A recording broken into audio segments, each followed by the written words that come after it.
Hello friends, இந்த வீடியோவில் நம்ம TNPSC General English Updated 2025 Syllabusல Unit 3 அப்படின்னு ஒன்று கொடுத்துருப்பாங்க. அந்த Unit 3 கம்ப்ளீட்டாக இந்த வீடியோவில் பார்க்க போகிறோம். ஸோ Unit 3 அப்படின்னா என்னென்னா ரைட்டிங் ஸ்கில்ஸ் அப்படின்னு கொடுத்துருக்காங்க. ப்ராக்கெட்டில் பார்த்தீங்க அப்படின்னா 10 கொஷின்ஸ் அப்படின்னு கொடுத்துருக்காங்க. ஸோ அப்படின்னா Unit 3லேருந்து நமக்கு 10 கொஷின்ஸ் கேட்க போகிறாங்க. ஸோ முதல் என்னென்ன டாபிக்ஸ் இருக்குது அப்படின்றத பார்த்துட்டு ஒவ்வொரு டாப்பிக்கும் டீட்டெயில்டாக டிஸ்கஸ் பண்ணோம். ஸோ எல்லா டாப்பிக்குக்குமான நோட்ஸும் அதே மாதிரி previous year question paper practice question எல்லாமே உங்களுக்கு இந்த வீடியோவில் அவைலபிளாக இருக்கும். ஸோ இந்த வீடியோ உங்களுக்கு கம்ப்ளீட்டாக யூனிட் 3ல நீங்கள் என்னெல்லாம் படிக்கணுமோ அதை மொத்தமாகவே வந்து கவர் பண்ணியிருக்கோம். ஸோ ஃபஸ்ட்டு யூனிட் 3 அப்படின்றது நம்ம சிலபஸில் ரைட்டிங் ஸ்கில்ஸ் அப்படின்னு கொடுத்துருக்காங்க.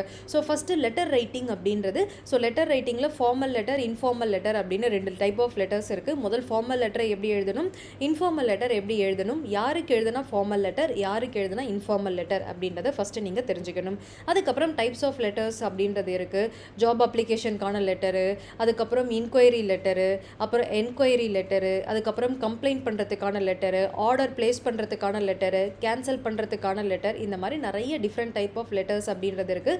ஃப்ரெண்ட்ஸுக்கு எழுதுகிற லெட்டர், ஃபேமிலிக்கு எழுதுகிற லெட்டர், இந்த மாதிரி நிறைய கைண்ட் ஆஃப் லெட்டர் அப்படின்றது இருக்குது. ஸோ அதெல்லாம் என்னென்ன, ஒவ்வொரு லெட்டருக்கும் என்னென்ன ஃபார்மேட்ஸ் அப்படின்றத பார்ப்போம். இதுதான் லெட்டர் ரைட்டிங்கில். அடுத்தது ஜம்பிள்டு சென்டென்ஸ் அப்படின்ற இந்த டாபிக். ஜம்பிள்டு சென்டென்ஸ் அப்படின்னு எடுத்துக்கிட்டோம் அப்படின்னா இதை எல்லா சென்டென்ஸையும் கலைச்சி போட்டு கொடுத்துருப்பாங்க, நாம் தான் ஆர்டர் பண்ணணும். இதுக்கு பேர் ஜம்பிள்டு சென்டென்ஸ் அப்படின்றது. ஜம்பிள்டு சென்டென்ஸ் டாபிக் பொறுத்த வரைக்கும் நம்ம கொஷின்ஸ் எல்லாமே ரொம்ப ரொம்ப ஈஸியாக இருக்கும். ஒரு கதையை கொடுத்துருப்பாங்க, நமக்கு அந்த 5 சென்டென்ஸையும் படிச்சிங்க அப்படின்னா உங்களுக்கே தெரிஞ்சிடும் எதெல்லாம் நம்ம எப்படி ஆர்டர் பண்ணணும் அப்படின்றதும். ஸோ ஜம்பிள்டு சென்டென்ஸையும் எப்படி ஃபஸ்ட் சென்டென்ஸ் சூஸ் பண்ணணும், எப்படி செகண்ட், தேர்ட், 4, 5 எல்லாமே டீட்டெயில்டாக எக்ஸ்பிளைன் பண்ணியிருக்கோம். அதே மாதிரி finding out the right order of sentences அப்படின்னு கொடுத்துருப்பாங்க. ஜம்பிள்டு சென்டென்ஸே தான் ஃபஸ்ட்டும் லாஸ்ட் சென்டென்ஸும் அவங்களே அரேஞ்ச் பண்ணி கொடுத்துட்டு நடுவில் இருக்கிற 3-4 சென்டென்ஸை மட்டும் நம்ம அரேஞ்ச் பண்ணுற மாதிரி இருந்துச்சு அப்படின்னா அது finding out the right order of sentence அப்படின்றது. அதை பற்றியும் நம்ம டிஸ்கஸ் பண்ணியிருக்கோம். அடுத்தது making queries, multiple choice question அப்படின்றது.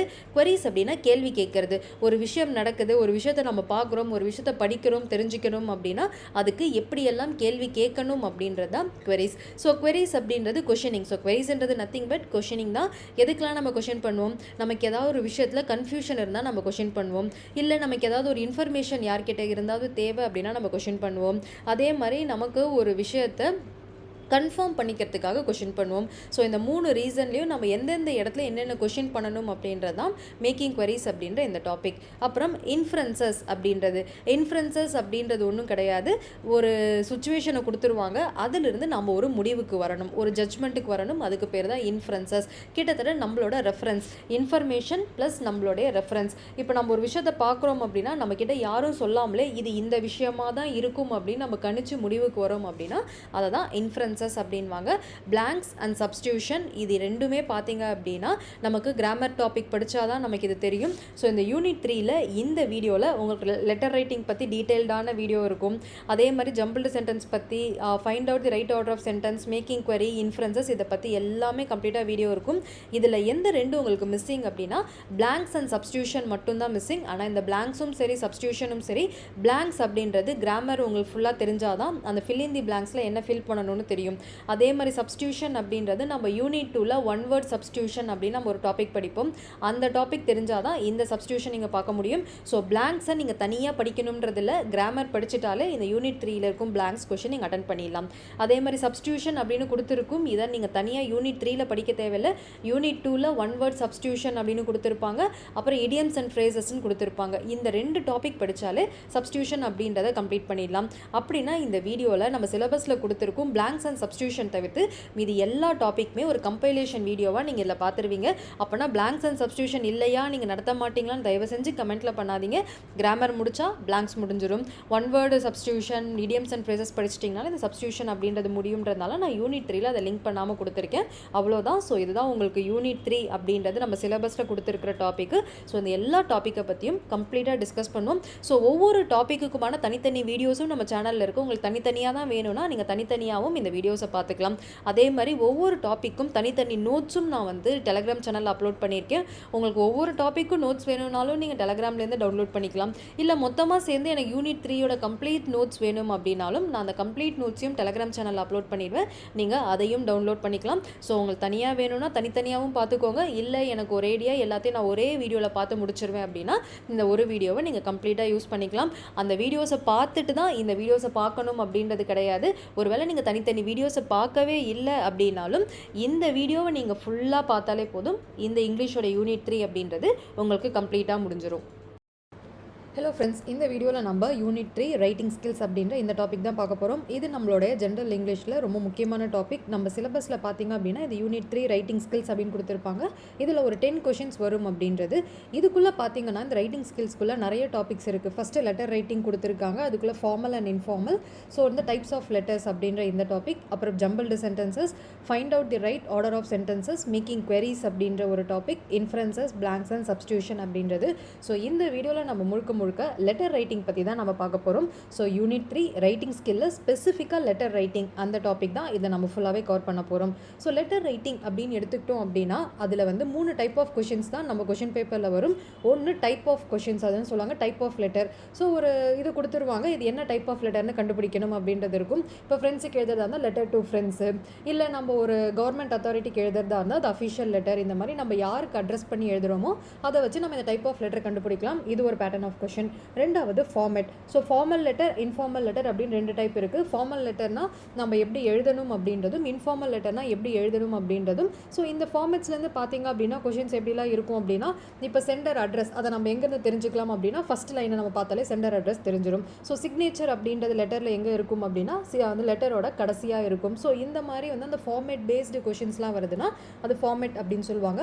அடுத்தது சினாரியோஸ். ஸோ ஒரு சினாரியோ கொடுத்துருவாங்க, நீங்கள் ஒருத்தவங்களுக்கு ஒரு லெட்டர், ஒரு வீட்டில் ஒரு ஃபங்க்ஷன் அப்படின்னு சொல்லி இன்வைட் பண்ணி ஒரு லெட்டர் எழுதுறீங்க. அவங்க வர முடியல அப்படின்னு சொல்கிறாங்க. அதை எப்படியெல்லாம் அவங்க ரிப்ளை பண்ணலாம் அப்படின்னு சொல்லிட்டு ABCD அப்படின்னு சொல்லிட்டு 4 ஆப்ஷன்ஸில் கொடுத்துருப்பாங்க. இதுக்கு பேர் சினாரியோ கொஷின்ஸ் அப்படின்வாங்க. ஸோ லெட்டர் ரைட்டிங் பொறுத்த வரைக்கும் இந்த 3 பேட்டர்னில் ஏதாவது ஒரு 2 பேட்டர்னில் மேக்ஸிமம் கொஷின்ஸ் வந்து இருக்கும்.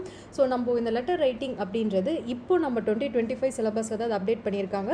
So previous year question paper நீங்கள் பார்த்தீங்க அப்படின்னா எங்கேயுமே இந்த லெட்டர் ரைட்டிங் பற்றின கொஷின்ஸ் வந்து இருக்காது.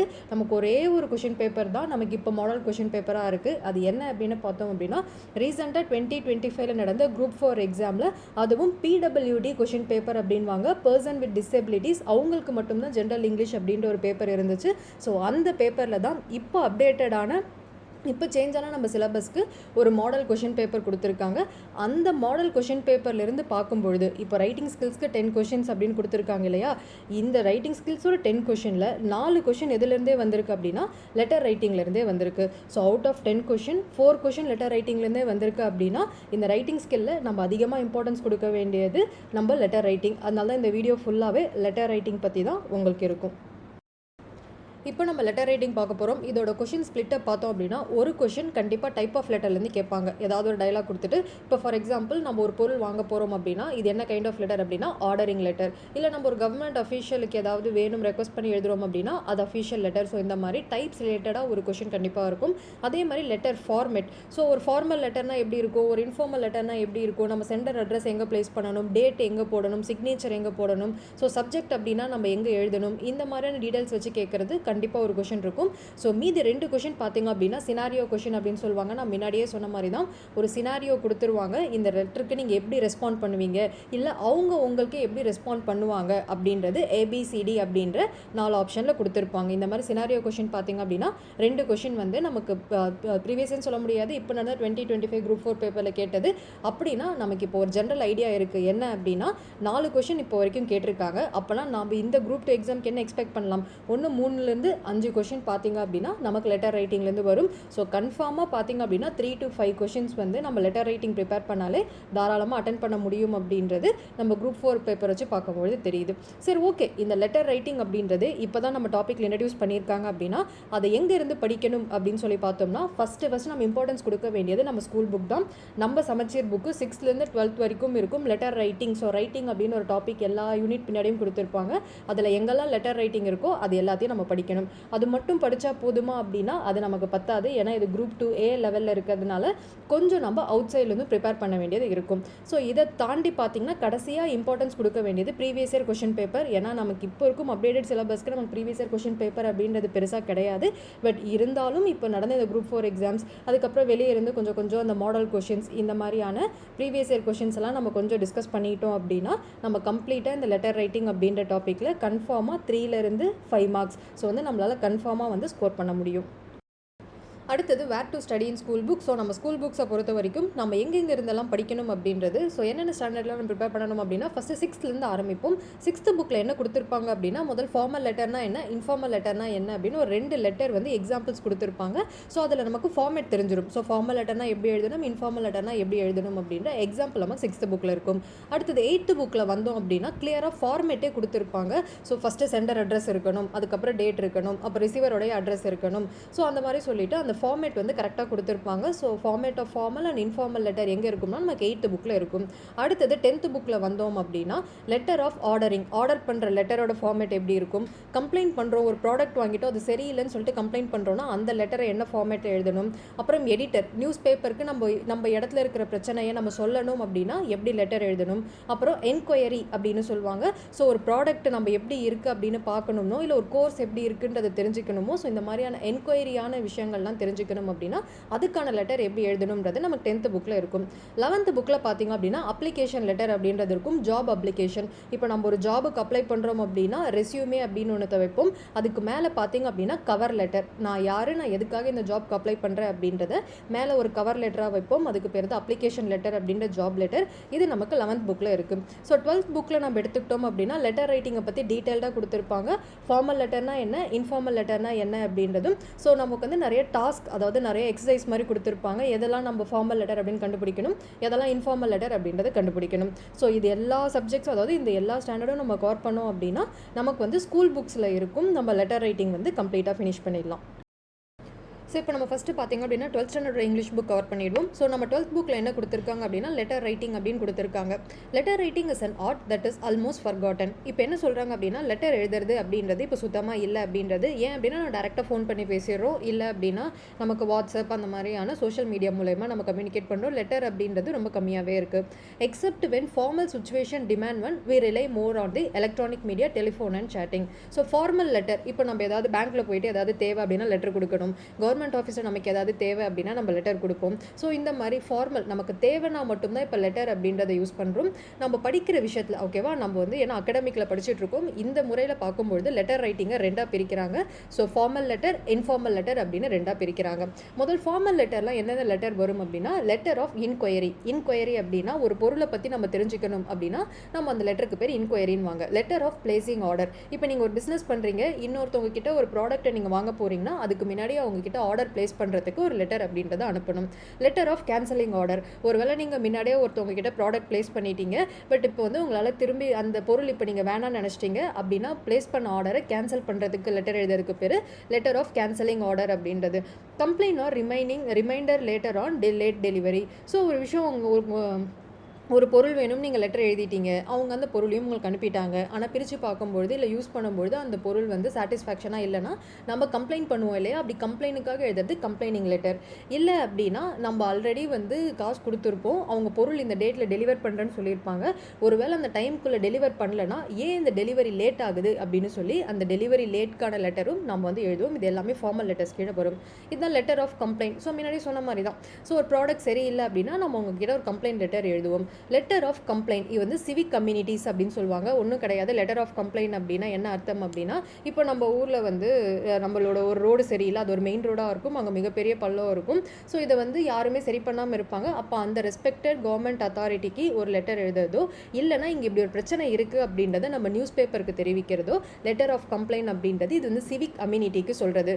ஸோ லெட்டர் ஆஃப் கம்ப்ளைண்ட் 2 இருக்குது. ப்ராடக்ட் அப்படின்னா அந்த ப்ராடக்ட்டை தயாரித்து அந்த ஓனருக்கு லெட்டர் எழுதுறது, இல்லை லெட்டர் ஆஃப் கம்ப்ளைண்ட் அப்படின்றது சிவிக் கம்யூனிட்டிஸ் அப்படின்னு வந்துச்சு அப்படின்னா நம்மளுக்கு இருக்கும் சோஷியல் ப்ராப்ளம், ஸோ பப்ளிக்காக இருக்கும் பிரச்சனையை ஒன்று அந்த அதிகாரிக்கு எழுதுறது, இல்லை அப்படின்னா நம்ம நியூஸ் பேப்பருக்கு எழுதுறது. அந்த அதிகாரிக்கு எழுதுறது லெட்டர் ஆஃப் கம்ப்ளைண்ட். இதுவே நம்ம நியூஸ் பேப்பருக்கு இந்த மாதிரி ஒரு பிரச்சனை இருக்குது அப்படின்னு தெரிவித்தோம் அப்படின்னா அது லெட்டர் ஆஃப் எடிட்டர் அப்படின்னு சொல்கிறது. ஸோ இந்த மாதிரி 2 கம்ப்ளைண்ட் லெட்டர்ஸ் இருக்குது. அடுத்தது லெட்டர் ஆஃப் ரெக்வஸ்ட் அப்படின்றது, இப்போ நமக்கு ஏதாவது ஒன்று தேவைப்படுது. இப்போ நீங்கள் பார்த்தீங்க அப்படின்னா நிறைய பென்ஷன் ஸ்கீம்ஸ் எல்லாமே இருக்குது, ஸோ நிறைய வெல்ஃபேர் ஸ்கீம்ஸ் எல்லாமே இருக்குது. இதை நீங்கள் போயிட்டு வாங்கணும் அப்படின்னா அங்கே ஒரு கவர்மெண்ட் ஆஃபீஸில் நீங்கள் ரெக்வஸ்ட் பண்ணி தனக்கான விஷயத்தை செஞ்சுக்கிறதுக்கு பேர் தான் லெட்டர் ஆஃப் ரெக்வஸ்ட் அப்படின்றது. ஜாப் அப்ளிகேஷன் அப்படின்றது, ஒரு ஜாபுக்கு நீங்கள் அப்ளை பண்ணுறீங்க அப்படின்னா ரெஸ்யூமே அப்படின்றது ஒன்று வைப்பீங்க. அந்த ரெஸ்யூமேக்கு மேலே ஒரு கவர் லெட்டர் அப்படின்றது ஒன்று வைக்கப்படும். நான் யார், நான் ஏன் இந்த பொசிஷனுக்கு அப்ளை பண்ணுறேன் அப்படின்றது. ஸோ இதுக்காக வைக்கிற அந்த கவர் லெட்டருக்கு பேர் தான் ஜாப் அப்ளிகேஷன் லெட்டர் அப்படின்றது. ஸோ இது எல்லாமே எதுக்குள்ளே வரும் அப்படின்னா ஃபார்மல் லெட்டர் கேட்டகரிக்குள்ளே வரும். அடுத்தது நம்மளோட 12th புக்லேயே இன்ஃபார்மல் லெட்டர் அப்படின்னு என்னென்னு கொடுத்துருக்காங்க, பர்சனல் லெட்டர். ஸோ பர்சனலாக ஒருத்தவங்களுக்கு எழுதுறது, ஒரு ஃபேமிலிக்கு, இல்லை நம்ம ஃபேமிலி மெம்பர்ஸ்க்கு, இல்லை ஃப்ரெண்ட்ஸுக்கு, ஸோ இந்த மாதிரி நமக்கு தெரிஞ்சவங்களுக்கு எழுதுறது பர்சனல் லெட்டர். இல்லைனா சில நேரம் சோஷியல் லெட்டர் அப்படின்னு எழுதுவோம். So invitation, congratulation, letter of condolences அப்படின்றது எல்லாமே. ஸோ கண்டோலசன்ஸ் அப்படின்னா என்ன அர்த்தம்னா, இப்போ யாராவது இல்லை அவங்க வீட்டில் யாராவது இறந்துட்டாலோ, இல்லை அவங்களுக்கு ஏதாவது பொருள் நஷ்டம் ஏற்பட்டாலோ தன்னோட இரங்கல் தெரிவிக்கிறது தான் கண்டோலசன்ஸ் அப்படின்றது. ஸோ இந்த மாதிரி எழுதுகிற லெட்டர்ஸ் எல்லாம் வந்து இன்ஃபார்மல் லெட்டர்ஸ். ஸோ நம்ம ஃபேமிலி மெம்பர்ஸ் அண்ட் ஃப்ரெண்ட்ஸுக்கு எழுதுறது பர்சனல் லெட்டர். அதுவே நம்ம யாரையாவது இன்வைட் பண்ணி, இல்லை அவங்க ஜெயிச்சிட்டாங்கன்னா அவங்களை கங்க்ராச்சுலேட் பண்ணி எழுதுறது, இது எல்லாமே சோஷியல் லெட்டர்வாங்க. அது எல்லாமே எதுக்குள்ளே வரும் அப்படின்னா இன்ஃபார்மல் லெட்டர் கீழே வரும். ஸோ இதெல்லாம் தாண்டி ஒரு கேட்டகரி இருக்குது, அதுக்கு பேர் லெட்டர் டு தி எடிட்டர் அப்படின்வாங்க. இந்த லெட்டர் டு தி எடிட்டர் என்ன கேட்டகரியில் வரும்னா ஃபார்மல் லெட்டரில் தான் வரும். பட் இதை நம்ம புக்கில் மென்ஷன் பண்ணலை, பட் இருந்தாலும் நீங்கள் தெரிஞ்சுக்கோங்க, letter to the editor. So letter to the editor அப்படின்றது ஃபார்மல் லெட்டர் தான். எடிட்டர் அப்படின்றவங்க யார் அப்படின்னா நியூஸ் பேப்பர், அதாவது நியூஸ் பேப்பர்லாம் பெரிய ஆர்கனைசேஷன் வச்சுருப்பாங்க. அங்கே வந்து நம்ம ஒரு நியூஸ் கொடுக்குறோம் அப்படின்னா அதை எப்படி வந்து பீப்புளுக்கு எடுத்துகிட்டு போய் சேர்க்கறதுன்னு சொல்லிட்டு நம்ம நியூஸ் பேப்பரில் அது ஒரு நியூஸாக பப்ளிஷ் பண்ணுவாங்க. அவங்கள தான் நம்ம எடிட்டர் அப்படின்னு சொல்லுவோம். அந்த எடிட்டருக்கு நம்ம ஒரு லெட்டர் எழுதுகிறோம் அப்படின்னா அதுக்கு பேர் letter to editor. So letter to எடிட்டரும் நமக்கு ஃபார்மல் லெட்டர் தான்.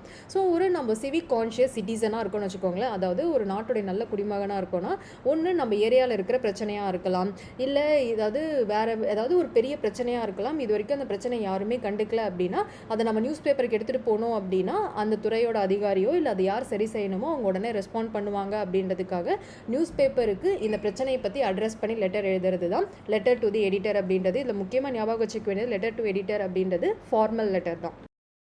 யூஸ்ஃபுல் டிப்ஸ் அப்படின்னு கொடுத்துருக்காங்க. ஸோ நமக்கு புக்கில் என்னெல்லாம் கொடுத்துருக்காங்களோ நம்ம எல்லாத்தையும் தான் படிச்சுக்கணும். ஏன்னா கொஷின் எங்கேருந்து வேணாலும் வரும். ஸோ புக்கை நம்ம nook and corner first படிச்சிடணும்.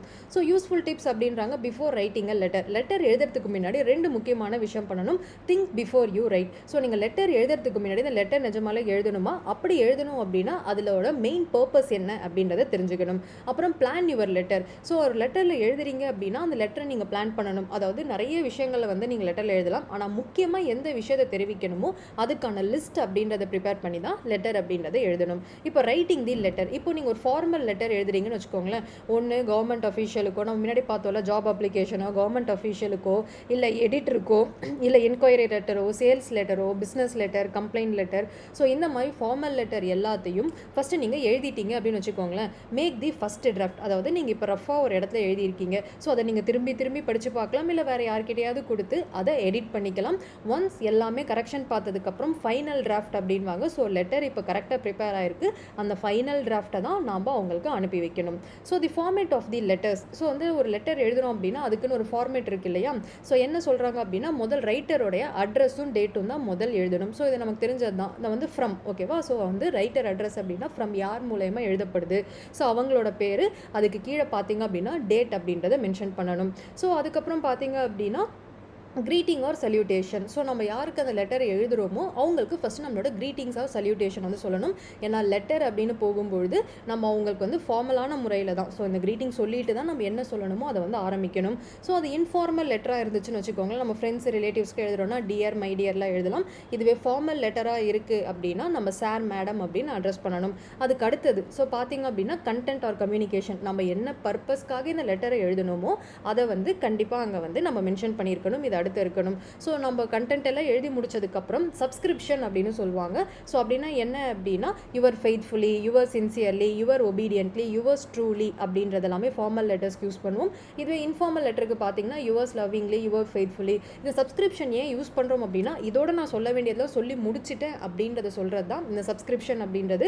Yours faithfully, இந்த யுவர்ஸ் அப்படின்ற வார்த்தையை பார்த்துட்டாலே லெட்டர் எண்டுக்கு வந்துருச்சு அப்படின்றது அர்த்தம். ஸோ இந்த யுவர்ஸ் ஃபெய்த்ஃபுல்லி இந்த மாதிரி முடிச்சதுக்கப்புறம் கீழே பார்த்தீங்கன்னா சிக்னேச்சர் அப்படின்றது வந்து நம்ம வந்து பண்ணணும். அதுக்கப்புறம் சூப்பர்ஸ்கிரிப்ஷன் அப்படின்றது நம்ம ஏன்னா இது அஃபிஷியல் லெட்டர்னு வச்சுக்கோங்களேன், நம்ம அதை வந்து நம்ம போஸ்ட் பண்ணி கவர் மேலேயும் நம்ம வந்து என்னெல்லாம் வந்து தெரிவிக்கணுமோ அது எல்லாத்தையும் நம்ம வந்து எழுதணும். ஸோ வந்து subscription on the envelope. So வந்து நம்ம இது உள்ளே எழுதுகிற லெட்டர் சொல்லிட்டாங்க, இதை தாண்டி கவரில் என்ன எழுதணும் அப்படின்றது தான் சூப்பர்ஸ்கிரிப்ஷன் அப்படின்றது. ஸோ ஒரு லெட்டர் அது ஃபார்மலாக இருந்தாலும் இன்ஃபார்மலாக இருந்தாலும் ஒரு லெட்டரில் கண்டிப்பாக ரைட்டரோட அட்ரஸ், டேட் இருக்கணும், சல்யூட்டேஷன் இருக்கணும், லெட்டரில் கண்டென்ட் இருக்கணும், சப்ஸ்கிரிப்ஷன் இருக்கணும், அதே மாதிரி சிக்னேச்சர் இருக்கணும், யாருக்கு அந்த லெட்டர் போய் சேரணும் அப்படின்ற அந்த ரிசீவரோட நேம், அட்ரஸ் இது எல்லாமே இருக்கணும். ஸோ இதுதான் ஒரு லெட்டருக்கான ஜென்ரல் ஃபார்மேட்.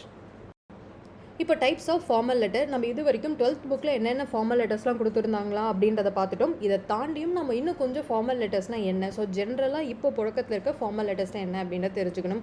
ஒன்று அஃபிஷியல் லெட்டர் அப்படின்வாங்க. அஃபிஷியல் லெட்டர்னால் ஒன்று கவர்மெண்ட் அஃபிஷியலுக்கோ இல்லை அத்தாரிட்டிஸ் ஒரு உயர் அதிகாரிக்கோ, ஒரு வேளை நீங்கள் வந்து ஸ்கூலில் வேலை செய்கிறீங்கன்னா பிரின்ஸிபலாக இருக்கலாம், ஹெட் மாஸ்டராக இருக்கலாம், இல்லை நீங்கள் ஒரு ஸ்டூடெண்ட்டாக இருக்கீங்கனாலும் நீங்கள் ஸ்கூலில் இருக்கீங்கன்னா ஹெட் மாஸ்டராக இருக்கலாம், பிரின்ஸிபலாக இருக்கலாம், இல்லை நீங்கள் காலேஜில் இருக்கீங்கன்னா அந்த டிபார்ட்மெண்ட்டோட ஹெச்ஓடி இல்லை வேறு ஸ்கூலோட இல்லை வேறு யாரோடைய அங்கே இருக்க ரெப்ரசன்டேட்டிவ். ஸோ இந்த மாதிரி அத்தாரிட்டிஸ் இல்லை கவர்மெண்ட் அஃபிஷியலுக்கு ஒரு லெட்டர் எழுதுறீங்க அப்படின்னா அதுக்கு பேர் அஃபிஷியல் லெட்டர் அப்படின்வாங்க. அடுத்தது சேல்ஸ் லெட்டர் அப்படின்றது, இப்போ நீங்கள் ஒரு பிஸ்னஸ் வச்சுருக்கீங்க, நீங்கள் புதுசாக ஒரு ப்ராடக்ட் வந்து லான்ச் பண்ணுறீங்க அப்படின்னா உங்ககிட்ட யாரெல்லாம் வாங்குவாங்களோ அவங்களுக்குலாம் ஒரு லெட்டர் மாதிரி எழுதி கொடுக்கறது, இதுக்கு பேர் சேல்ஸ் லெட்டர் அப்படின்வாங்க. Introducing a new product or update, இல்லை நீங்கள் ஆல்ரெடி வச்சுருக்கும் பொருளில் ஏதாவது ஒரு புதுவிதமான மாற்றம் பண்ணால் அதை எல்லாருக்கும் தெரிவித்தா தானே அவங்க வாங்குவாங்க, அப்படி நீங்கள் தெரிவிக்கிறதுக்காக சொல்கிறதா இந்த சேல்ஸ் லெட்டர் அப்படின்றது. அடுத்தது letter to editor. So social issues, so பிரச்சனைகளை வந்து நியூஸ் பேப்பருக்கு சொல்கிறது தான் லெட்டர் டு எடிட்டர் அப்படின்றது. Job application letter, so employment opportunities, so வேலை நிமித்தமாக எழுதுறது தான் ஜாப் அப்ளிகேஷன் லெட்டர்.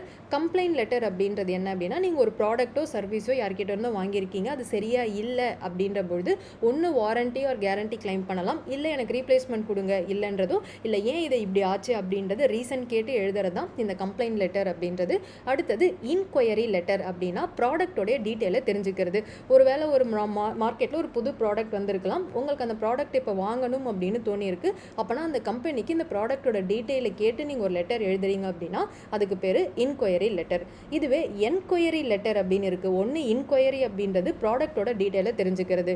இன்கொயரி அப்படின்றது என்ன அப்படின்னா இப்போ நீங்கள் ஒரு புதுசாக வந்து ஒரு கோர்ஸ் படிக்க போகிறீங்க, ஒரு காலேஜில் போய் சேர போகிறீங்க அப்படின்னு முடிவு பண்ணுறீங்க அப்படின்னா நீங்கள் சேர போகிற கோர்ஸை பற்றின டீட்டெயில்ஸ் எனக்கு வேணும், எத்தனை பேர் இதனால ஜாப் வாங்கியிருக்காங்க, ஸோ இதோட ஸ்கோப் என்ன, இதெல்லாம் நான் தெரிஞ்சுக்கணும் அப்படின்னா அதுக்கான லெட்டர் வந்து நீங்கள் அந்த காலேஜுக்கு எழுதுறீங்க அப்படின்னா அதுக்கு பேர் என்கொயரி லெட்டர் அப்படின்வாங்க.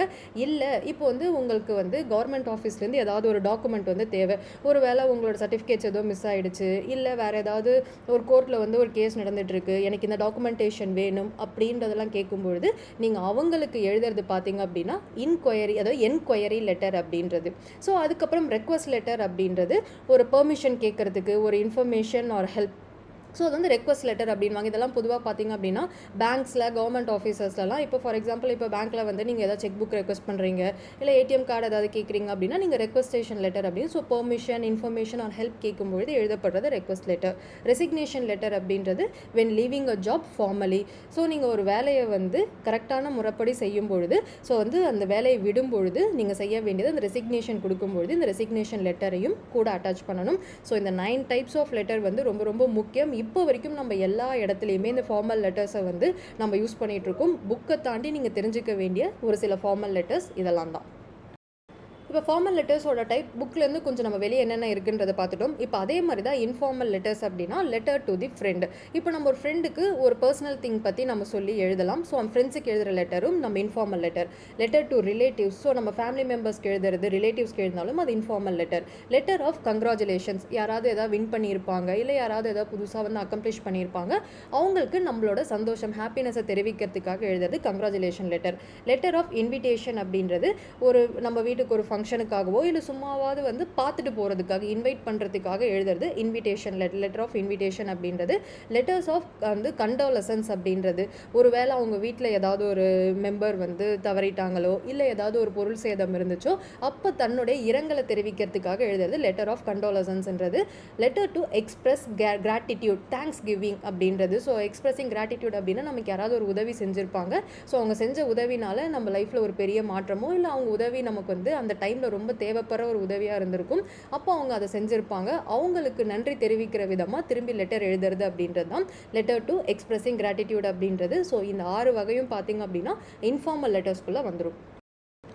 இப்போ நம்மளோட 12th புக் பேக்கில் கொடுத்துருக்கும் ஒரு சில கொஷின். ஸோ இந்த கொஷின் எல்லாத்துக்கும் நம்ம ஆன்சர் என்ன அப்படின்றத பார்ப்போம். ஸோ டாஸ்க் அப்படின்னு கொடுத்துருக்காங்க. ஸோ சில லெட்டர்ஸ் கொடுத்துருக்காங்க. ஸோ இந்த லெட்டர்ஸ்லேருந்து முதல்ல இது என்ன டைப் ஆஃப் லெட்டர் அப்படின்றத கண்டுபிடிக்கணும். ஸோ லெட்டர் டைப் கண்டுபிடிச்சதுக்கப்புறம் அதிலிருந்து இது ஃபார்மலா இன்ஃபார்மலா அப்படின்னு லெட்டர்ஸ் என்ன அப்படின்றத பார்க்கணும். ஸோ பாருங்கள், you had been to your grandma's house during the summer holidays. You enjoyed your stay in her company. Write a letter to your grandma stating how much you miss her after returning to your home. So என்ன சொல்கிறாங்க அப்படின்னா, நீங்கள் ஒரு summer வெக்கேஷனுக்கு grandma அதாவது பாட்டி வீட்டுக்கு போயிருக்கீங்க, அங்கே உங்களுக்கு டைம் நல்லா இருந்துச்சு. ஸோ அதே மாதிரி இங்கே நீங்கள் திரும்பி வந்ததுக்கப்புறம் நீங்கள் அவங்க கிராண்ட்மா பாட்டி எவ்வளோ மிஸ் பண்ணுறீங்க அப்படின்னு சொல்லி பாட்டிக்கு ஒரு லெட்டர் எழுதணும். ஸோ லெட்டர் டு கிராண்ட்மா அப்படின்றது letter to relative. So family மெம்பர்ஸ்க்கு லெட்டர் எழுதுகிறோம் அப்படின்னா அது பர்சனல் லெட்டர் எல்லாமே எது கீழே வரும் அப்படின்னா இன்ஃபார்மல் லெட்டர் கீழே வரும். ஸோ அடுத்தது பி கொஷின் பாருங்கள். You are the head of the English department in a renowned institution. நீங்கள் ஒரு இங்கிலீஷ் டிபார்ட்மெண்ட்டோடைய ஒரு ஃபேமஸான காலேஜில் இல்லை யூனிவர்சிட்டியில் ஹெட்டாக இருக்கீங்க அப்படின்னா நீங்களே ஒரு அத்தாரிட்டி, நீங்களே ஒரு பெரிய பொசிஷனில் இருக்கீங்கன்றது அர்த்தம். ஸோ இப்போ உங்களுக்கு ஒரு லெட்டர் எழுதுறாங்க. என்ன அப்படின்னா, you are invited to preside over the inauguration of the English literature club in your alma mater. So alma மேட்டர்னா நீங்கள் படித்த காலேஜ். ஸோ நீங்கள் ஆல்ரெடி படித்த ஒரு காலேஜில் அவங்க ஒரு இங்கிலீஷ் கிளப் ஓப்பன் பண்ண போகிறாங்க. அதோட அந்த ஓப்பனிங் இனாக்ரேஷன் ஃபங்க்ஷனுக்கு உங்களை வர முடியுமா அப்படின்னு சொல்லிட்டு அவங்க உங்களை இன்வைட் பண்ணுறாங்க. ஸோ இது என்ன தான் லெட்டர் ஆஃப் இன்விடேஷனாகவே இருந்தாலும் இது அட்ரஸ் பண்ணுறது பார்த்தீங்க அப்படின்னா ஒரு அத்தாரிட்டிக்கு வந்து இந்த லெட்டரை அட்ரஸ் பண்ணுறதுனால இது வந்து லெட்டர் டு அத்தாரிட்டி அப்படின்றது. So letter to authority government official or அத்தாரிட்டிக்கு லெட்டர் எழுதுகிறோம் அப்படின்னா அது என்ன லெட்டர் அப்படின்னா அஃபிஷியல் லெட்டர். அப்படி அஃபிஷியல் லெட்டர் அப்படின்னா அது ஒரு ஃபார்மல் லெட்டர். ஸோ இப்படி உங்களுக்கு ஒரு இன்விடேஷன் லெட்டர் வந்துருச்சு அப்படின்னா நீங்கள் போகிறதும் போகாமல் இருக்கிறதுக்கும் அவங்களுக்கு திருப்பி நீங்கள் ஒரு லெட்டர் எழுதணும் அப்படின்றாங்க. ஸோ கிட்டத்தட்ட இந்த லெட்டர் என்ன அப்படின்னா ஒரு ஃபார்மல் லெட்டர் தான். ஓகேவா? ஸோ ஏன் அப்படின்னா நீங்கள் ஒரு பெரிய பொசிஷனில் இருக்கீங்க, உங்களை பர்சனலாக அவங்க இன்வைட் பண்ணலை, ப்ரொஃபஷனலாக அவங்க உங்களை வந்து இன்வைட் பண்ணுறாங்க, நீங்கள் அவ்வளோ பெரிய பொசிஷனில் இருக்கிறதுனால ஸோ அந்த அத்தாரிட்டிக்காக அந்த லெட்டர் எழுதுறதுனால இது ஒரு formal letter. So option C question பாருங்கள். Write a letter to the head master of your school requesting him to help you obtain a duplicate mark sheet of class 12 which you lost while travelling. இப்போ நீங்கள் school head master. So school head master அப்படின்றவர் அந்த ஸ்கூலுக்கே ஒரு authority, ஒரு highest பொசிஷனில் இருக்கிற ஒருத்தவங்க. ஸோ நீங்கள் ஒரு அத்தாரிட்டிக்கு லெட்டர் எழுதும்போது அது என்ன லெட்டர்? அது ஒரு அஃபிஷியல் லெட்டர். இப்போ உங்கள் மார்க் ஷீட் 12th மார்க் ஷீட்டை நீங்கள் தொலைச்சிட்டிங்க. ஸோ அதுக்கான டூப்ளிகேட் கேட்டு நீங்கள் லெட்டர் எழுதுறீங்கன்னா ஹெட் மாஸ்டருக்கு லெட்டர் எப்போவுமே ஃபார்மலாக தான் எழுதணும், ஏன்னா அஃபிஷியல் லெட்டராக தான் எழுதணும். இப்போ அஃபிஷியல் லெட்டராக எழுதுகிறோம் அப்படின்னா அது ஒரு ஃபார்மல் லெட்டர். அடுத்தது D, write a letter to AZ company requesting them to replace the defective juicer that you bought recently. நீங்கள் ஒரு கம்பெனி கிட்ட இருந்து ஒரு ஜூசர் வாங்கியிருக்கீங்க, அந்த ஜூசரில் ஒரு பிரச்சனை, டிஃபெக்டிவ் ஜூசர், அதனால நீங்கள் அந்த கம்பெனிக்கு ஒரு லெட்டர் எழுதுறீங்க. அதில் என்னெல்லாம் இன்க்ளூட் பண்ணி அந்த லெட்டரில் இருக்குது அப்படின்னா include the following detail, the problem என்ன பிரச்சனை, the date of purchase, so receipt number, model and warranty, இது எல்லாத்தையும் அட்டாச் பண்ணி ஒரு லெட்டர் எழுதுறீங்க. அப்படின்னா இது என்ன லெட்டர் அப்படின்னா நீங்கள் ஒரு டிஃபெக்டிவ் ஜூசருக்காக ஒரு லெட்டர் எழுதி இது வந்து லெட்டர் ஆஃப் கம்ப்ளைண்ட். ஸோ ஒரு பொருளில் பிரச்சனை இருக்குது அப்படின்னா நீங்கள் கம்ப்ளைண்ட் பண்ணுறீங்க. ஸோ இது கம்ப்ளைண்ட் லெட்டர். கம்ப்ளைண்ட் லெட்டர்னா என்ன லெட்டர்? இது ஒரு ஃபார்மல் லெட்டர். அடுத்தது you wish to become a pilot. Right a letter to the college enquiring about the detail. So ஒரு நீங்கள் பைலட் ஆகணும்னு ஆசைப்பட்றீங்க, அந்த ஒரு பைலட் கோர்ஸ் ப்ரொவைட் பண்ணுற ஒரு காலேஜில் நீங்கள் ஒரு என்கொயரி லெட்டர் வந்து எழுதுறீங்க. என்னென்ன பைலட் கோர்ஸ் அவங்க ஆஃபர் பண்ணுறாங்க, அதில் என்னென்ன அப்படின்னா டியூரேஷன் ஆஃப் கோர்ஸு, ஃபீஸ் எவ்வளவு, ஸ்காலர்ஷிப் இருக்கா, ஹாஸ்டல் ஃபெசிலிட்டி இருக்கா, பிளேஸ்மெண்ட் டீடைல், இதெல்லாம் கேட்டு ஒரு என்கொயரி பண்ணி நீங்கள் ஒரு லெட்டர் எழுதுறீங்க. ஸோ இதனால் இதுக்கு பேர் என்கொயரி லெட்டர் அப்படின்வாங்க. ஸோ என்கொயரி லெட்டர் எது கீழே வரும்? ஃபார்மல் லெட்டர் கீழே வரும். ஸோ அடுத்தது write a letter to the manager of waves furniture company ordering furniture. So ஒரு புதுசாக ஒரு ப்ராடக்ட்டை ஆர்டர் பண்ணுறீங்க அப்படின்னா இது என்ன லெட்டர்? லெட்டர் ஆஃப் ஆர்டரிங் அப்படின்னு சொல்லுவாங்க. ஒரு பொருளை நீங்கள் ஆர்டர் பண்ணுறீங்கன்னா அதுக்காக ஒரு லெட்டர் எழுதுறது லெட்டர் ஆஃப் ஆர்டரிங். ஸோ அதுக்குள்ளே பார்த்தீங்கன்னா ஒரு கோச்சிங் இன்ஸ்டியூட்டுக்காக நீங்கள் ஒரு ஃபர்னிச்சர் வாங்குறதுக்காக வேவ்ஸ் அப்படின்ற ஃபர்னிச்சர் கம்பெனிக்கு ஒரு லெட்டர் வந்து எழுதியிருக்கீங்க. ஸோ லெட்டர் ஆஃப் ஆர்டரிங் அப்படின்றது நமக்கு ஃபார்மல் லெட்டர். இப்போ அடுத்த question G, write an application for the post of personal secretary to the managing director of the company including the following detail: educational qualification, experience, various other qualification required for the post. So இது ஒரு போஸ்ட்டுக்கு போகிறது, அதாவது ஒரு வேலைக்கான job application அப்படின்னா இது என்னது? Job application letter. Job application letter எல்லாமே ஒரு ஃபார்மல் லெட்டரில் வரும். அடுத்த கொஷின் பாருங்கள். Write a letter to the editor of the newspaper about the nuisance created by the road side vendor blocking the pavement and occupying the parking zone. So இப்போ letter to editor அப்படின்னா நம்ம news பேப்பரோட எடிட்டருக்கு letter எழுத போகிறோம். Letter to editor அப்படின்னாலே அது என்ன letter? நான் திரும்ப சொன்னேன், ஃபார்மல் லெட்டர் அப்படின்னு சொன்னேன். இப்போ என்ன பிரச்சனைக்காக நம்ம லெட்டர் டு எடிட்டரை எழுதுகிறோம் அப்படின்னா, ரோட் சைட் வெண்டர், அந்த தெருவோரம் கடை போடுறவங்களாம் அந்த நடப்பாதையில் நிறைய கடை போட்டு ஸோ பார்க்கிங்கும் கஷ்டமாக இருக்குது அப்படின்றதுக்காக ஒரு எடிட்டருக்கு லெட்டர் எழுதுறது. ஸோ லெட்டர் டு எடிட்டர் அப்படின்னாலே அது ஃபார்மல் லெட்டர் தான். Write a letter to a relative or a friend who is admitted in hospital for treatment of jaundice. So first லைன்லேயே கொடுத்துட்டாங்க letter to relative or friend அப்படின்றது. Letter to relative அப்படின்னாலே அது informal letter. So இதெல்லாமே நமக்கு book பேக்கில் கொடுத்துருக்கும் சில டாஸ்க். ஒரு லெட்டரை படிக்கணும், அந்த லெட்டர் முதல் யாருக்கு அட்ரஸ் பண்ணியிருக்காங்க அப்படின்றத பார்க்கணும். அந்த அட்ரஸ் பண்ணுறதை பொறுத்து அது ஃபார்மல் லெட்டரா இன்ஃபார்மல் லெட்டரா அப்படின்றத கண்டுபிடிக்கணும். ஏன்னா இதுதான் டைப்ஸ் ஆஃப் லெட்டரில் கேட்கக்கூடிய கேள்விகள். ஸோ நம்ம இப்போ வரைக்கும் டைப்ஸ் ஆஃப் லெட்டர்னா என்னென்னு பார்த்துருக்கோம். ஸோ நம்ம புக் பேக்கில் கொடுத்துருக்கோம், எக்ஸாம்பிள் பார்த்துருக்கோம். நெக்ஸ்ட்டு அதாவது நம்ம நிஜமான கொஷின் பேப்பரில், நம்ம குரூப் 4 கொஷின் பேப்பரில் நிஜமாக கேட்ட ஒரு கொஷின் நம்ம இப்போ டிஸ்கஸ் பண்ண போகிறோம். இப்போ அதை பார்த்தீங்க அப்படின்னா இவ்வளோ தூரம் நான் படித்தது எவ்வளோ யூஸ்ஃபுல்லாக இருக்குன்றது அந்த ஒரு கொஷினை பார்த்தீங்கன்னா தெரிஞ்சிடும். இப்போ நீங்கள் ஸ்க்ரீனில் பார்க்குறது குரூப் 4 2025 கொஷின் பேப்பரில் கேட்கப்பட்ட ஜென்ரல் இங்கிலீஷ் கொஷின் தான். ஸோ அது 25th கொஷினாக கொடுத்துருக்காங்க. இது ஒரு கொஷின் பேப்பரில் மாறும். ஸோ கொஷின் என்ன அப்படின்றதும் ஆன்சர் என்னன்றதை நீங்களே தாராளமாக கெஸ் பண்ணலாம், இவ்வளோ தூரம் நீங்கள் கிளாஸ் ஒழுங்காக கவனிச்சிருந்தீங்கன்னா. ஸோ என்ன கொஷின் கேட்டிருக்காங்க அப்படின்னா, what type of letter is used to request information about a product or service. ஒரு பொருளை பற்றி விசாரிக்கணும் அப்படின்னா அதுக்கு நம்ம என்ன லெட்டர் அப்படின்றத யூஸ் பண்ணணும் அப்படின்னா, ஆப்ஷன் ஏ இன்கொயரி லெட்டர்னு கொடுத்துருக்காங்க, option B sales letter, option C personal letter, option D resignation letter. So இதில் பார்த்தீங்க அப்படின்னா ஒரு பொருளை பற்றின நம்ம டீட்டெயில், ஒரு இன்ஃபர்மேஷன் நம்ம தெரிஞ்சுக்கணும் அப்படின்னா அதுக்கு பேர் இன்கொயரி லெட்டர் அப்படின்றது படிச்சிருக்கோம். ஸோ ஆப்ஷன் ஏ அப்படின்றத ரைட்டான ஆப்ஷன்.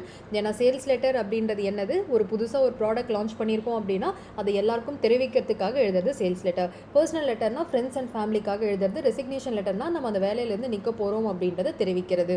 ஸோ ஒரு ப்ராடக்டோடைய ஒரு இன்ஃபர்மேஷன் வாங்குறோம் அப்படின்னா அதுக்கு பேர் என்ன லெட்டர் அப்படின்னா இன்கொயரி லெட்டர். ஸோ இது நம்ம கொஷின் பேப்பரில் கேட்கப்பட்ட கொஷின். ஸோ இதுக்கு ஆப்ஷன் ஏ. ஸோ இந்த மாதிரி தான். ஸோ என்ன லெட்டர், அதாவது என்ன பர்பஸ் அப்படின்னு கொடுத்துட்டு அதுக்கான லெட்டர் என்ன அப்படின்னு சூஸ் பண்ண சொல்லுவாங்க. இதுதான் டைப்ஸ் ஆஃப் லெட்டர்லேருந்து கேட்க போகிற கொஷின்ஸ். ஸோ அப்படின்னா இந்த கொஷின் கேட்டிருக்காங்கன்னா இந்த மாதிரி ஏதாவது ஒரு டைப் ஆஃப் லெட்டர் நமக்கு கொடுத்து அது என்ன லெட்டர் அப்படின்னு கண்டுபிடிக்க சொல்லுவாங்க. ஸோ இவ்வளோ தூரம் நீங்கள் கிளாஸ் ஒழுங்காக கவனிச்சிருந்தாலே இந்த மாதிரி கேட்க போகிற ஒரு கொஷினுக்கு கன்ஃபார்மாக உங்களால் கரெக்டாக ஆன்சர் பண்ண முடியும். இந்த கொஷினோட நம்ம பார்த்திங்க அப்படின்னா 12th ஸ்டாண்டர்ட் புக்கு ஃபுல்லாகவே டிஸ்கஸ் பண்ணி முடிச்சிட்டோம். 12th புக்கில் நம்ம எல்லாமே பார்த்தது என்னென்னா டைப்ஸ் ஆஃப் லெட்டர். நம்ம முன்னாடியே வீடியோ ஆரம்பிக்கும் பொழுதே சொன்னேன், இந்த லெட்டர் ரைட்டிங்கில் 3 ஃபார்மேட் கொஷின் கேட்பாங்க அப்படின்றது. ஒன்று டைப்ஸ் ஆஃப் லெட்டர் வச்சு கொஷின் கேட்பாங்க அப்படின்றது. ஸோ அதை தான் நம்ம பார்த்திங்க அப்படின்னா 12th ஸ்டாண்டர்ட் புக்கு ஃபுல்லாகவே பார்த்து முடித்தோம். அந்த டைப் ஆஃப் லெட்டர் நம்ம கம்ப்ளீட் பண்ணிட்டோம். அடுத்தது என்னென்னா ஃபார்மேட் ஆஃப் லெட்டர் வச்சு கொஷின் கேட்பாங்க அப்படின்னு சொல்லியிருந்தேன். அதுக்கு நம்ம எங்கேருந்து படிக்க போகிறோம் அப்படின்னா 8th ஸ்டாண்டர்டோட இங்கிலீஷ் புக்லேருந்து தான் ஃபார்மேட் ஆஃப் லெட்டர் அப்படின்றத பார்க்க போகிறோம். ஸோ ஃபஸ்ட்டு நம்ம பார்க்குறது என்ன அப்படின்னா ஃபார்மல் அப்படின்ற லெட்டருடைய ஃபார்மேட். ஸோ ஒரு ஃபார்மல் லெட்டர் எழுதணும், ஸோ ஒரு அஃபிஷியலுக்கு எழுதணும், ஒரு என்கொயரி லெட்டர் எழுதணும், sales letter, so business letter, இந்த ஜாப் அப்ளிகேஷன் லெட்டர் எல்லாமே இது கீழே வரும், ஃபார்மல் லெட்டர் கீழே வரும். அதுக்கான ஒரு ஃபார்மேட் அப்படின்றத கொடுத்துருக்காங்க, ஒரு ஸ்ட்ரக்சர் கொடுத்துருக்காங்க. ஸோ ஃபஸ்ட்டு லெட்டர் ஆரம்பிக்கும் பொழுது என்னத்துலேருந்து ஆரம்பிக்கணும் அப்படின்னா சென்டருடைய அட்ரஸ். ஸோ யார் எழுதுறாங்க, இப்போ நாம் தான் ஒரு லெட்டர் எழுதுகிறோம் அப்படின்னா நாம் தான் சென்டர். ஸோ நம்மளுடைய அட்ரஸை ஃபஸ்ட்டு நம்ம அங்கே மென்ஷன் பண்ணணும். செகண்ட் பார்த்திங்க அப்படின்னா டேட், என்னைக்கு அந்த லெட்டர் நம்ம எழுதுகிறோமோ அந்த டேட் மென்ஷன் ஆயிருக்கணும்.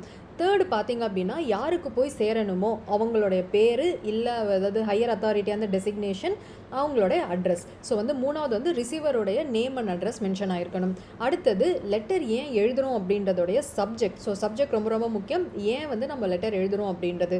இப்போ இந்த லெட்டரில் பாருங்கள் சப்ஜெக்ட் என்ன கொடுத்துருக்காங்க, waste of water due to a broken pipe. So ஒரு இடத்துல ஒரு பைப் உடஞ்சிருக்கு, அதனால தண்ணி நிறைய வேஸ்ட் ஆகுது. இதை பற்றி தான் இந்த லெட்டர் எழுதியிருக்காங்க. ஸோ இந்த லெட்டர் எதுக்காக எழுதுகிற அந்த சப்ஜெக்ட் பார்த்திங்க அப்படின்னா ரிசீவரோடைய நேம் அண்ட் அட்ரஸ் கீழே சப்ஜெக்ட் எழுதிடணும். ஸோ அதுக்கப்புறம் என்ன பண்ணணும், சல்யூட்டேஷன். ஸோ சல்யூட்டேஷனில் பார்த்திங்க அப்படின்னா நம்ம ஒரு லெட்டர் ஆரம்பிக்கிறதுக்கு முன்னாடி நம்ம அவங்களுக்கு சல்யூட்டேஷன் நம்ம சொல்லணும். ஸோ இந்த லெட்டரில் பார்த்திங்க அப்படின்னா சப்ஜெக்ட் நமக்கு மேலே கொடுத்துருக்காங்க. சில நமக்கு சல்யூட்டேஷன் அப்படின்றதுக்கு மேலேயே நமக்கு சப்ஜெக்ட் அப்படின்றது கொடுத்துருக்காங்க. ஆனால் பொதுவாக நம்ம பார்த்திங்க அப்படின்னா நாம் லெட்டர் எழுதும்பொழுது ஆனால் நாம் இது வரைக்கும் பொதுவாக ஃபார்மல் லெட்டர் எழுதும்பொழுது first salutation dear sir or madam, நம்ம யாருக்கு அட்ரஸ் பண்ணுறோன்னா இது formal letter, so sir or madam அப்படின்றத யூஸ் பண்ணணும். இதை தான் சல்யூட்டேஷன். நம்ம இப்போ அவங்களை நேரடியாக பார்க்கும்போது அவங்க விஷ் பண்ணுவோம் இல்லையா, அதுதான் நம்ம லெட்டரில் சொல்லும்போது அதுக்கு பேர் சல்யூட்டேஷன் அப்படின்னு சொல்லியிருப்பாங்க. ஸோ நாம் லெட்டர் எழுதும்போது சல்யூட்டேஷனுக்கு கீழே தான் நம்ம சப்ஜெக்ட் வந்து எழுதுவோம். ஆனால் நம்ம புக்கில் கொடுத்துருக்கிறது பார்த்தீங்கன்னா சல்யூட்டேஷனுக்கு மேலே சப்ஜெக்ட் கொடுத்துருக்காங்க. ஸோ இந்த சப்ஜெக்ட் வரும்பொழுது மட்டும் நல்லா தெரிஞ்சுக்கோங்க, சப்ஜெக்ட்ன்றது சல்யூட்டேஷனுக்கு மேலேயும் எழுதலாம், சல்யூட்டேஷனுக்கு கீழேயும் எழுதலாம். ஸோ அப்படின்னா நமக்கு கொடுக்கப்பட்டிருக்கும் ஆப்ஷனை பொறுத்து தான். ஸோ நம்ம ஆப்ஷனில் வந்து சல்யூட்டேஷனுக்கு மேலேயா கீழேயா என்ன கொடுத்துருக்காங்களோ அதை பொறுத்து தான் நீங்கள் சூஸ் பண்ணணும். நம்ம புக்கை பொறுத்த வரைக்கும் சல்யூட்டேஷனுக்கு மேலே தான் சப்ஜெக்ட் அப்படின்றது கொடுத்துருக்காங்க. ஆனால் ஒரிஜினலாக நம்ம ஃபார்மல் லெட்டர் எல்லாமே எழுதும்பொழுது சல்யூட்டேஷனுக்கு கீழே தான் நம்ம சப்ஜெக்ட் அப்படின்றத போடுவோம். ஸோ அதுக்கப்புறம் body of the letter. So என்ன ரீசனுக்காக இந்த லெட்டர் எழுதியிருக்கோம் அப்படின்றத டீட்டெயில்டாக வந்து பார்த்தீங்க அப்படின்னா இந்த பாடி ஆஃப் தி லெட்டரில் தான் வந்து நம்ம சொல்வோம். ஸோ நம்ம முன்னாடி சப்ஜெக்டில் என்ன பார்த்தோம், due to broken pipes water wastage தான் நம்ம வந்து பார்த்தோம். ஸோ என்ன பிரச்சனை அப்படின்னா we have observed wastage of water for the last 15 days at the construction site. So ஒரு பக்கத்தில் ஒரு கன்ஸ்ட்ரக்ஷன் சைட் இருக்குது. அந்த கன்ஸ்ட்ரக்ஷன் சைட் எங்கே இருக்குது அப்படின்னா ஸ்கூலுக்கு பக்கத்தில் இருக்குது. ஸோ அப்போனா இந்த லெட்டரை வந்து ஒரு ஸ்கூலில் இருந்தோ இல்லை ஸ்கூலில் ஒர்க் பண்ணுற ஒருத்தவங்களோ இல்லை அந்த ஏரியாவில் இருக்க யாரோ ஒருத்தவங்களோ இந்த லெட்டரை வந்து யாருக்கு முனிசிபாலிட்டிக்கு எழுதியிருக்காங்க. ஸோ ஸ்கூலுக்கு பக்கத்தில் ஒரு கன்ஸ்ட்ரக்ஷன் சைட் இருக்குது. அந்த சைட்டில் 15 டேஸாக ஒரு பைப் உடஞ்சி நிறைய தண்ணி வெளியே வந்துகிட்டே இருக்குது. இதனால் என்ன ஆகுது அப்படின்னா it makes the whole area slippery and muddy. So அந்த இடம் ஃபுல்லாக பார்த்தீங்கன்னா தண்ணி தேங்கி சொதன்னு வந்து இருக்குது. Mosquitoes have begun to breed there and it has become a health hazard. So அங்கே வந்து நிறைய தண்ணி தேங்குறதுனால வந்து கொசு தொல்லை வந்து அதிகமாக இருக்குது. இதனால் வந்து உடல்நல பிரச்சனையும் வருது அப்படின்னு சொல்லிட்டு லெட்டரில் வந்து அட்ரஸ் பண்ணியிருக்காங்க. திருப்பி க்ளோசிங் பேராகிராஃப். ஸோ க்ளோசிங் பேராகிராஃபில் தான் தன்னுடைய விருப்பத்தை வந்து தெரிவிப்பாங்க. We request you to look into the matter immediately and get the pipeline repaired. So இந்த விஷயத்தை வந்து டக்குன்னு பார்த்து இது வந்து சரி செஞ்சு விடுங்க அப்படின்றத அந்த க்ளோசிங் பேராகிராஃபில் கொடுத்துருக்காங்க. ஸோ அது முடிச்ச உடனே காம்ப்ளிமெண்ட்ரி க்ளோஸ் தேங்க்யூ அப்படின்றது. ஸோ இந்த தேங்க்யூ சொல்லிட்டாங்க அப்படின்னா நம்ம லெட்டரில் சொல்ல வந்தது சொல்லி முடிச்சிட்டோம் அப்படின்றது அர்த்தம். ஸோ வந்து நம்ம தேங்க்யூ அப்படின்றது காம்ப்ளிமெண்ட்ரி க்ளோஸ். ஸோ அதை முடிச்ச உடனே என்ன பண்ணணும்னா சப்ஸ்கிரிப்ஷன். ஸோ சப்ஸ்கிரிப்ஷன் அப்படின்னா யார் இதை எழுதுறா, ஓகேவா, யார் இதை எழுதுறா அப்படின்னா ஸோ யுவர் சின்சியர்லி ஃபெய்த்ஃபுல்லி ட்ரூலின்னு போட்டுட்டு கீழே நம்மளுடைய சைன் போடலாம். ஸோ வந்து சைனுக்கு கீழே ஒரு வேளை நீங்கள் நேம் எழுதணும்னாலும் சென்டருடைய நேம் அண்ட் டெசிக்னேஷனை வந்து எழுதலாம். இதுதான் வந்து ஒரு ஃபார்மல் லெட்டருடைய ஃபார்மேட் அப்படின்னு சொல்லிட்டு நம்ம 8th புக்கில் கொடுத்துருக்காங்க. இதே ஃபார்மேட்டை இப்போ கேட்ட குரூப் 4 2025 கொஷின் பேப்பரில் அப்படியே அது கொஷினாக கேட்டிருக்காங்க பாருங்கள். ஸோ இந்த கொஷின் பாருங்கள், write a letter to the editor of the journal about the stagnant rain water issue in your area அப்படின்னு கொடுத்துருக்காங்க. ஸோ இதுவும் ஒரு ஃபார்மல் லெட்டர் தான். ஆனால் இந்த லெட்டர் யாருக்காக எழுதுறது, லெட்டர் டு எடிட்டர். நியூஸ் பேப்பரில் இருக்கும் நியூஸ் பேப்பர் கம்பெனியில் வேலை செய்கிற அந்த எடிட்டருக்கு இந்த லெட்டர் வந்து எழுதப்படுது. இது ஒரு ஃபார்மல் லெட்டர் அப்படின்னா அதோட ஃபார்மேட் எப்படி இருக்கணும்னு சொல்லிட்டு அவங்க நிறைய கொடுத்துட்டாங்க. ஆப்ஷன் ஏல சல்யூட்டேஷன், பியில் டேட்டு, சியில் ரிசீவர் அட்ரஸ், டியில் சிக்னேச்சர், இயில் வந்து சென்டருடைய அட்ரஸ், எஃப்ல சப்ஜெக்ட், ஜியில் பாடி ஆஃப் லெட்டர், ஹெச்சில் காம்ப்ளிமெண்ட்ரி க்ளோஸ். இது எல்லாமே கொடுத்துட்டாங்க. இப்போ நம்ம என்ன பண்ணணும்னா ஒரு ஃபார்மல் லெட்டர் எப்படி இருக்கணுமோ அந்த ஃபார்மேட்டில் அடுக்க போகிறோம். ஸோ ஃபார்மல் லெட்டரில் ஃபஸ்ட்டு யார், சென்டர், யார் அந்த லெட்டர் எழுதுகிறாங்களோ அவங்க தான் ஃபஸ்ட்டு இருக்கணும். அப்போ சென்டர் அட்ரஸ் தான் ஃபஸ்ட்டு இருக்கணும். அப்போ ஃபஸ்ட்டு இ இருக்கணும். ரெண்டாவதாக என்ன இருக்கணும், சென்டர் அட்ரஸ் முடித்த உடனேவே டேட்டு போட்டுடணும்.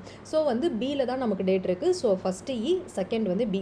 டேட் போட்டோன்னே என்ன பண்ணணும், ரிசீவருடைய அட்ரஸை வந்து நம்ம கண்டிப்பாக எழுதிடணும். ஸோ ரிசீவருடைய அட்ரஸை நம்ம எழுதிடுறோம். ஸோ ரிசீவருடைய அட்ரஸை போட்ட உடனே இந்த இடத்துல தான் வந்து நம்ம முன்னாடி சொன்ன அந்த ஒரு விஷயம் இருக்கும். நம்ம புக்கில் பார்த்தீங்க அப்படின்னா ரிசீவரோட அட்ரஸ் முடித்தோடனே நமக்கு சப்ஜெக்ட்னு கொடுத்துருக்காங்க. ஆனால் நமக்கு அந்த கொஷின் பேப்பரில் ஆப்ஷன் பார்த்தீங்க அப்படின்னா ரிசீவர் அட்ரஸ் முடித்தோடனே சல்யூட்டேஷன்றது தான் ஃபஸ்ட்டு கொடுத்துட்டு சல்யூட்டேஷனுக்கு கீழே தான் நம்ம வந்து பார்த்தீங்க அப்படின்னா சப்ஜெக்ட் போடுற மாதிரி இருக்கும். ஆனால் உண்மையாக ஃபார்மல் லெட்டர்ஸ் எழுதும்பொழுது சல்யூட்டேஷனுக்கு கீழே தான் பார்த்தீங்க அப்படின்னா சப்ஜெக்ட் அப்படின்றத வந்து கொடுத்துருப்பாங்க. ஸோ நம்மளோட கொஷின் பேப்பர்லேயுமே அதே தான் வந்து கேட்டிருக்காங்க. புக்கில் ஏன் எப்படி கொடுத்துருக்காங்கன்றது தெரியல. பட் 90% ஆஃப் இடத்துல நம்ம சல்யூட்டேஷனுக்கு கீழே தான் சப்ஜெக்ட் அப்படின்றது வரும். ஸோ அதனால் இதுலேயுமே அந்த ஆர்டர் பார்த்தீங்க அப்படின்னா ஃபஸ்ட்டு சல்யூட்டேஷன், அதுதான் ஏ. சல்யூட்டேஷனுக்கு கீழே தான் பார்த்தீங்க அப்படின்னா அடுத்தது சப்ஜெக்ட் அப்படின்ற எஃப் அப்படின்ற ஆப்ஷன் இருக்கும். ஸோ சப்ஜெக்ட் கீழே பார்த்தீங்க அப்படின்னா பாடி ஆஃப் தி லெட்டர், ஏன் இந்த லெட்டர் எழுதுகிறோம் அப்படின்றது. So body of the letter கீழே பார்த்தீங்கன்னா காம்ப்ளிமெண்ட்ரி க்ளோஸ். ஸோ வந்து நம்ம தேங்க்யூ அதை மென்ஷன் பண்ணுறோம். ஸோ காம்ப்ளிமெண்ட்ரி க்ளோஸுக்கு அப்புறம் பார்த்தீங்க அப்படின்னா ஸோ வந்து சிக்னேச்சர், நம்மளுடைய சைன் வந்து நம்ம போடுறோம். ஸோ காம்ப்ளிமெண்ட்ரி கீழே பார்த்தீங்கன்னா சப்ஸ்கிரிப்ஷன் அப்படின்றது தான் வரணும். அங்கே ஆப்ஷனை சப்ஸ்கிரிப்ஷன் கொடுக்காதனால நம்ம வந்து டேரெக்டாக சிக்னேச்சருக்கு போயிட்டோம். ஒருவேளை சப்ஸ்கிரிப்ஷன் கொடுத்துருந்தாங்கன்னா காம்ப்ளிமெண்ட்ரி க்ளோஸ்க்கு அப்புறம் சப்ஸ்கிரிப்ஷன், அதுக்கப்புறம் தான் பார்த்தீங்க அப்படின்னா நம்ம சிக்னேச்சர் வந்து கொடுப்போம். ஸோ இதுதான் நமக்கு ஒரு ஃபார்மல் லெட்டருக்கான ஒரு ஃபார்மேட். ஸோ இது அப்படியே டேரெக்டாக நமக்கு வந்து கொஷினாக கேட்டிருக்காங்க. ஒருவேளை பாசிபிலிட்டிஸ் இருந்துச்சு அப்படின்னா நமக்கு இந்த தடவை வந்து இந்த லெட்டர் இப்போ இந்த மாதிரி அரேஞ்ச் பண்ணுங்க அப்படின்னு கொடுக்காம, ஸோ சிக்னேச்சர் அப்படின்னா லெட்டரில் நம்ம எங்கே போடணும், இல்லை இப்போ வந்து சென்டர்ஸ் அட்ரஸ் அப்படின்னா நம்ம லெட்டரில் ஃபஸ்ட்டே ப்ளேஸ் பண்ணணும் அப்படின்றது இருக்கும். ஸோ இப்போ வந்து நீங்கள் பார்த்தீங்கன்னா சப்ஜெக்ட் வந்து எது கீழே வரணும் அப்படின்னா சல்யூட்டேஷன், பிலோ சல்யூட்டேஷன் வரணும். ஸோ இந்த மாதிரி எந்த இடத்துல வரலாம் அப்படின்ற ஸோ இந்த கொஷின்ஸும் வந்து கேட்கலாம். ஸோ இதெல்லாமே என்னென்னா ஒரு லெட்டரோடைய ஃபார்மேட் பேஸ்டு கொஷின்ஸ். இதுக்கு முன்னாடி நம்ம ஃபார்மல் லெட்டரோடைய ஃபார்மேட் பார்த்தோம். அதே மாதிரி தான் நமக்கு பார்த்தீங்க அப்படின்னா 8th புக்கில் இன்ஃபார்மல் லெட்டரோடைய ஒரு சாம்பிளும் கொடுத்துருக்காங்க. ஃபார்மல் லெட்டரில் தான் ஏகப்பட்ட ஸ்டெப்ஸ் இருக்கும். இன்ஃபார்மல் லெட்டர் அப்படின்றது டேரெக்டாக இருக்கும். ஆனால் எந்த லெட்டராக இருந்தாலும் ஃபஸ்ட்டு என்ன இருக்கணும், சென்டரோடைய அட்ரஸ் இருக்கணும். சென்டரோடைய அட்ரஸ் போட்ட உடனேவே டேட் அப்படின்றத போட்டுருவோம். இதுவே ஃபார்மலுக்கும் இன்ஃபார்மலுக்கும் முக்கியமான வித்தியாசம் என்ன அப்படின்னா, ஸோ வந்து ஃபார்மல் லெட்டரில் நம்ம டேட்டை போட்டோடனே யாரோடைய பேர் எழுதும், ரிசீவருடைய நேம் அண்ட் அட்ரஸ் எழுதுவோம். இன்ஃபார்மல் லெட்டரில் ரிசீவருடைய நேம் அண்ட் அட்ரஸை லெட்டரில் எழுத வேணாம், மேலே அந்த கவரில் எழுதினா நமக்கு போதும். அதனால் இன்ஃபார்மல் லெட்டரில் டேட் முடிஞ்ச உடனே டேரெக்டாக சல்யூட்டேஷன். ஸோ டியர், நம்ம யாருக்கு அட்ரஸ் பண்ணுறோமோ அவங்களோட பேராக இருக்கலாம், இல்லை அவங்களோட ரிலேஷன்ஷிப், மதரோ ஃபாதரோ சிஸ்டரோ, ஸோ நம்ம என்ன ரிலேஷன்ஷிப் இருக்கோ அதை வந்து இந்த டியருக்கு பக்கத்தில் நம்ம மென்ஷன் பண்ணலாம். அப்புறம் body of the letter. So நம்ம பாடி ஆஃப் தி லெட்டர் எழுதிடுறோம். ஸோ இங்கேயும் பார்த்தீங்க அப்படின்னா நம்ம அந்த க்ளோசிங் வந்து நம்ம தாராளமாக வந்து கடைசியாக வந்து நம்ம அந்த க்ளோசிங் பேராகிராஃப் கொடுத்துடலாம். Please convey my regards to dad and love to Sukanya அப்படின்னு சொல்லிட்டு கொடுத்துருக்காங்க. ஸோ நம்ம கடைசியாக க்ளோசிங் பேராகிராஃப் கொடுத்துட்டு, ஸோ இந்த இடத்துலையும் நம்ம சப்ஸ்கிரிப்ஷன் அப்படின்றது, சப்ஸ்கிரிப்ஷன்னா யுவர்ஸ் அப்படின்னு ஆரம்பிக்கிறது தான் நம்ம சப்ஸ்கிரிப்ஷன் அப்படின்னு சொல்லுவோம். யுவர்ஸ் லவ்விங்லி, இல்லை வந்து யுவர்ஸ் ஒபீடியன்ட், நீங்கள் என்ன அங்கே இன்ஃபார்மல் லெட்டரில் யூஸ் பண்ணணுமோ அதை நீங்கள் தாராளமாக வந்து யூஸ் பண்ணிக்கலாம். கீழே பார்த்தீங்கன்னா சென்டர்ஸ் நேம், ஸோ வந்து நேமும் கொடுக்கலாம், இல்லை நீங்கள் சிக்னேச்சர் பண்ணுறதா இருந்தாலும் பண்ணலாம். ஸோ இன்ஃபார்மல் லெட்டர் அப்படின்னா இதுதான் வந்து ஃபார்மேட். ஃபார்மல் லெட்டருக்கு தான் நிறைய ஸ்டெப்ஸ் இருக்கும். இன்ஃபார்மல் லெட்டருக்கு முக்கியமான விஷயம் என்ன அப்படின்னா, நீங்கள் ரிசீவரோடைய நேம் அண்ட் அட்ரஸை லெட்டருக்குள்ளே மென்ஷன் பண்ணணும்னு அவசியம் கிடையாது. நீங்கள் கவரில் மென்ஷன் பண்ணிங்கன்னா இன்ஃபார்மல் லெட்டருக்கு போதும். இப்போ நம்ம 8th புக்கில் பார்த்தீங்கன்னா இது புக் பேக்கில் வந்து கொடுத்துருக்காங்க. ஸோ இது என்ன அப்படின்றத பார்த்துருவோம். ஸோ என்னென்னா ஒரு சில இன்ஃபார்மல் லெட்டர்ஸ்லாம் கொடுத்துருக்காங்க, அதுக்கு எக்ஸாம்பிளும் கொடுத்துருக்காங்க. ஸோ இது எல்லாமே நல்லா தெரிஞ்சுக்கோங்க, ஏன்னா எந்த லெட்டர் ஃபார்மலாக இன்ஃபார்மலான்னு கண்டுபிடிக்கணும். ஸோ அதனாலே இந்த எக்ஸாம்பிள்ஸில் அதோட பார்த்துப்போம். ஸோ அவங்களே கொடுத்துட்டாங்க, using the given informal letter as model write a letter on any one of the topics given below. ஆனால் நம்ம கொஷின் பேப்பரில் உட்காந்து நீங்கள் லெட்டர் எழுதுங்கன்னு சொல்ல போகிறது இல்லை, ஏன்னா நமக்கு எல்லாமே மல்டிபிள் சாய்ஸ் கொஷின் தான். ஸோ நீங்கள் நிஜமாலே லெட்டரில் எழுத போகிறது கிடையாது. ஸோ நீங்கள் பண்ண வேண்டியது என்ன அப்படின்னா, அது என்ன டைப் ஆஃப் லெட்டர் அப்படின்றத கண்டுபிடிக்கிற மாதிரி தான் உங்களோட கொஷின்ஸ் வந்து இருக்கும். இப்போ write a letter to your father asking permission to go on an educational tour. இப்போ write a letter to your father அப்படின்னா letter to a family member அப்படின்னா இது வந்து பர்சனல் லெட்டர், அப்போனா இது informal letter. Write a letter to a friend about your summer holidays. So ஒரு ஃப்ரெண்டுக்கு letter எழுதுறீங்கனாலும் அது ஒரு பர்சனல் லெட்டர், இதுவும் நமக்கு informal letter. Write a letter to a sister suggesting her to take part in cultural programme in school annual day celebration. Sister அப்படின்னாலும் family மெம்பருக்கு letter எழுதுறது, so இதுவும் நமக்கு ஒரு பர்சனல் லெட்டர் தான். ஸோ ஃபாதர், ஃப்ரெண்டு, சிஸ்டர், நம்ம relatives இவங்களுக்கு எல்லாமே எழுதுகிற லெட்டர் எல்லாமே பர்சனல் லெட்டர்ஸ். பர்சனல் லெட்டர் அப்படின்னாலே எல்லாமே நமக்கு இன்ஃபார்மல் லெட்டர். ஸோ அடுத்தது பாருங்கள், using the given letter as model write a complaining letter of any one of the topic below. So complaint letter அப்படின்னாலே அது ஃபார்மல் லெட்டர் கேட்டகரியில் வந்துடும். இங்கே அவங்க டேரெக்டாக ஃபார்மல் லெட்டர்னு கொடுக்காம கம்ப்ளைனிங் லெட்டர்னு கொடுத்துருக்காங்க. ஸோ இந்த மாதிரியும் ஒரு சில நேரங்கள் இருக்கலாம். டேரெக்டாக ஃபார்மல் லெட்டர்னு கொடுக்க மாட்டாங்க, அஃபிஷியல் லெட்டர்னு கொடுத்துருப்பாங்க, இல்லை கம்ப்ளைனிங் லெட்டர்னு கொடுத்துருப்பாங்க, ஸோ என்கொயரி லெட்டர் அப்படின்னு கொடுத்துருப்பாங்க, இல்லைனா லெட்டர் டு எடிட்டர்னு கொடுத்துருப்பாங்க. டேரெக்டாக அவங்க ஃபார்மல்னு கொடுக்காம நமக்கு தெரிஞ்ச அந்த டைப்ஸோட நேமெல்லாம் வச்சு கூட கொடுத்துருக்கலாம். ஸோ இதெல்லாம் நீங்கள் படித்த உடனேவே இது ஃபார்மலாக இன்ஃபார்மலான்றதை கண்டுபிடிச்சிடணும். ஸோ இந்த லெட்டரில் பாருங்கள், to the police commissioner about the noise caused by the loud speaker in the music shop near your school. So police கமிஷனருக்கு நீங்கள் ஒரு லெட்டர் எழுதுறீங்க அப்படின்னா ஹையர் அத்தாரிட்டிக்கு ஒரு கவர்மெண்ட் அஃபீஷியலுக்கு லெட்டர் எழுதணும் அப்படின்னா அந்த அஃபீஷியல் லெட்டர். ஸோ இது formal letter. To the post master general on non receipt of the book parcel. இப்போ ஒரு போஸ்ட் மாஸ்டர் கிட்ட நீங்கள் ஒரு புக் பார்சல் வரலை அப்படின்றத பற்றி டிலேயிங், ஓகேவா, நம்ம டிலேயிங் லெட்டர் அப்படின்னு சொல்லுவோம். ஸோ இது வந்து ஒரு கம்ப்ளைண்ட் லெட்டர். டிலேயிங் அப்படின்றது ஒரு கம்ப்ளைண்ட் லெட்டர். என்னோட பார்சல் இன்னும் ரிசீவ் ஆகலை அப்படின்றதுக்கு போஸ்ட் மாஸ்டருக்கு ஒரு கம்ப்ளைண்ட் லெட்டர் எழுதுறோம். ஸோ இது கம்ப்ளைண்ட் லெட்டர்னு எடுத்துக்கிட்டாலும் இது ஃபார்மல் லெட்டர் தான். போஸ்ட் மாஸ்டர் அப்படின்றவங்க ஒரு அத்தாரிட்டி, ஒரு போஸ்ட்டில் இருக்கிறவங்க, அவங்களுக்கு லெட்டர் எழுதும்பொழுதும் அது ஃபார்மல் லெட்டராக தான் எழுதணும். To the transport manager TNPSC on non stopping of bus near your school bus stop. So இந்த இடமும் நீங்கள் ஒரு டிரான்ஸ்போர்ட் மேனேஜருக்கு எழுதுறீங்க, அவர் ஒரு கவர்மெண்ட் அஃபிஷியல், அவர் ஒரு அத்தாரிட்டி. ஸோ கவர்மெண்ட் அஃபிஷியல் அத்தாரிட்டிக்கு லெட்டர் எழுதும்பொழுது அது அஃபிஷியல் லெட்டர், அதை கண்டிப்பாக நம்ம வந்து பார்த்திங்க அப்படின்னா ஃபார்மலான அந்த ஃபார்மேட்டில் தான் எழுதணும். ஸோ ஒரு லெட்டர் கொடுத்துட்டாங்க அப்படின்னா உங்களுக்கு ஃபார்மல் லெட்டரா இன்ஃபார்மல் லெட்டரா அப்படின்னு கண்டுபிடிக்க தெரிஞ்சாலே ஸோ இந்த மாதிரி டைப்ஸ் ஆஃப் லெட்டர் வர கொஷின்ஸ்லாம் நீங்கள் ஈஸியாக ஆன்சர் பண்ணிடலாம். இப்போ 8th புக் முடிச்சாச்சு. நம்ம அடுத்தது 6th ஸ்டாண்டர்டோட இங்கிலீஷ் புக் பார்க்க போகிறோம். 6th ஸ்டாண்டர்ட் இங்கிலீஷ் புக்கில் லெட்டர் ரைட்டிங் பற்றி பெருசாக டிஸ்கஸ் பண்ணல. பட் ஒரே ஒரு எக்ஸாம்பிள் மட்டும் நம்ம கொடுத்துருக்காங்க. அது என்ன லெட்டர் ரைட்டிங் எக்ஸாம்பிள் அப்படின்றத பார்த்துட்டு அதிலிருந்து எந்த மாதிரி கேள்வி வரலாம் அப்படின்ற ஒரு மாடல் கொஸ்டினும் டிஸ்கஸ் பண்ணிடுவோம். ஸோ இது பார்த்திங்கன்னா நமக்கு என்ன கொடுத்துருக்காங்கன்னா, imagine that you are the school people leader. நீங்கள் ஒரு ஸ்கூல் பீப்புள் லீடராக இருக்கீங்க ஒரு ஸ்கூலில். ரைட் அ ஃபார்மல் லெட்டர், வார்த்தையில் அவங்க கொடுத்துட்டாங்க. லெட்டரை நீங்கள் ஃபார்மலாக தான் எழுதணும் அப்படின்றது. Inviting the chief guest for the school annual டே. நீங்கள் ஸ்கூல் ஆனுவல் டே நடக்க போகுது. ஸோ சீஃப் கெஸ்ட்டை இன்வைட் பண்ணணும். இப்போ சீஃப் கெஸ்ட்டை யார் இன்வைட் பண்ணுவாங்கன்னா, ஒன்று கவர்மெண்ட் அஃபிஷியலோ ஒரு ஹையர் அத்தாரிட்டியை தான் கண்டிப்பாக இன்வைட் பண்ணணும். அப்போ லெட்டர் நம்ம என்னவாக தான் எழுதணும், ஃபார்மல் லெட்டராக தான் எழுதணும். ஏன் இந்த இடத்துல அவங்க ஃபார்மல் லெட்டர் அப்படின்றத மென்ஷன் பண்ணியிருக்காங்க. நம்ம நார்மலாக இன்வைட்டிங் அப்படின்னா இன்விடேஷன் லெட்டர் எதுக்குள்ளே வரும், இன்ஃபார்மல் லெட்டரில் வரும். ஆனால் இந்த இடத்துல நீங்கள் இன்வைட்டிங் அப்படின்றத மட்டும் எடுத்துக்கக்கூடாது. யாரை இன்வைட் பண்ணுறோன்றதை பொறுத்து தான் அது ஃபார்மலாக இன்ஃபார்மலாக அப்படின்றத நம்ம முடிவு பண்ணணும். இந்த இடத்துல ஸ்கூலோட சீஃப் கெஸ்ட்டு நம்ம இன்வைட் பண்ண போகிறோம். கண்டிப்பாக ஹையர் அத்தாரிட்டியாக தான் இருப்பாங்க. ஸோ இந்த லெட்டரை நம்ம எப்போவுமே ஃபார்மல் லெட்டராக தான் எழுதணும். So give details of the time and place of the event. So அவங்களுக்கு நம்ம ஒரு லெட்டர் எழுத போகிறோம். ஃபார்மல் லெட்டரோடைய ஃபார்மேட் இருக்கா அப்படின்றத செக் பண்ணிடுவோம். ஃபஸ்ட்டு சென்டர் அட்ரஸ் இருக்கா, yes school name and address கொடுத்துருக்காங்க. ரெண்டாவது டேட் அப்படின்றத கொடுத்துருக்காங்க, எஸ் செகண்டும் கரெக்ட். ஸோ அதுக்கப்புறம் பார்த்தீங்கன்னா ரிசீவரோடைய அட்ரஸ், அந்த சீஃப் கெஸ்ட்டோட நேம், அவங்க டெசிக்னேஷன் அண்ட் அட்ரஸ். அப்புறம் சல்யூட்டேஷன் அப்படின்றத கொடுத்துருக்காங்க. இந்த இடத்துல அவங்க சப்ஜெக்ட் கொடுக்காம direct of body of the லெட்டருக்குள்ளே போயிட்டாங்க. அதுக்கப்புறம் க்ளோசிங் பேராகிராஃப் கொடுத்துருக்காங்க. We look forward to receiver acceptance. அப்புறம் சப்ஸ்கிரிப்ஷன், யுவர்ஸ் அப்படின்னு ஆரம்பிச்சால சப்ஸ்கிரிப்ஷன். ஸோ யுவர்ஸ் சின்சியர்லின்றது இருக்குது. ஸோ சப்ஸ்கிரிப்ஷனுக்கு கீழே என்ன வரணும், சிக்னேச்சர் அப்படின்றது இருக்குது. ஸோ ஸ்கூல் பீப்புள் லீடராக நீங்கள் அந்த இடத்துல சிக்னேச்சர் பண்ணிவிட்டு நீ ஸ்கூல் பீப்புள் லீடர் அப்படின்ற உங்கள் டெசிக்னேஷனை மென்ஷன் பண்ணணும். இந்த லெட்டர் ஃபார்மேட், அதாவது இந்த லெட்டர் எக்ஸாம்பிள் தான் 6th புக்கில் கொடுத்துருக்காங்க. ஸோ இதுலேருந்து எந்த மாதிரியான கொஷின்ஸ் வரலாம் அப்படின்னா, இப்போ பாருங்கள் இது ஒரு மாடல் கொஷின் தான். ஸோ எப்படி வரலாம் அப்படின்னா, where is the date placed in the formal letter, இப்படியும் உங்களுக்கு கேள்விகள் வைக்கலாம். ஏன்னா நமக்கு ப்ரீவியஸ் இயரில் இப்போ நடந்த குரூப் 4 எக்ஸாமில் நமக்கு அந்த ஃபார்மேட்டையே அரேஞ்ச் பண்ண சொல்லிட்டாங்க. அப்படி தான் இருக்கணுன்றதில்ல, டேரெக்டாகவே இந்த மாதிரி கொஷின்ஸ் எல்லாமே இருக்கலாம். Where is the date placed in formal letter. இப்போ டேட் அப்படின்றத எங்கே பிளேஸ் பண்ணுவோம், அதுக்கு உங்களுக்கு அந்த ஃபுல் ஃபார்மேட் தெரியணும். ஃபஸ்ட்டு சென்டர் அட்ரஸ் இருக்கணும். சென்டர்ஸ் அட்ரஸ் எழுதின உடனே நம்ம என்ன பண்ணிடுவோம், டேட் அப்படின்றத மென்ஷன் பண்ணியிருப்போம். அப்போனா நீங்கள் ஆப்ஷன் செக் பண்ணுங்கள். டேட் அப்படின்றது எங்கே இருக்கணும், சென்டர் அட்ரஸ் கீழே இருக்கணும். ஆனால் ஆப்ஷன் ஏல ரிசீவர் அட்ரஸ்ன்னு கொடுத்துருக்காங்க, கிடையாது. ரிசீவர் அட்ரஸ் கீழே என்ன வரணும், சல்யூட்டேஷன் வரணும். அப்போ அது கிடையாது. ஆஃப்டர் சல்யூட்டேஷனுக்கு கீழே ஒன்று சப்ஜெக்ட் வரணும், இல்லை பாடி ஆஃப் லெட்டர் வரணும், தவிர்த்து டேட் அப்படின்றது வராது. After centres address. So centres அட்ரஸுக்கு கீழே தான் நம்ம என்ன பண்ணுவோம், டேட் அப்படின்றத மென்ஷன் பண்ணியிருப்போம். அப்போ ஆப்ஷன் சி தான் நம்ம கரெக்டான ஆன்சர். After signature. ஸோ சிக்னேச்சருக்கு அப்புறம் நம்ம எதுவுமே மென்ஷன் பண்ண மாட்டோம், அதோட லெட்டரே முடிஞ்சிடும். அப்போனா நம்ம கரெக்ட் ஆன்சர் டேட் அப்படின்றது ஆஃப்டர் சென்டர்ஸ் அட்ரஸ். ஸோ இந்த மாதிரி இந்த ஃபார்மேட்டோட ஏதாவது கொடுத்து அதை எங்கே பிளேஸ் பண்ணணும் அப்படின்ற கொஷின் நம்ம கேட்பாங்க. ஸோ இந்த மாதிரி கொஷின்ஸும் இந்த ஃபார்மேட் ஆஃப் லெட்டர்லேருந்து வரதுக்கு சான்சஸ் இருக்குது. அடுத்து நம்ம ஃபார்மேட் ஆஃப் ஜாப் அப்ளிகேஷன் அப்படின்ற இதான் பார்க்க போகிறோம். ஸோ இது ஃபார்மேட் ஆஃப் ஜாப் அப்ளிகேஷன் நம்ம முன்னாடியே பார்த்தது என்னது, ஜாப் அப்ளிகேஷன் லெட்டர் அப்படின்றது ஒரு ஃபார்மல் லெட்டர் தான். ஸோ ஃபார்மல் லெட்டரோட ஃபார்மேட் அப்படின்றத நம்ம முன்னாடியே பார்த்தோம். ஆனால் இந்த ஜாப் அப்ளிகேஷனில் கொஞ்சம் எக்ஸ்ட்ராஸ் இருக்கும், அதெல்லாம் என்னென்னு பார்த்துருவோம். ஸோ நம்ம முன்னாடி பார்த்தா அதே ஃபார்மல் லெட்டர் தான். சென்டர் நேம் இருக்கும், அட்ரஸ் இருக்கும், அதை தொடர்ந்து என்னவாக இருக்கணும், டேட்டா இருக்கணும். அதுக்கப்புறம் என்னது, ஸோ ரிசீவர் நேம் அண்ட் அட்ரஸ்ன்றது ஃபார்மல் லெட்டரில் இருந்திருக்கும். இது ஜாப் அப்ளிகேஷன்ன்றதால எம்ப்ளாயீஸ் நேம் அண்ட் அட்ரஸ் அப்படின்றத கொடுத்துருப்பாங்க. அதுக்கப்புறம் salutation, dear sir or madam அப்படி.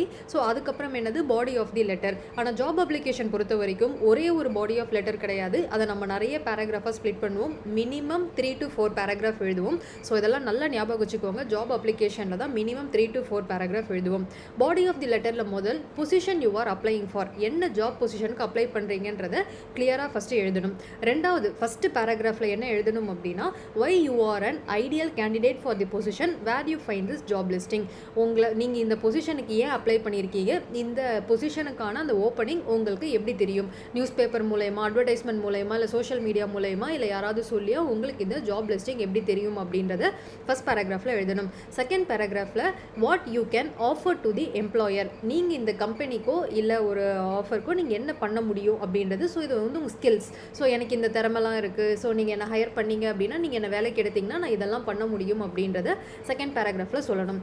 தேர்ட் பேராகிராஃபில் your qualification matching to the job position. So அது எஜுகேஷனல் குவாலிஃபிகேஷனாக இருக்கட்டும், ஒர்க் எக்ஸ்பீரியன்ஸாக இருக்கட்டும், இப்போ இருக்கும் இந்த ஜாப் பொசிஷனுக்கு என்னோட குவாலிஃபிகேஷன் எப்படி மேட்ச் ஆகும் அப்படின்றத தேர்ட் பேராகிராஃபில் சொல்லணும்.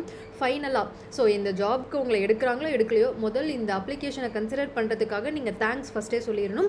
ஸோ ஒருவேளை உங்களை செலக்ட் பண்ணாங்கன்னா எப்படி நான் இப்படி ஃபாலோ அப் பண்ணுறது, நீங்கள் எனக்கு லெட்டர் அனுப்புவீங்களா இல்லை மெயில் பண்ணுவீங்களா, ஸோ எப்படி இன்ஃபார்ம் பண்ணுவீங்க அப்படின்ற ஃபாலோ அப் பற்றி ஃபைனல் பேராகிராஃபில் எழுதிட்டு, so complimentary close. So complimentary க்ளோஸ்னால் தேங்கிங் யூ, அப்புறம் சப்ஸ்கிரிப்ஷன் யுவர்ஸ் போட்டு எழுதுறது, கடைசியாக சிக்னேச்சர். ஸோ முன்னாடி பார்த்த அதே ஃபார்மல் லெட்டர் தான் இதில் பார்த்தீங்கன்னா அந்த பாடி ஆஃப் லெட்டரை வந்து ஒரு 4 பேராகிராஃபாக பிரிச்சிருப்பாங்க. ஸோ எந்தெந்த பேராகிராஃபில் என்னென்ன எழுதணுன்றது ரொம்ப ரொம்ப முக்கியம்.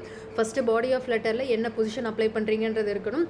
ஃபஸ்ட்டு பேராகிராஃப்குள்ளே உங்களை ஏன் இந்த பொசிஷனுக்கு செலக்ட் பண்ணணும், இந்த ஜாப் ஆஃபர் உங்களுக்கு எப்படி தெரியும்ன்றதை சொல்லணும். செகண்ட் பேராகிராஃபில் பார்த்தீங்க அப்படின்னா நீங்கள் இந்த கம்பெனிக்கு என்ன செய்ய முடியும் அப்படின்றத எழுதணும். ஸோ தேர்ட் பேராகிராஃபில் பார்த்தீங்கன்னா உங்களோட எஜுகேஷனல் குவாலிஃபிகேஷனாக இருக்கட்டும், ஒர்க் எக்ஸ்பீரியன்ஸாக இருக்கட்டும், இது அந்த பொசிஷனுக்கு எப்படி மேட்ச் ஆகுதுன்றது தெரியணும். ஸோ ஃபைனல் பேராகிராஃபில் தேங்க்ஸ் இன் அட்வான்ஸ் ஃபஸ்ட்டே சொல்லிவிட்டு, ஒருவேளை இந்த அப்ளிகேஷன் ஃபைனலாக திருப்பி ப்ராசஸ் ஆகி நெக்ஸ்ட் ஸ்டேஜுக்கு போகுதுன்னா இதை எப்படி நான் ஃபாலோ பண்ணுறது, எனக்கு எந்த வழியில் நீங்கள் கம்யூனிகேட் பண்ணுவீங்க அப்படின்றது எல்லாத்தையும் எழுதி முடிச்சிட்டோம் அப்படின்னா இதுதான் நம்மளுடைய ஜாப் அப்ளிகேஷன் லெட்டர். இப்போ அடுத்தது 11th ஸ்டாண்டர்டோட இங்கிலீஷ் புக்கில் என்ன கொடுத்துருக்காங்க அப்படின்றது பார்ப்போம். நம்ம முன்னாடியே பார்த்த அந்த ஜாப் அப்ளிகேஷனோட ஃபார்மேட் இந்த இடத்துல கொஞ்சம் எலாபரேட்டாக நமக்கு 11th புக்கில் கொடுத்துருப்பாங்க. A letter of application also known as a cover letter is a job application document sent with your resume to provide additional information about your skill and experience. நீங்கள் resume கொடுப்பீங்க இல்லையா, அந்த ரெஸ்யூமேவோட அட்டாச் பண்ணுற ஒரு letter தான் இந்த application, அதாவது letter of application அப்படின்றது. இந்த லெட்டர் ஆஃப் அப்ளிகேஷனில் why you are a qualified candidate for the job, ஏன் நீங்கள் உங்களை நாங்கள் இந்த ஜாபுக்கு செலக்ட் பண்ணணும் அப்படின்ற கேள்விக்கு ஆன்சர் பண்ண போகிறதே இந்த லெட்டர் தான். So effective application letter explain the reason for your interest in specific organisation and highlight your most relevant skill R experience. So job letter அப்படின்றது ஏன் உங்களை இந்த பதவிக்கு சூஸ் பண்ணணும், அப்படி இந்த பதவியில் உங்களுக்கு எடுக்கிறதின் மூலயமா என்னென்ன பெனிஃபிட்ஸ் இருக்குது அப்படின்றதையும் உங்களோட குவாலிஃபிகேஷனை ஹைலைட் பண்ணி காட்ட போகிறது இந்த லெட்டர் ஆஃப் அப்ளிகேஷன்ன்றது. இதோட ஃபார்மேட் நான் முன்னாடியே சொல்லிட்டேன், புக்கில் என்ன கொடுத்துருக்காங்க அப்படின்றதையும் பார்த்துருவோம். ஸோ ஃபஸ்ட்டு பார்த்தீங்க அப்படின்னா சென்டருடைய நேம் அண்ட் அட்ரஸ், கீழே பார்த்தீங்கன்னா டேட் கொடுத்துருக்காங்க. அப்புறம் எம்ப்ளாயியோடைய அந்த நேம் டீட்டெயில் அவங்களோட எல்லாமே இருக்கணும். ஸோ அது கீழே சல்யூட்டேஷன் டியர் மிஸ்டர், நம்ம அந்த சார் அவங்க யார் பேரோ அவங்களது. அடுத்தது பாடி ஆஃப் அப்ளிகேஷன். ஸோ நான் முன்னாடியே சொன்ன மாதிரி தான் ஃபஸ்ட்டு பாடி ஆஃப் அப்ளிகேஷனில் உங்களை ஏன் அந்த இதுக்கு எடுக்கிறாங்க, நீங்கள் என்ன பொசிஷனுக்கு அப்ளை பண்ணியிருக்கீங்கன்றதை ஃபஸ்ட்டு மென்ஷன் பண்ணணும். The body of your application letter enable the employee know what position you are applying for. ஏன்னா ஒரு கம்பெனியாக இருக்கட்டும், ஒரு பெரிய ஆர்கனைசேஷனாக இருக்கட்டும், நிறைய பொசிஷனுக்கு ஓப்பனிங் கொடுத்துருப்பாங்க. நீங்கள் ஸ்பெசிஃபிக்காக எந்த பொசிஷனுக்கு அப்ளை பண்ணியிருக்கீங்க அப்படின்றது தான் ஃபஸ்ட்டு பாடி ஆஃப் லெட்டரில் மென்ஷன் பண்ணணும். ஸோ அதே மாதிரி என்ன அப்படின்னா இதை ஒரே பேராகிராஃபில் எழுதணும் அப்படின்றது கிடையாது. லெட்டர் ஆஃப் அப்ளிகேஷன் ஜாப் அப்ளிகேஷனை இதை நிறைய பேராகிராஃபாக ஸ்ப்ளிட் பண்ணலாம். ஸோ எந்தெந்த பேராகிராஃபில் என்னென்ன எழுதணும் அப்படின்றத அடுத்தடுத்து பார்ப்போம். இப்போ ஜாப் அப்ளிகேஷன் லெட்டரோடைய ஃபஸ்ட் பேராகிராஃபில் பார்த்தோம்னா the first paragraph of letter should include information on the purpose of writing. என்ன பர்பஸ்க்காக இந்த லெட்டர் நீங்கள் எழுதியிருக்கீங்க அப்படின்றது, என்ன பர்பஸ்க்காக எழுதியிருக்கோம், இந்த ஜாப் நமக்கு கிடைக்கணும் அப்படின்றது தான் நமக்கு இதோடைய பர்பஸ். அப்படின்னா நீங்கள் ஏன் இந்த ஜாபுக்கு அப்ளை பண்ணுறீங்க, இந்த ஜாப் எங்கேருந்து உங்களுக்கு தெரியும் அப்படின்றத ஃபஸ்ட் பேராகிராஃபில் மென்ஷன் பண்ணணும். நீங்கள் ஒரு ஐடியல் கேண்டிடேட்டாக இல்லையா, அதாவது இந்த ஜாபுக்கான கரெக்டான கேண்டிடேட்டாக இல்லையான்றதை ஃபஸ்ட் பேராகிராஃபில் மென்ஷன் பண்ணணும். இதுவே செகண்ட் பேராகிராஃபில் பார்த்தீங்க அப்படின்னா நீங்கள் அந்த ஆர்கனைசேஷனுக்கு என்ன ஆஃபர் பண்ண முடியும், what you have to offer the employer. So second பேராகிராஃபில் நீங்கள் அந்த ஆர்கனைசேஷனுக்கு என்ன இது பண்ண முடியும், அதாவது உங்களோட ஸ்கில் என்னென்ன, உங்களோட ப்ளஸ் என்ன, உங்கள் நெகட்டிவ் என்ன, ஸோ இது எல்லாத்தையும் சொல்கிறது தான் செகண்ட் பேராகிராஃப். ஸோ அதுக்கப்புறம் பார்த்தீங்கன்னா தேர்ட் பேராகிராஃபில் உங்களுடைய குவாலிஃபிகேஷன் எப்படி இந்த பொசிஷனுக்கு மேட்ச் ஆகி இருக்குது அப்படின்றது. ஃபைனல் பேராகிராஃபில் thanking the employer in advance for considering your position, அதுக்கப்புறம் ஃபாலோ அப். ஸோ இந்த லெட்டர் ஃபர்தராக செலக்ட் ஆகி போகுது அப்படின்னா எனக்கு அது எப்படி தெரியும் அப்படின்றது தான் ஃபாலோ அப் அப்படின்னு கொடுத்துருக்காங்க. காம்ப்ளிமெண்ட்ரி க்ளோஸில் தேங்கிங் யூ, அப்புறம் வந்து சின்சியர்லி அப்படின்றது சப்ஸ்கிரிப்ஷன். ஸோ கீழே பார்த்தீங்கன்னா சிக்னேச்சர். ஸோ இதுதான் வந்து job application format. So normal formal லெட்டருக்கும் ஜாப் அப்ளிகேஷன் லெட்டருக்கும் ஒரே ஒரு வித்தியாசம் தான், பாடியில் 2-3 பேராகிராஃபாக ஸ்ப்ளிட் பண்ணி கொடுக்குறாங்க அப்படின்னா அது வந்து ஜாப் அப்ளிகேஷன் லெட்டர். ஸோ எந்தெந்த பேராகிராஃபில் என்னென்ன வைக்கணும் அப்படின்றது ரொம்ப ரொம்ப முக்கியம். ஏன்னா ஒருவேளை இதெல்லாம் கூட உங்களுக்கு கொஷினாக வரத்துக்கு சான்சஸ் இருக்கும். ஸோ எந்தெந்த பேராகிராஃபில் என்னென்ன வைக்கணும் அப்படின்றதையும் தெரிஞ்சுக்கோங்க. அடுத்தது நம்ம 10th ஸ்டாண்டர்ட் புக்கில் என்ன கொடுத்துருக்காங்கன்றதை பார்த்துருவோம். ஸோ லெட்டர் ரைட்டிங் அப்படின்னு ஒரு டாபிக் நம்ம 10th புக்கில் கொடுத்துருக்காங்க. A letter is an important mean of communication which could be personal or official.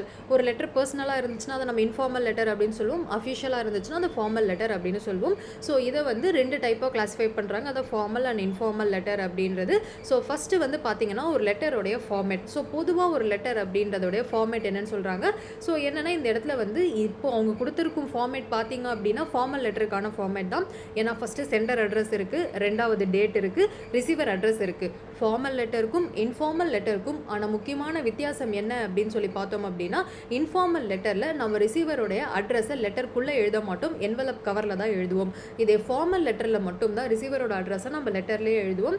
அப்புறம் சப்ஜெக்ட் சல்யூட்டேஷன், இந்த சப்ஜெக்ட் சல்யூட்டேஷன் வரும்பொழுது தான் முக்கால்வாசியான பிரச்சனை இருக்கும். புக்கில் எல்லா இடத்துலையுமே சப்ஜெக்டை ஃபஸ்ட்டு கொடுத்துட்டு சல்யூட்டேஷனை செகண்ட் கொடுத்துருப்பாங்க. பட் ஆனால் பொதுவாக நம்ம லெட்டர்ஸ் அப்படி எழுத மாட்டோம். அது எக்ஸாம்பிளில் பார்த்தீங்கன்னா அப்படியே மாற்றி கொடுத்துருக்காங்க. ஏன் இந்த மாதிரி ஃபார்மேட்ஸில் மட்டும் அவங்க சப்ஜெக்டை கொடுத்துட்டு சல்யூட்டேஷன் கொடுத்துருக்காங்க அப்படின்றது தெரியலை. பட் இருந்தாலும் சல்யூட்டேஷனுக்கு அப்புறம் தான் சப்ஜெக்ட் அப்படின்றது வரும். அதுக்கப்புறம் வந்து பார்த்தீங்கன்னா பாடி ஆஃப் தி லெட்டர், அப்புறம் க்ளோஷர், அப்புறம் சிக்னேச்சர். ஸோ இதுதான் பார்த்தீங்கன்னா ஜென்ரலாக ஒரு லெட்டரோடைய ஃபார்மேட். இப்போ அடுத்தது பார்த்தோம் அப்படின்னா letter ordering things. Ordering letter அப்படின்னாலே என்னது, ஒரு பொருள் வேணும் அப்படின்னா நம்ம ஆர்டர் பிளேஸ் பண்ணும்பொழுது எழுதப்படுற லெட்டர். இதுவும் நமக்கு ஒரு ஃபார்ம் ஆஃப் ஃபார்மல் லெட்டர் தான். ஸோ ஃபார்மல் லெட்டர் அப்படின்னாலே ஃபார்மேட் சேம் தான். ஸோ இந்த இடத்துல ஒரு எக்ஸாம்பிள் லெட்டர் கொடுத்துருக்காங்க. ஸோ அது மட்டும் நம்ம புக்கில் என்னெல்லாம் கொடுத்துருக்காங்க அப்படின்றத நம்ம பார்த்துருவோம். ஸோ இந்த இடத்துல நம்ம தெரிஞ்சுக்க போகிறதும் வெறும் ஃபார்மேட் தான். ஸோ ஃபஸ்ட்டு என்ன இருக்கணும், சென்டரோடைய name and address. So Deepa அப்படின்றவங்க அவங்களோட நேம் அண்ட் அட்ரஸ் இருக்குது. So sender name and address கீழே அடுத்தது என்ன வரணும், டேட் வரணும். 13th May 2019 மென்ஷன் ஆகியிருக்கு. அதுக்கப்புறம் என்னது, ரிசீவருடைய அட்ரஸ், அவங்க டீட்டெயில் இருக்கணும். ஸோ ப்ரொப்ரைட்டர், ஸோ புக் ஷாப்போட பேர் இருக்குது. ஸோ அதை தொடர்ந்து என்ன வரணும்னா, இங்கே பாருங்கள் சல்யூட்டேஷன் தான் வந்திருக்கு. அதை ஃபாலோ பண்ணி தான் சப்ஜெக்ட் அப்படின்றது வந்திருக்கு. ஆனால் நம்ம நிறைய இடத்துல ஃபார்மேட் என்னவா பார்ப்போம், சப்ஜெக்ட்னு பார்த்துட்டு அதுக்கப்புறம் சல்யூட்டேஷன்றது இருக்கும். பட் ஏன் அந்த ஃபார்மேட் கொடுக்கும்போது மட்டும் அவங்க மாற்றுறாங்க அப்படின்றது தெரியலை. பட் மேக்ஸிமம் லெட்டர்ஸ் பார்த்திங்க அப்படின்னா first salutation sir or madam அப்படின்றது இருக்கும். அதை தொடர்ந்து தான் கீழே பார்த்திங்க அப்படின்னா சப்ஜெக்ட் இருக்கும். ஸோ அதுக்கப்புறம் பார்த்திங்க அப்படின்னா body of the letter. So என்ன பர்பஸ்க்காக இந்த லெட்டர், என்ன நம்ம ஆர்டர் பண்ண போகிறோம் அப்படின்றது கொடுத்துருப்பாங்க. ஸோ அதுக்கப்புறம் பார்த்தீங்க அப்படின்னா கடைசியாக வந்து க்ளோசிங். ஓகேவா, ஸோ வந்து காம்ப்ளிமெண்ட்ரி க்ளோசிங் அப்படின்றது இருக்கும். அதான் தேங்க்யூ, காம்ப்ளிமெண்ட்ரி க்ளோசிங் அப்படின்றது தான் தேங்க்யூ. ஸோ அதுக்கப்புறம் பார்த்தீங்க அப்படின்னா யுவர்ஸ் ஃபெய்த்ஃபுல்லி அப்படின்றது. ஸோ அதுக்கப்புறம் நமக்கு வந்து சூப்பர் யுவர்ஸ் ஃபெய்த்ஃபுல்லி அப்படின்றது நமக்கு சப்ஸ்கிரிப்ஷன் அப்படின்னு சொல்லுவாங்க. ஸோ அதுக்கப்புறம் தீபா பி அப்படின்றது அவங்களுடைய சிக்னேச்சர். ஸோ சப்ஸ்கிரிப்ஷன் இருக்கும், கடைசியாக பார்த்தீங்க அப்படின்னா சிக்னேச்சர் இருக்கும். ஸோ இதுதான் வந்து லெட்டர் ஆஃப் ஆர்டரிங். இது சாதாரணமான ஃபார்மல் லெட்டர் தான். ஸோ லெட்டர் ஆஃப் ஆர்டரிங்கும் எப்படி இருக்கும் அப்படின்றதுக்கு ஒரு எக்ஸாம்பிள் நம்ம புக்கில் கொடுத்துருக்காங்க. அடுத்தது லெட்டர் ஆஃப் கம்ப்ளைண்ட். கம்ப்ளைனிங் லெட்டரும் நமக்கு ஒரு கைண்ட் ஆஃப் ஃபார்மல் லெட்டர் தான். ஸோ இதுலேயும் அதே ஃபார்மேட் ஃபாலோ ஆயிருக்கா அப்படின்னு பார்க்க போகிறோம். ஸோ ஃபார்மல் லெட்டர் அப்படின்னா என்னது, ஸோ ஃபஸ்ட்டு சென்டர் நேம் இருக்கணும். ஸோ தீபான்றவங்க அட்ரஸ் பண்ணுறாங்க. நெக்ஸ்ட் என்ன இருக்கணும், டேட் இருக்கணும். ஸோ அது டேட்டும் கொடுத்துட்டாங்க 20 May 2019. அப்புறம் ரிசீவருடைய அட்ரஸ் இருக்குது. ஸோ தி ப்ரொப்ரைட்டர், ஒரு புக் ஷாப் பேர் கொடுத்துருக்காங்க. அதை தொடர்ந்து என்ன இருக்குது, சல்யூட்டேஷன் சார் ஆர் மேடம் இருக்குது. ஸோ சல்யூட்டேஷன் தொடர்ந்து என்ன இருக்குது, சப்ஜெக்ட். எதுக்கு இது பண்ணியிருக்காங்கன்னா complaint about damage dictionary. So இது கம்ப்ளைண்ட் லெட்டர்ன்றதுனால சப்ஜெக்ட் ஏதோ ஒரு கம்ப்ளைண்ட் பற்றி தான் இருக்கும். பாடி ஆஃப் தி லெட்டர் என்ன கம்ப்ளைண்ட் அப்படின்றது எழுதியிருப்பாங்க. கடைசியாக பார்த்தீங்கன்னா தேங்க்யூ, காம்ப்ளிமெண்ட்ரி க்ளோசிங் அப்படின்றது யுவர்ஸ் ஃபெய்த்ஃபுல்லி அப்படின்றது என்னது, சப்ஸ்கிரிப்ஷன். சப்ஸ்கிரிப்ஷனுக்கு கீழே பார்த்தீங்க அப்படின்னா அவங்களுடைய சிக்னேச்சர். ஸோ லெட்டர் ஆஃப் கம்ப்ளைண்ட்டும் நீங்கள் எந்த மாற்றமும் இல்லாமல் எப்பயுமே ஃபாலோ பண்ணுற அதே ஃபார்மேட், ஃபார்மல் லெட்டரோட ஃபார்மேட்டை ஃபாலோ பண்ணிக்கலாம். நீங்கள் நல்லா ஞாபகம் வச்சுக்கோங்க, எக்ஸாமில் நம்ம எங்கேயுமே லெட்டர் அப்படின்றத கைப்பட எழுத போகிறதில்லை. எல்லாமே நமக்கு மல்டிபிள் சாய்ஸ் கொஷின் தான். கொஷின் கொடுத்துட்டு நமக்கு ஆப்ஷனில் தான் சூஸ் பண்ண போகிறோம். திரும்ப திரும்ப இதை ஏன் சொல்கிறேன் அப்படின்னா, இந்த ஃபார்மேட் அப்படின்றது உங்களுக்கு நல்லா ஞாபகம் இருக்கணும். ஏன்னா ஃபார்மேட் பேஸ் பண்ண கொஷின்ஸ் கண்டிப்பாக கேட்பாங்க. ஸோ அதனாலேயே இந்த ஃபார்மேட் அப்படின்றதும் நமக்கு புக்கில் என்னென்ன லெட்டர்ஸ் ஃபார்மேட்ஸ் கொடுத்துருக்காங்கன்றதையும் நம்ம ஒரு தடவை வந்து பார்த்துக்கணும். அடுத்து நம்ம புக்கில் கொடுத்துருக்கிறது லெட்டர் ஆஃப் என்கொயரி. என்கொயரினா நம்ம முன்னாடியே என்ன சொன்னால், ஒரு பொருளை பற்றி நம்ம விசாரிக்கிறது, அதை தான் நம்ம என்கொயரி அப்படின்னு சொல்லுவோம். ஸோ என்கொயரி அப்படின்றது ரெண்டு வகையான என்கொயரி. ஒரு பொருளை பற்றி விசாரிக்கிறதாகவும் இருக்கலாம், இல்லை ஒரு கோர்ஸ், ஒரு டாக்குமெண்ட், இல்லை ஒரு ப்ரொசீஜர், ஒரு விஷயம் நடந்துகிட்ருக்கு, இதை பற்றி எனக்கு ஏதாவது தகவல் கிடைக்குமா, ஒரு தகவல், ஒரு இன்ஃபர்மேஷன் வாங்குறது தான் நம்ம என்கொயரி அப்படின்வோம். ஸோ என்கொயரி லெட்டர், அதாவது என்கொயரியாக இருந்தாலும் சரி, இன்கொயரியாக இருந்தாலும் சரி, ரெண்டுமே ஃபார்மல் லெட்டர் தான். அப்போ அப்படின்னா அந்த லெட்டரை நம்ம ஃபார்மல் லெட்டரோடைய அதே ஃபார்மேட்டில் தான் எழுதணும். ஸோ சென்டர் அட்ரஸ், ஸோ ஸ்ரீநாத்ன்றவங்க தான் சென்டர், அவங்க அட்ரஸ் கொடுத்துருக்காங்க. அது கீழே டேட் மென்ஷன் பண்ணியிருக்காங்க. ஸோ அதுக்கப்புறம் ரிசீவரோடைய address the commissioner of railway police. So இது வந்து பார்த்தீங்க அப்படின்னா ரிசீவரோட இது. ஸோ அதை தொடர்ந்து பார்த்தீங்க அப்படின்னா சல்யூட்டேஷன், ரெஸ்பெக்டட் மேடம் அப்படின்னு அட்ரஸ் பண்ணியிருக்காங்க. சல்யூட்டேஷனை தொடர்ந்து நமக்கு சப்ஜெக்ட் வந்திருக்கு. அதுக்கப்புறம் body of the letter. So அவங்க வந்து ட்ரெயினில் என்ன மிஸ் பண்ணியிருக்காங்க, ஸோ அதை நான் அதோட கம்ப்ளைண்டோடைய என்கொயரி, எவ்வளோ தூரம் இது நடந்திருக்கு அப்படின்றது பாடி ஆஃப் தி லெட்டர். அதை தொடர்ந்து பார்த்தீங்க அப்படின்னா க்ளோசிங் அந்த காம்ப்ளிமெண்ட்ரி அப்படின்றது இருக்கும். ஸோ அதுக்கப்புறம் பார்த்தீங்கன்னா சப்ஸ்கிரிப்ஷன் அப்படின்ற யுவர்ஸ் ஃபெய்த்ஃபுல்லின்றது இருக்கும். கீழே பார்த்தீங்க அப்படின்னா சிக்னேச்சர் அப்படின்றது இருக்கும். ஸோ இது எல்லாமே சேர்ந்தது தான் பார்த்தீங்க அப்படின்னா லெட்டர் ஆஃப் என்கொயரின்றது. இதுவும் ஒரு சாதாரணமான ஒரு ஃபார்மல் லெட்டர். அடுத்தது letter to editor. Letter to எடிட்டர்னாலும் நான் என்ன சொன்னேன், இதுவும் ஒரு ஃபார்மல் லெட்டர் தான். ஆனால் முன்னாடி பார்த்த ஃபார்மல் லெட்டர்லாம் ஒரே பேட்டர்னை ஃபாலோ பண்ணுவாங்க. ஒன்று லெட்டர் டு எடிட்டராக இருக்கட்டும், ஜாப் அப்ளிகேஷன் லெட்டர், இந்த 2 ஃபார்மல் லெட்டரில் மட்டும்தான் நம்ம கொஞ்சம் எக்ஸ்ட்ரா வந்து ஆட் பண்ணுவோம். இதே ஜாப் அப்ளிகேஷன் லெட்டரில் ஃபஸ்ட் பேராகிராஃபில் நம்ம என்ன பொசிஷனுக்கு அப்ளை பண்ணியிருக்கோம்னு எழுதுவோம். செகண்ட் பேராகிராஃபில், அதாவது ஃபஸ்ட் பாடி ஆஃப் தி லெட்டரில் என்ன பொசிஷன் எழுதுவோம். செகண்ட் பார்த்தீங்க அப்படின்னா, நான் ஒரு ஐடியல் கேண்டிடேட், எனக்கு இந்த ஜாப் லிஸ்டிங் எங்கேருந்து கிடைச்சதுன்றது ஃபஸ்ட் பேராகிராஃப். செகண்டில் பார்த்தோம் அப்படின்னா, இந்த கம்பெனிக்கு நான் என்ன ஆஃபர் பண்ணுவேன் அப்படின்றது. ஸோ தேர்ட் பேராகிராஃபில் பார்த்தோன்னா எப்படி என்னோட குவாலிஃபிகேஷன் அந்த ஜாப் பொசிஷனுக்கு மேட்ச் ஆகுதுன்றது. ஃபைனலாக பார்த்தீங்கன்னா தேங்க்ஸ் இன் அட்வான்ஸ் சொல்லிட்டு எப்படி நான் ஃபாலோ பண்ணணும் அப்படின்றத கேட்கணும். ஸோ ஒரே பாடி ஆஃப் லெட்டர் நிறைய பேராகிராஃபை நம்ம ஜாப் அப்ளிகேஷனுக்கு பிரித்து எழுதியிருப்போம். அதே மாதிரி தான் இந்த லெட்டர் டு எடிட்டரும் ஒரு ஃபார்மல் லெட்டராகவே இருந்தாலும் இதுலேயும் இந்த பாடி ஆஃப் தி லெட்டரில் மட்டும் கொஞ்சம் சேஞ்சஸ் இருக்கும். ஃபஸ்ட்டு சென்டர் அட்ரஸ் அதே தான் ஃபார்மல் லெட்டரில் இருக்கிற மாதிரி. அடுத்த டேட்டு, ரிசீவர் அட்ரஸ், சல்யூட்டேஷன், அதுக்கப்புறம் பார்த்தீங்கன்னா சப்ஜெக்ட், அதுக்கப்புறம் வந்து சப்ஸ்கிரிப்ஷன், ஸோ வந்து சிக்னேச்சர், இது எல்லாமே சேம். எங்கே சேஞ்சஸ் இருக்கும் அப்படின்னா மெயின் பாடி ஆஃப் தி லெட்டரில் தான். ஸோ ஃபஸ்ட்டு பார்த்தீங்கன்னா இன்ட்ரடக்டரி பேராகிராஃப். ஸோ ஃபஸ்ட்டு வந்து இந்த எடிட்டருக்கு நீங்கள் எழுதும்போது இன்ட்ரடக்ஷன் எழுதணும். ஸ்டேட்டிங் தி ப்ராப்ளம், முதல் என்ன பிரச்சனை அப்படின்றத ஃபஸ்ட்டு நீங்கள் எழுதணும். அதுதான் ஃபஸ்ட்டு பேராகிராஃபாக இருக்கணும். செகண்ட் பேராகிராஃபில் stating the cause of the problem, at least 2. இந்த பிரச்சனை, அதாவது ஒரு ப்ராப்ளம் அப்படின்றத நம்ம சொல்லிட்டோம், இது ஏன் வருது, இந்த பிரச்சனை ஏன் நடக்குது அப்படின்றதுக்கான 2 ரீசன் நம்ம சொல்லணும். மூணாவது பேராகிராஃபில் பார்த்தீங்கன்னா இந்த பிரச்சனை நடந்து இதனால என்ன பாதிப்பு, எஃபெக்ட் அப்படின்றத 2 முக்கியமான பாதிப்பு அது சொல்லணும். அட்லீஸ்ட் 2, நம்ம எவ்வளோ அதுக்கு மேலே சொன்னாலும் சரி, அட்லீஸ்ட் 2 எஃபெக்ட். ஸோ இதனால என்ன பாதிப்பு ஏற்பட்டிருக்கு. 4வது பேராகிராஃபில் பார்த்தீங்கன்னா ரெமிடிஸ், ஸோ இது எப்படி நம்ம தீக்கிறது அப்படின்றத அட்லீஸ்ட் ஒரு 2 சொல்யூஷனாவது சொல்லணும். கன்க்ளூஷனில் பார்த்தீங்க அப்படின்னா இதுக்கு வந்து நீங்கள் எவ்வளோ சீக்கிரம் நடவடிக்கை எடுத்து இந்த ப்ராப்ளத்தை சால்வ் பண்ண முடியும் அப்படின்றத ஒரு 2-3 சென்டென்ஸில் எழுதி கன்க்ளூடிங் பேராகிராஃபில் வந்து இதை முடிக்கணும். ஸோ வந்து இந்த ப்ராப்ளம் சால்வ் பண்ணுறதுக்கு, அதாவது இந்த ப்ராப்ளம் வந்து நியூஸ் பேப்பர் எடிட்டர் சால்வ் பண்ண போகிறதில்ல, ஸோ எந்த அதிகாரி போகணும், ஸோ யார் இந்த பிரச்சனையை வந்து தீர்த்து வைக்கணும், இந்த மாதிரி இந்த ரெமிடிஸ் எல்லாமே வந்து அந்த கன்க்ளூடிங் பேராகிராஃபில் எழுதியிருக்கணும். ஸோ இதுதான் பார்த்தீங்கன்னா body of the letter to எடிட்டரில் நமக்கு இருக்கும் சேஞ்சஸ். ஸோ இதுலேயும் ரொம்ப முக்கியம் எந்தெந்த பேராகிராஃபில் என்னென்ன எழுதணுன்றது. இன்ட்ரடக்ஷன் பேராகிராஃபில் என்ன பிரச்சனைன்றது எழுதணும். செகண்டில் பார்த்தீங்க அப்படின்னா இது ஏன் நடக்குது, அந்த காசஸ் எழுதணும். தேர்ட் பேராகிராஃபில் பார்த்தீங்கன்னா இது நடக்கிறதுனால இருக்கும் எஃபெக்டை பற்றி எழுதணும். ஃபோர்த் பேராகிராஃபில் வந்து இதுக்கான அந்த சொல்யூஷன், ரெமிடியல் மெஷர்ஸ் எழுதணும். கடைசி பேராகிராஃபில் பார்த்தீங்கன்னா யார் என்ன பண்ணால் இது வந்து இந்த பிரச்சனை தீரும், இதனால் என்ன நன்மை இருக்குது அப்படின்றத கன்க்ளூஷனில் நம்ம வந்து எழுதணும். ஸோ வந்து சம் யூஸ்ஃபுல் எக்ஸ்பிரஷன் கொடுத்துருக்காங்க. இதுலேருந்து எப்படி கொஷின் வரும், ஸோ முதல் யூஸ்ஃபுல் எக்ஸ்பிரஷனாக என்னென்னு பார்ப்போம். இதை வச்சு எப்படி கொஷின் கேட்பாங்க அப்படின்னு நான் சொல்லிடுறேன். Through the estimated column of your daily newspaper I wish to bring to your kind notice. So இந்த மாதிரி வார்த்தை கொடுத்து இது எந்த கைண்ட் ஆஃப் லெட்டரில் யூஸ் பண்ணுவாங்கன்னு கேட்டாங்கன்னு வச்சுக்கோங்களேன். லெட்டர் டு எடிட்டர், ஏன்னா இது ஈஸியாக ஞாபகம் வச்சுக்கலாம். நியூஸ் பேப்பர் அப்படின்ற வார்த்தை, காலம்ஸ் ஆஃப் யுவர் டெய்லி, காலம், ஸோ நியூஸ் பேப்பரில் தான் காலமாக வந்து நியூஸை வந்து பிரிண்ட் பண்ணுவாங்க. ஸோ இந்த வார்த்தை, so esteemed column of your daily or newspaper அப்படின்ற இந்த வார்த்தை வந்துச்சுனாலே இது வந்து நம்ம எந்த லெட்டருக்கு யூஸ் பண்ணுவோம் அப்படின்னா letter to editor.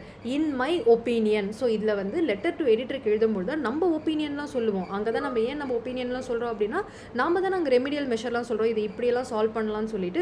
So in my opinion இந்த வார்த்தை நீங்கள் பார்த்தீங்கன்னா இது எந்த லெட்டரில் யூஸ் பண்ணலாம்னா வெறும் லெட்டர் டு எடிட்டரில் மட்டும்தான் யூஸ் பண்ணலாம், தவிர்த்து நீங்கள் வேறு எந்த லெட்டர்லையுமே இன் மை ஒப்பீனியன் அப்படின்ற வார்த்தையை நீங்கள் யூஸ் பண்ண முடியாது.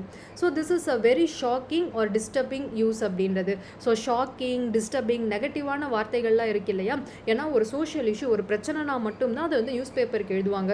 ஸோ ஷாக்கிங், டிஸ்டர்பிங் இந்த மாதிரி வார்த்தையெல்லாம் நம்ம எந்த லெட்டரில் யூஸ் பண்ணலாம் அப்படின்னா லெட்டர் டு எடிட்டரில் தான் நம்ம வந்து யூஸ் பண்ண முடியும். இதுவே ஜாபு, குவாலிஃபிகேஷன், பொசிஷன் இந்த மாதிரி வார்த்தைகள்லாம் யூஸ் பண்ணுறது ஜாப் அப்ளிகேஷனாகவே இருக்கும். ஸோ இதில் ரொம்ப முக்கியம். ஸோ வந்து esteemed column of your daily newspaper, அதுக்கப்புறம் I'm disturbed, I'm shocked, in my opinion இந்த வார்த்தைகள்லாம் யூஸ் பண்ணுற லெட்டர் வந்து லெட்டர் டு தி எடிட்டர். அடுத்தது லெட்டர் ஆஃப் என்கொயரின்றது நம்ம முன்னாடியும் லெட்டர் ஆஃப் என்கொயரி பார்த்தோம். ஒரு போலீஸ் ஸ்டேஷனில் ஒரு கம்ப்ளைண்ட் லாட்ஜ் பண்ணியிருக்காங்க, அதோடைய ஸ்டேட்டஸ் என்னன்னு என்கொயரி லெட்டர் பார்த்தோம். இதுவே இந்த லெட்டர் ஆஃப் என்கொயரி என்னன்னா ஒரு ப்ராடக்ட்டை பற்றி நம்ம என்கொயர் பண்ண போகிறோம். ஸோ ப்ராடக்ட்டை பற்றி என்கொயர் பண்ணாலும் அது என்கொயரி லெட்டர் தான். இல்லை ஒரு விஷயத்தை பற்றி, அது டாக்குமெண்ட்டாக இருக்கலாம், ஒரு கோர்ஸாக இருக்கலாம், ஒரு விஷயத்தை பற்றி நம்ம என்கொயர் பண்ணாலும் அதுக்கு பேர் லெட்டர் ஆஃப் என்கொயரி தான். ஆனால் இந்த 2 லெட்டருமே ஃபார்மல் லெட்டருக்குள்ளே தான் வந்துடும். Letter of enquiry is a formal letter written to get more detail or information about something. Something, எதை பற்றியாவது நமக்கு இன்னும் டீட்டெயில் தேவைப்பட்டாலோ இல்லை பேசிக்கான இன்ஃபர்மேஷன் தேவைப்பட்டாலோ அதை பற்றி தெரிஞ்சுக்கிறதுக்கு எழுதுறது தான் லெட்டர் ஆஃப் என்கொயரி அப்படின்றது. In this letter the word limit should not exceed 200 words. So இதெல்லாம் நல்லா ஞாபகம் வச்சுக்கோங்க. என்கொயரி லெட்டரில் அந்த வேர்டிங்ஸ் இருக்கு இல்லையா, அந்த பாடி, அந்த லெட்டரோடைய பாடி, அது 200 வேர்ட்ஸை எக்ஸீட் ஆகக்கூடாது. It is used to enquire and get detail to purchase an item, to know about a course for a study, a place for a trip, etc. It must include sender's detail. So என்னெல்லாம் inquiry லெட்டர்லாம் அது ஒரு பொருளாக இருக்கலாம், இல்லை ஒரு கோர்ஸாக இருக்கலாம், இல்லை ஒரு பிளேஸை பற்றி, ஒரு ட்ரிப் பண்ணுறதுக்கான ஒரு பிளேஸ் பற்றி டீட்டெயில், ஏதாவது ஒரு விஷயத்தோடைய இன்ஃபர்மேஷன் வேணும் அப்படின்னா நம்ம என்கொயரி லெட்டரில் தான் எடுக்கணும். ஸோ நல்லா இதில் நீங்கள் ஞாபகம் வச்சுக்க வேண்டியது, இது ஒரு ஃபார்மல் லெட்டர், இதோடைய பாடி பார்த்தீங்க அப்படின்னா வெறும் 200 வேர்ட்ஸ்குள்ளே தான் இருக்கணும். இதுவே ஜாப் அப்ளிகேஷன், எடிட்டர் லெட்டர்லாம் நம்ம எவ்வளோ வேணாலும் எழுதலாம், ஆனால் என்கொயரி லெட்டர் 200 வேர்ட்ஸ்குள்ளே இருக்கிற மாதிரி வந்து பார்த்துக்கோங்க. ஸோ ஒரு எக்ஸாம்பிள் கொடுத்துருக்காங்க. மாடல் ஆஃப் என்கொயரி லெட்டர் அப்படின்றது, Vimala had purchased a laptop last year. She writes the following letter to the shop enquiring about the warranty coverage for the damage caused. அவங்க ஒரு laptop போன வருஷம் வாங்கியிருக்காங்க, அந்த லேப்டாப்பில் ஒரு டேமேஜ் நடந்திருக்கு, அதுக்கு இந்த வாரண்ட்டி வருமா வராதா அப்படின்றத அவங்க தெரிஞ்சுக்கணும். ஸோ நம்ம நார்மல் ஃபார்மலாக எழுதுகிற அதே லெட்டர் தான். ஸோ ஃபஸ்ட்டு சென்டருடைய நேம் அட்ரஸ் இருக்கும். ஸோ அதை தாண்டி பார்த்தீங்க அப்படின்னா அதுக்கு அடுத்தது டேட் இருக்கும், அப்புறம் ரிசீவருடைய நேம் அண்ட் அட்ரஸ் இருக்கும்.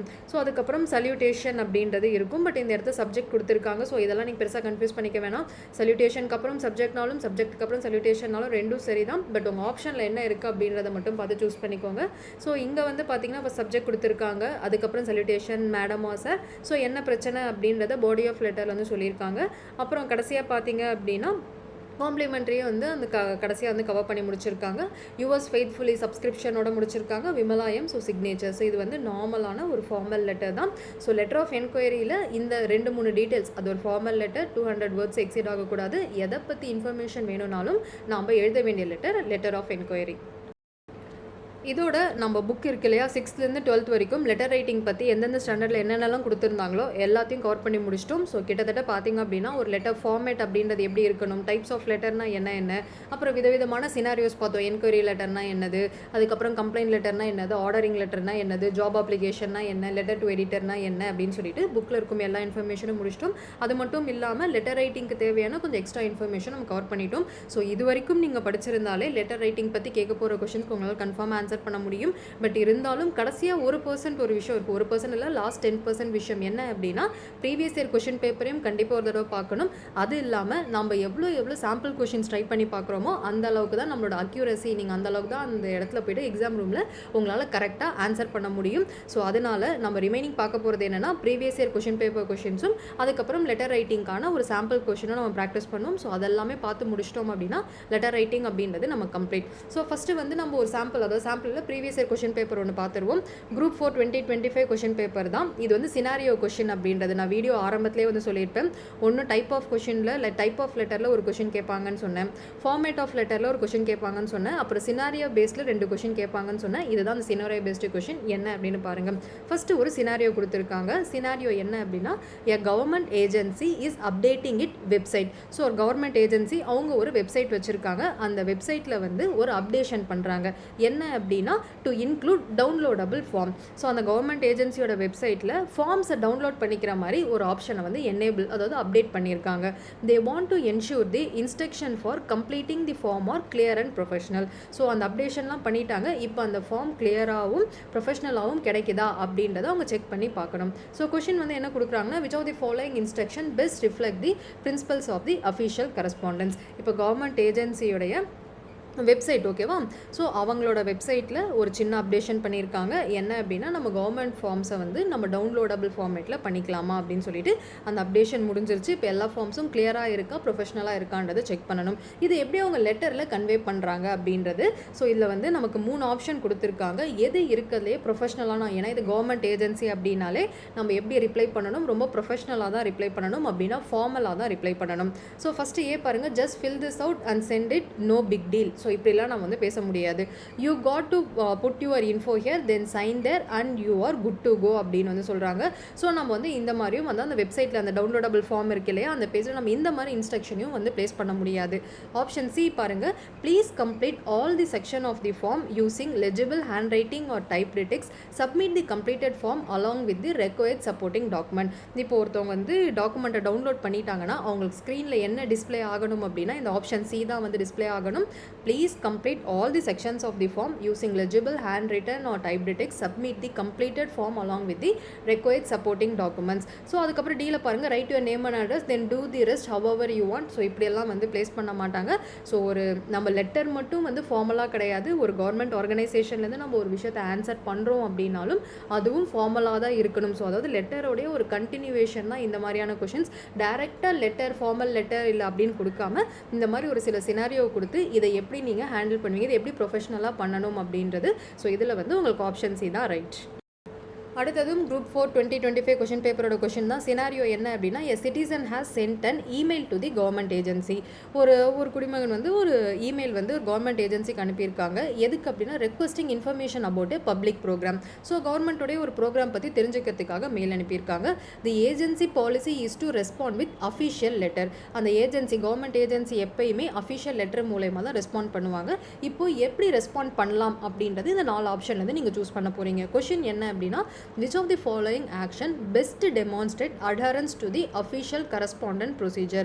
ஸோ வந்து மேலே கொடுத்துருக்கிற மாதிரி நம்ம கரெக்டாக இப்போ ஒருத்தவங்க நமக்கு மெயில் பண்ணியிருக்காங்க, நம்ம ஒரு கவர்மெண்ட் ஏஜென்சி அப்படின்னா அவங்களுக்கு எப்படியெல்லாம் ரிப்ளை பண்ணலாம் அப்படின்னு சொல்லிட்டு. ஸோ ஃபஸ்ட்டு ஏ பாருங்கள், replying to the mail with a brief formal response. So அவங்க மெயில் பண்ணியிருக்காங்க, ஸோ நம்ம திரும்பியும் அவங்களுக்கு இமெயில் பண்ணலாம். அதுவும் ஃபார்மலான ஒரு லெட்டரை நீங்கள் அனுப்புறதுக்கு பதில் அது இமெயிலில் ஒரு லெட்டராக மாற்றி நீங்கள் அவங்களுக்கு இமெயில் பண்ணலாம் அப்படின்றாங்க. எஸ், தாராளமாக அதுவும் பண்ணலாம். ஓகேவா, லெட்டரை நீங்கள் இமெயிலையும் அனுப்பலாம், ஏன்னா அவங்க இமெயில் தான் அனுப்பியிருக்காங்க. ஸோ அடுத்தது பார்த்தீங்க அப்படின்னா option B, calling the citizen to provide the information over the phone. அது என்றைக்குமே கவர்மெண்ட் ஏஜென்சியில் பண்ண மாட்டாங்க, அது ஃபார்மல் வேவும் கிடையாது. ஸோ கால் பண்ணி எதையுமே அவங்க இன்ஃபார்ம் பண்ண மாட்டாங்க. ஸோ ஆப்ஷன் பி வரதுக்கு சான்ஸ் இல்லை. ஆப்ஷன் சி பாருங்கள், drafting a formal letter on letter head. So அந்த ஏஜென்சி கவர்மெண்ட் ஏஜென்சியோட லெட்டர் ஹெட்லேயே லெட்டராக எழுதுறாங்க, including all necessary elements and mailing it to the citizen. இந்த இடத்துல மெயிலிங் அப்படின்றது போஸ்டிங், லெட்டராகவே போஸ்ட் பண்ணுறாங்க. ஸோ வந்து ஒன்று நீங்கள் இமெயிலையும் அனுப்பலாம், இல்லை அப்படின்னா டேரெக்டாக லெட்டரும் போஸ்ட் பண்ணலாம், இல்லைனா நம்ம ரெண்டுத்தையுமே பண்ணலாம். இப்போ நம்ம டிஎன்பிஎஸ்சிலலாம் மேக்ஸிமம் அப்படி தான் பண்ணுவாங்க. மேக்ஸிமம் நமக்கு எல்லாமே இமெயில் கம்யூனிகேஷன் தான் வருது. சில நேரங்களில் பார்த்தீங்கன்னா அந்த லெட்டராகவும் வந்து இருக்கும். ஸோ அந்த மாதிரி தான் ஒரு கவர்மெண்ட் ஏஜென்சி நீங்கள் ஃபார்மலாக ரெஸ்பாண்ட் பண்ணணும்னா மெயிலையும் நீங்கள் ஃபார்மல் லெட்டரை டைப் பண்ணியும் மெயிலாகவும் அனுப்பலாம், இல்லை அப்படின்னா நீங்கள் லெட்டராகவும் லெட்டர் ஹெட்டில் போஸ்ட் பண்ணலாம். ஸோ ஏவும் வரும், சியும் வரும். டி பாருங்கள், forwarding the citizens email to another department without a response. So இதெல்லாம் வந்து பண்ணக்கூடாது. ஸோ இப்போ இந்த கொஷினுக்கான ஆன்சர் பார்த்தீங்கன்னா option C, A and C இந்த ரெண்டுத்தில் ஒரு விஷயத்தை தாராளமாக பண்ணலாம். இந்த ஆன்சர்ஸ் எல்லாமே நீங்கள் ஈஸியாக வந்து கணிச்சிடலாம். ரிப்பீட்டடாக நீங்கள் ப்ராக்டிஸ் பண்ணும்பொழுது உங்களுக்கு பார்த்தாலே தெரிஞ்சிடும் எதெல்லாம் ஃபார்மல் அப்படின்னா எதெல்லாம் ஒழுங்கான விஷயம், எதெல்லாம் பண்ணக்கூடாது அப்படின்றது. ஸோ எதெல்லாம் பண்ணலாமோ அது நமக்கு ஆப்ஷனில் இருந்துச்சுன்னா அந்த ஆப்ஷன்ஸ் எல்லாமே சூஸ் பண்ணிக்கோங்க. இந்த இடத்துல அஃபிஷியல் லெட்டர் அப்படின்ற வார்த்தை கொடுத்துட்டாங்க. அஃபிஷியல் லெட்டர் அப்படின்னாலே நமக்கு என்ன லெட்டர் ஞாபகம் வரணும், ஃபார்மல் லெட்டர் தான் ஞாபகம் வரணும். ஸோ உங்கள் ஆப்ஷனில் எங்கெல்லாம் ஃபார்மல் ரெஸ்பான்ஸ், ஸோ ஃபார்மல் அப்படின்ற வார்த்தை வருதோ அந்த ஆப்ஷன்ஸ்லாம் கண்டிப்பாக யூஸ் பண்ணிக்கலான்றது அர்த்தம். ஏல பாருங்கள், replying to a mail with a brief formal response, அந்த ஃபார்மல் அப்படின்ற வார்த்தை இருக்குது. அதே மாதிரி ஆப்ஷன் சியில் drafting a formal letter, so formal அப்படின்ற வார்த்தை இருக்கிறதுனாலே நீங்கள் ஏஎன்சி அப்படின்றத தாராளமாக சூஸ் பண்ணலாம். இப்போ நம்ம சாம்பிள் கொஷின் ஃபார் ப்ராக்டிஸ், அதாவது ஒரு கொஷின் கொடுத்தாங்க அப்படின்னா இந்த மாதிரி சினாரியோ கொஷின்ஸ் எப்படி ஆன்சர் பண்ணலாம்ன்றதுக்கு ஒரு சாம்பிள் கொஷின்ஸ். ஃபஸ்ட்டு சினாரியோ பார்த்துருவோம். Venkat hail from a remote village of Kanchipuram district Tamil Nadu who aspire to become an IAS officer. So Venkat அப்படின்றவர் வந்து ஒரு ஐஏஎஸ் ஆஃபீஸர் ஆகணும் அப்படின்னு ஆசைப்படுறாரு. Currently he is in the class 10. He notices an advertisement on free classes for IAS aspirant by a trust in a newspaper. So அவர் வந்து ஒரு news பேப்பரில் வந்து ஐஏஎஸ்க்கான அந்த ஃப்ரீ கிளாஸஸ் நடத்துறத வந்து பார்க்குறாரு. அது ஒரு ட்ரஸ்ட் மூலயமா நடத்துகிறாங்க. ஸோ அதில் போய் என்ரோல் பண்ணிக்கணும், அதில் சேரணும்னு நினைக்கிறாரு. ஸோ அவரோட இப்போ என்ன படிச்சுட்டு இருக்காருன்னா கிளாஸ் 10 படிச்சுட்டு இருக்காங்க. ஸோ இதுதான் சினாரியோ. இப்போ கொஷின் என்ன அப்படின்னா, which of the following instruction best reflect the principle of official correspondence. So நம்ம கீழே கொடுக்குற அந்த 4 ஆப்ஷனில் எது அஃபீஷியலாக சரி அப்படின்னு கேட்குறாங்க. So first A, call directly and as the institute about the free classes for the IAS aspirant அப்படின்றது. ஸோ டேரெக்டாக கால் பண்ணுறது அஃபீஷியல் வந்து கிடையாது. ஸோ பி பார்த்தோம் அப்படின்னா directly going to the trust and collect all details. So டேரெக்டாக போயிட்டாங்க அப்படின்றதால இங்கே கம்யூனிகேஷன் கம்யூனிகேஷன் அப்படின்றது இல்லை, ஸோ அதுவும் அஃபிஷியலாக வராது. ஆப்ஷன் சி பாருங்கள், write a letter of enquiry in a formal format with follow of instruction. So அப்படின்னா என்னென்னா அந்த இன்ஸ்டியூட்டுக்கே டேரெக்டாக லெட்டர், என்கொயரி லெட்டர் எப்படி இதில் செய்கிறது அப்படின்றத, ஸோ அதுக்கப்புறம் இதுக்கு என்னென்ன ப்ராசஸ்லாம் இருக்குது, ஸோ அதை எப்படி ஃபாலோ அப் பண்ணுறது அப்படின்றத ஒரு லெட்டராக எழுதுறது. ஸோ அப்போனா பார்த்தோன்னா நமக்கு அஃபிஷியலாக வந்து ஆப்ஷன் சி, ஏன்னா லெட்டர் தான் நமக்கு வந்து ஃபார்மலாக வந்து அஃபிஷியலாக இருக்கும். ஆப்ஷன் டி பார்த்தீங்கன்னா, place a query in the trusted website for the trust website for free IAS coaching. இப்போ ஒரு கோச்சிங் நடத்துகிறாங்க அப்படின்னா அவங்க வெப்சைட் வச்சுருப்பாங்க. அந்த வெப்சைட்டில் பார்த்தீங்க அப்படின்னா மெசேஜிங் ஆப்ஷன் மாதிரி இருக்கும். அந்த queryயில் போயிட்டு நீங்கள் எப்படி ஃப்ரீ கிளாஸஸ் என்ரோல் பண்ணலான்றதை கேட்கலாம் அப்படின்னு சொல்லியிருக்காங்க. பட் இந்த இதில் பார்த்தீங்க அப்படின்னா ஆப்ஷன் சி இருக்கு இல்லையா, இது மட்டும் தான் அஃபிஷியல். ஏன்னா லெட்டர் ஆஃப் என்கொயரி நம்ம அந்த ஃபார்மேட்டில் போயிட்டு கேட்டு நம்ம அந்த விஷயத்தை வாங்குறது தான் இந்த இடத்துல அஃபிஷியல் கரஸ்பாண்டன்ஸ். ஸோ இதுதான் இருக்கிறதுலையே சரியானது அப்படின்றது. அடுத்த சாம்பிள் கொஷின். ஸோ இந்த மாதிரி ஒரு 5 சாம்பிள் கொஷின்ஸ் பார்ப்போம். இதெல்லாம் எதுக்கு அப்படின்னா நம்ம பெட்டராக அந்த சினாரியோ வச்சு எப்படி ஆன்சர் சூஸ் பண்ணுறதுன்றது ப்ராக்டிஸ் பண்ணுறதுக்கு. ஸோ இந்த சினாரியோ பார்த்தீங்கன்னா, imagine that you have parked your 2-wheeler or bicycle inside the school premises. அதாவது ஸ்கூல் காம்பவுண்டுக்குள்ளே ஒரு ஸ்கூல் இடத்துக்குள்ளே நீங்கள் ஒரு 2-wheelerரையோ இல்லை உங்கள் சைக்கிளையோ பார்க் பண்ணியிருக்கீங்க. You found it missing at the evening. So சாயந்தரம் பார்க்கும்பொழுது அந்த சைக்கிளை வந்து இல்லை சைக்கிளையோ அந்த 2-wheelerரையோ காணும். இதுதான் சினாரியோ. இப்போ கொஷின் பாருங்கள், which of the following instruction best reflect the principle of official correspondence. So official கரஸ்பாண்டன்ட்னா இங்கே அஃபிஷியலாக அதாவது ப்ரொசீஜராக செய்யக்கூடிய விஷயம் எதுன்னு கேட்குறாங்க. ஆப்ஷன் ஏல right a complaint letter to the nearby police station. So அப்படின்னா ஒரு கம்ப்ளைண்ட் லெட்டர் பக்கத்தில் இருக்கும் போலீஸ் ஸ்டேஷனுக்கு கொடுக்கலாமான்றாங்க. எஸ், அதுவும் அஃபிஷியல் தான். ரெண்டாவது ஆப்ஷன் பி பாருங்கள், write a letter of complaint to the head master of the school. So நம்ம போலீஸ் ஸ்டேஷனுக்கு சொல்கிறதுக்கு முன்னாடி முதல்ல அந்த ஸ்கூல் ஹெட் மாஸ்டருக்கு இந்த மாதிரி சைக்கிளோ இல்லை 2-wheelerரையோ காணோன்றதை ஃபஸ்ட்டு வந்து லெட்டரில் வந்து சொல்லணும். அப்போ பியும் நமக்கு இது வந்து அஃபிஷியல் கரஸ்பாண்டன்ஸ் தான். இப்போ நீங்கள் சி பாருங்கள், write a letter to the editor about the missing incident in the school. So news பேப்பருக்கு போய்ட்டு இந்த மாதிரி ஸ்கூலுக்குள்ளே நிறுத்தின சைக்கிள் இதை காணும் அப்படின்றது சொல்கிறது வந்து இந்த இடத்துல அது அஃபிஷியலாக அது சரியான விஷயம் கிடையாது. ஸோ டியில் பாருங்கள், write a personal letter to the head master as he is your வந்து ஃப்ரெண்ட். ஸோ வந்து என் ஹெட் மாஸ்டர் வந்து தெரிஞ்சவங்க தான். ஸோ அதனால் நான் ஒரு பர்சனல் லெட்டர் எழுதுறேன்றதும் தப்பு தான். ஸோ வந்து நம்ம எது இது வந்து அஃபிஷியல் கரஸ்பாண்டன்ஸ் அப்படின்னா ஆப்ஷன் ஏ அண்ட் பி. நம்ம அப்படின்னா இதில் வந்து சி வந்து சூஸ் பண்ணணும். ஒன்று நியர்பை போலீஸ் ஸ்டேஷனுக்கு கம்ப்ளைண்ட் லெட்டர் எழுதணும், இல்லை அப்படின்னா வந்து அந்த ஹெட் மாஸ்டர் அதாவது ஒன்று பக்கத்தில் போலீஸ் ஸ்டேஷன் கம்ப்ளைண்ட் லெட்டரும் கொடுக்கணும், அதே மாதிரி ஸ்கூல் ஹெட் மாஸ்டருக்கு லெட்டர் ஆஃப் கம்ப்ளைண்ட்டும் நம்ம கொடுக்கணும். அடுத்த கொஷின் சினாரியோ பாருங்கள், you are Ajith living in a remote village in Tirunelveli. So இப்போ நீங்கள் தான் அஜித் அப்படின்றவங்க, நீங்கள் வந்து திருநெல்வேலியில் இருக்கும் ஒரு ரிமோட் வில்லேஜில் வாழ்ந்துட்டுருக்கீங்க. You participated in a health campaign organised by your school. உங்கள் ஸ்கூலில் ஒரு ஹெல்த் கேம்பெயின் வந்து நடத்துகிறாங்க அந்த வில்லேஜில். ஸோ அதில் வந்து பார்ட்டிசிபேட் பண்ணுறீங்க. ஸோ இந்த ஹெல்த் கேம்பெயினில் வந்து பங்கேற்கும்போது உங்களுக்கு ஒரு விஷயம் தெரியுது. You are surprised to observe that most of the resident were unaware of health and hygiene. So வந்து சுத்தம் சுகாதாரம் பற்றி அந்த ஊரில் இருக்கும் நிறைய பேருக்கு தெரியலை அப்படின்றதே நீங்கள் அந்த ஹெல்த் கேம்பெயினில் வந்து பங்கேற்கும்போது தான் தெரியுது. ஸோ இதுதான் சினாரியோ. ஸோ இங்கே அஜித் அப்படின்னு ஒரு பர்சனை பற்றி பேசுகிறாங்க. கொஷின் பாருங்கள், which of the following instruction best reflect the principle of official correspondence. So இங்கே செய்ய தகுந்த விஷயம் அஃபிஷியலாக எதை செய்யணும் அப்படின்றாங்க. ஸோ ஃபர்ஸ்ட் ஆப்ஷன் பாருங்கள், capture a picture and take it in social media அப்படின்றது இது அஃபிஷியல் கரஸ்பாண்டன்ஸ் கிடையாது. ஸோ ஏ கிடையாது. ஆப்ஷன் பி பாருங்கள், write letter of complaint to the head master of the school. So இந்த ஊர் மக்களுக்கு ஹெல்த்தை பற்றி தெரியல அப்படின்றதுக்கு நீங்கள் ஹெட் மாஸ்டருக்கு வந்து கம்ப்ளைண்ட் லெட்டர் எழுதணும்னு அவசியம் கிடையாது.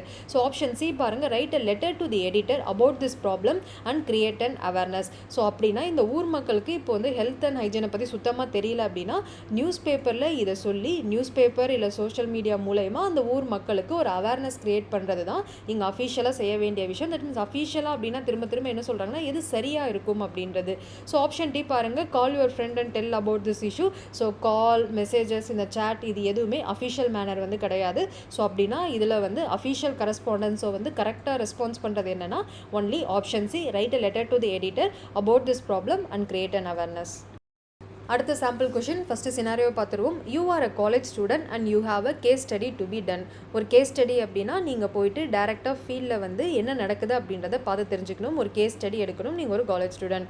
ஏ case study is collecting all the damaged road in your locality. உங்கள் ஏரியாவில் இருக்கும் மோசமாக டேமேஜ் ஆகிருக்கிற ரோட்ஸை பற்றி தான் நீங்கள் ஒரு கேஸ் ஸ்டடி பண்ண போகிறீங்க.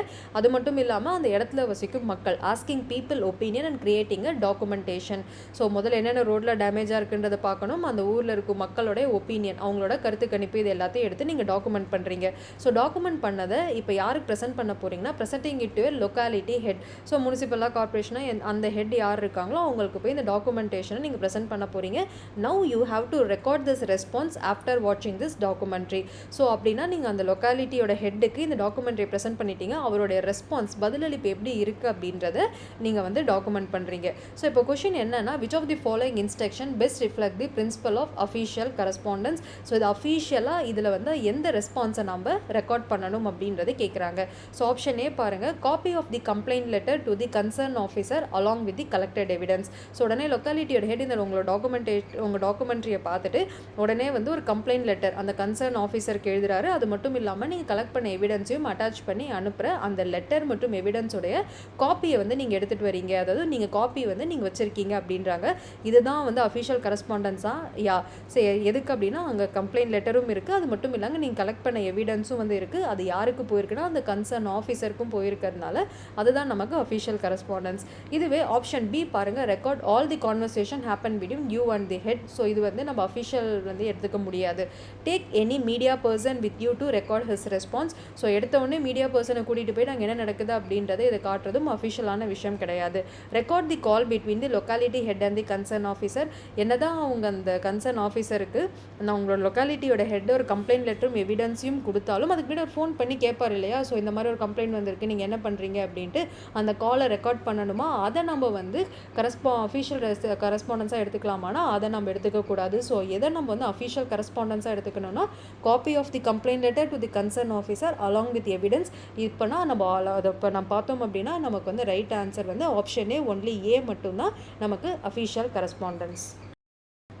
கடைசி சாம்பிள் கொஷின் ஃபார் ப்ராக்டிஸ். இப்போ நீங்கள் சினாரியோ பாருங்கள். You are designing a website for an NGO which offer free books and notebooks to the children from under privilege family. So கஷ்டப்படுற குடும்பத்தில் இருக்கும் குழந்தைங்களுக்கு ஒரு என்ஜிஓ வந்து நோட் புக் அண்ட் புக்கை வந்து ஃப்ரீயாக கொடுக்குறாங்க. அவங்களுக்கு ஒரு வெப்சைட் நீங்கள் டிசைன் பண்ணி கொடுக்குறீங்க. The website will have an option call donate. So அந்த வெப்சைட்லேயே ஒரு ஆப்ஷனும் இருக்குது, டொனேட் அப்படின்னு ஒரு ஆப்ஷனும் வச்சுருக்காங்க. Make sure that maximum person visiting the website will do the contribution. So யாரெல்லாம் அந்த வெப்சைட்டை விசிட் பண்ணுறாங்களோ அவங்களாம் டொனேட் பண்ண வைக்கிற மாதிரி அவங்களை தூண்டுற மாதிரி ஒரு மெசேஜ் வந்து நம்ம அந்த வெப்சைட்டில் பிளேஸ் பண்ணணும்.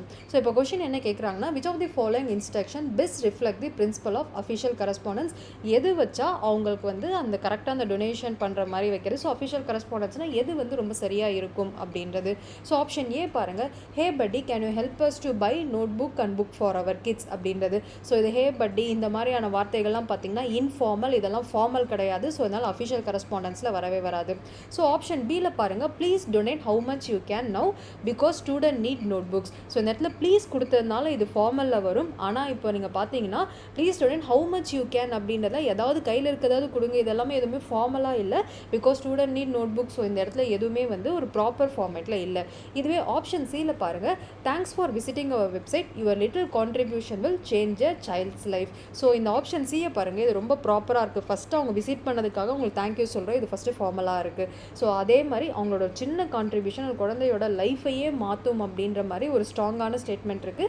அப்போனா ஆப்ஷன் சி தான் நமக்கு அஃபிஷியல் கரஸ்பாண்டன்ஸ். இதுவே ஆப்ஷன் டி பாருங்கள், you spend much on your food and dresses, why not to donate for a child அப்படின்னு கேட்கும்பொழுது இதெல்லாம் வந்து ஃபார்மலாகவே இல்லை. ஏன்னா ஃபார்மல்னால் முதல் நம்ம அவங்க ப்ளீஸ் தேங்க்ஸ் அந்த மாதிரி அவங்களை ஃபஸ்ட்டு ரெஸ்பெக்ட் பண்ணணும். ஆப்ஷன் டியில் பார்த்தீங்கன்னா எந்த விதத்துலையும் அவங்களை ரெஸ்பெக்ட் பண்ணுற மாதிரிலாம் இல்லை. ஸோ ஆப்ஷன் டிலாம் வந்து நமக்கு பார்த்தோம் அப்படின்னா அது வந்து ஃபார்மலாகவே இல்லை. அப்படின்னா நமக்கு இப்போ வந்து அஃபிஷியல் கரஸ்பாண்டன்ஸ் என்ன அப்படின்னா ஒன்லி நமக்கு ஆப்ஷன் சி. ஸோ இதோட நம்ம பார்த்தோம் அப்படின்னா லெட்டர் ரைட்டிங்கை பற்றி நம்ம கம்ப்ளீட்டாக டிஸ்கஸ் பண்ணிட்டோம். ஸோ இந்த வீடியோ ஃபுல்லாகவே வந்து முதல் லெட்டர் ரைட்டிங்னா என்ன அப்படின்றத பார்த்தோம். ஸோ எவ்வளோ வெயிட்டேஜ் கொடுக்குறாங்க அப்படின்றத வந்து பார்த்தோம். ஸோ டைப்ஸ் ஆஃப் லெட்டர், அதில் வந்து ப்ரீவியஸ் இயர் கொஷின் பேப்பர், அப்புறம் என்னென்ன ஃபார்மேட் ஆஃப் லெட்டர் இருக்குது, ஸோ அது எல்லாத்தையுமே டீட்டெயில்டாக வந்து பார்த்தோம். ஸோ அதுக்கப்புறம் இந்த சினாரியோ பேஸ்டு கொஷின்ஸ், அப்புறம் ப்ரீவியஸ் இயர் கொஷின் பேப்பரோட கொஷின்ஸ், இது எல்லாமே நம்ம கம்ப்ளீட்டாக இந்த வீடியோவில் லெட்டர் ரைட்டிங்கில் டிஸ்கஸ் பண்ணி முடிச்சிருக்கோம். ஸோ இந்த வீடியோவோட நோட்ஸ் உங்களுக்கு வேணும் அப்படின்னா டெலகிராம் சேனலில் அப்லோட் பண்ணியிருப்போம். ஸோ அங்கே போய்ட்டு இதுக்கான நோட்ஸை வந்து நீங்கள் டவுன்லோட் பண்ணிக்கோங்க. ஸோ இந்த வீடியோவை நீங்கள் கம்ப்ளீட்டாக பார்த்து முடிச்சாலும் லெட்டர் ரைட்டிங் நீங்கள் தனியாக வெளியே போய்ட்டு எங்கேயுமே ப்ரிப்பேர் பண்ண வேண்டிய அவசியமே இல்லை. ஸோ இந்த வீடியோவை கம்ப்ளீட்டாக ஃபினிஷ் பண்ணி முடிச்சிட்டாலே லெட்டர் ரைட்டிங்கில் கேட்க போகிற 3லேருந்து 5 கேள்வியோ இல்லை சில நேரத்தில் 4 கேள்வின்னு கூட வச்சுக்கோங்களேன். ஸோ இந்த 3லேருந்து 5 கேள்வி கன்ஃபார்மாக உங்களால் கரெக்டாகவே வந்து ஆன்சர் பண்ண முடியும். ஸோ இதோட இந்த வீடியோவோட எண்டுக்கு வந்துட்டோம். ஸோ இந்த வீடியோ உங்களுக்கு பிடிச்சிருந்துச்சுன்னா லைக் பண்ணுங்கள். ஸோ இது வரைக்கும் இந்த சேனலை சப்ஸ்கிரைப் பண்ணல அப்படின்னா சப்ஸ்கிரைப் பண்ணிக்கோங்க. ஸோ இந்த எக்ஸாமுக்கு ப்ரிப்பேர் பண்ணுற உங்கள் ஃப்ரெண்ட்ஸ் எல்லாருக்கும் இந்த சேனலை வந்து கொஞ்சம் ஷேர் பண்ணி விடுங்க. ஸோ இந்த வீடியோஸையும் பார்த்தீங்க அப்படின்னா ஷேர் பண்ணி விடுங்க. ஸோ இந்த வீடியோ உங்களுக்கு ஹெல்ப்ஃபுல்லாக இருந்துச்சுன்னா இதுக்கு ஒரு லைக்கும் கொடுத்துருங்க. So bye friends, thank you. இப்போ நம்ம ஜம்பிள்டு சென்டென்ஸ் அப்படின்ற இந்த டாபிக் தான் பார்க்க போகிறோம். இது எங்கே இருக்குது அப்படின்னா நம்ம சிலபஸில் யூனிட் 3 ரைட்டிங் ஸ்கில்ஸ் அப்படின்றதுல நான் பாக்ஸ் போட்டு கொடுத்துருக்கேன் பாருங்கள். Jumbled sentence and finding out the right order of the sentence அப்படின்ற இந்த 2 டாபிக். ஜம்பிள்டு சென்டென்ஸ் அப்படின்னாலும் find out the right order of the sentence அப்படின்னாலும் ரெண்டும் ஒரே டாபிக் தான். ஜம்பிள்டு சென்டென்ஸ்க்கும் find out the right order of சென்டென்ஸ்க்கும் ஒரு சின்ன வித்தியாசம், அதை நான் பின்னாடி எக்ஸ்பிளைன் பண்ணுறேன். இந்த ஜம்பிள்டு சென்டென்ஸாக இருந்தாலும் சரி, find out the right order of சென்டென்ஸாக இருந்தாலும் சரி, rules and regulation and pattern எப்படி நம்ம ஒரு சென்டென்ஸ் அரேஞ்ச் பண்ணணும் அப்படின்றது இந்த 2 டாப்பிக்கும் நமக்கு காமனான ரூல்ஸ் தான். முதல் ஜம்பிள்டு சென்டென்ஸ் அப்படின்னா என்னன்னா, நம்ம ஒரு பசில் சால்வ் பண்ணுவோம் இல்லையா. நான் கீழே வந்து ஒரு பிக்சர் இது கொடுத்துருக்கேன் பாருங்க. இந்த மாதிரி கண்ணா பின்னான்னு செதறி இருக்கிறத நம்ம ஒரு ஆர்டராக அடுக்கும்பொழுது நமக்கு ஒரு முழு பிக்சர் கிடைக்கும். அதே மாதிரி தான் ஒரு டெக்ஸ்ட்டோ ஒரு லைனோ கண்ணா பின்னான்னு இருக்கும்பொழுது அது எல்லாத்தையும் ஒன்று சேர்த்தோம் அப்படின்னா என்ன சொல்ல வராங்க அப்படின்றது நம்ம கரெக்டாக தெரியும். ஸோ லைன்ஸ் ஆர்டராக இல்லாமல் கண்ணா பின்னான்னு இருக்கும். அதை நம்ம ஆர்டர் படி அரேஞ்ச் பண்ணாதான் நமக்கு அதுக்கான என்ன இன்ஃபர்மேஷன் கொடுத்துருக்காங்கன்றதை தெரிஞ்சுப்போம். இதுக்கு பேர் தான் ஜம்பிள்டு சென்டென்ஸ் அப்படின்றது. Difference between jumbled sentence and right order of the sentence. So jumbled சென்டென்ஸ்னா என்ன, right order of the sentence அப்படின்னா என்ன, ரெண்டுமே ஒரு சென்டென்ஸை நம்ம ஆர்டர் படி அரேஞ்ச் பண்ணுறது தான். ஆனால் ஜம்பிள்டு சென்டென்ஸ் அப்படின்னு கொடுத்துட்டாங்கன்னா நம்ம எல்லா சென்டென்ஸையும் அரேஞ்ச் பண்ணணும். We need to arrange all the sentences. இப்போ ஒரு எக்ஸாம்பிள் பார்ப்போம். இதில் எல்லா சென்டென்ஸையுமே நாம தான் அரேஞ்ச் பண்ணணும். ஸோ எல்லா சென்டென்ஸும் நம்ம அரேஞ்ச் பண்ணணும் அப்படின்னா அதுதான் ஜம்பிள்டு சென்டென்ஸ். ஸோ ஃபஸ்ட்டு என்ன கொஸ்டின் அப்படின்றத பார்த்துருவோம். ஹி வாஸ் இன் டெம்பிள் அப்படின்னு கொடுத்துருக்காங்க. Ramesh mother search where the Ramesh went அப்படின்னு கேட்டிருக்காங்க. She search in various places, finally he came home after 10 minutes. So அதோட ஆர்டர் பார்த்தோம் அப்படின்னா முதல் சென்டென்ஸ் என்ன அப்படின்னா Ramesh mother search where the Ramesh went. So 2 அந்த சென்டென்ஸ் தான் ஃபஸ்ட்டு வரணும். அவங்க வந்து ரமேஷ் வந்து தேடிட்டு இருக்காங்க.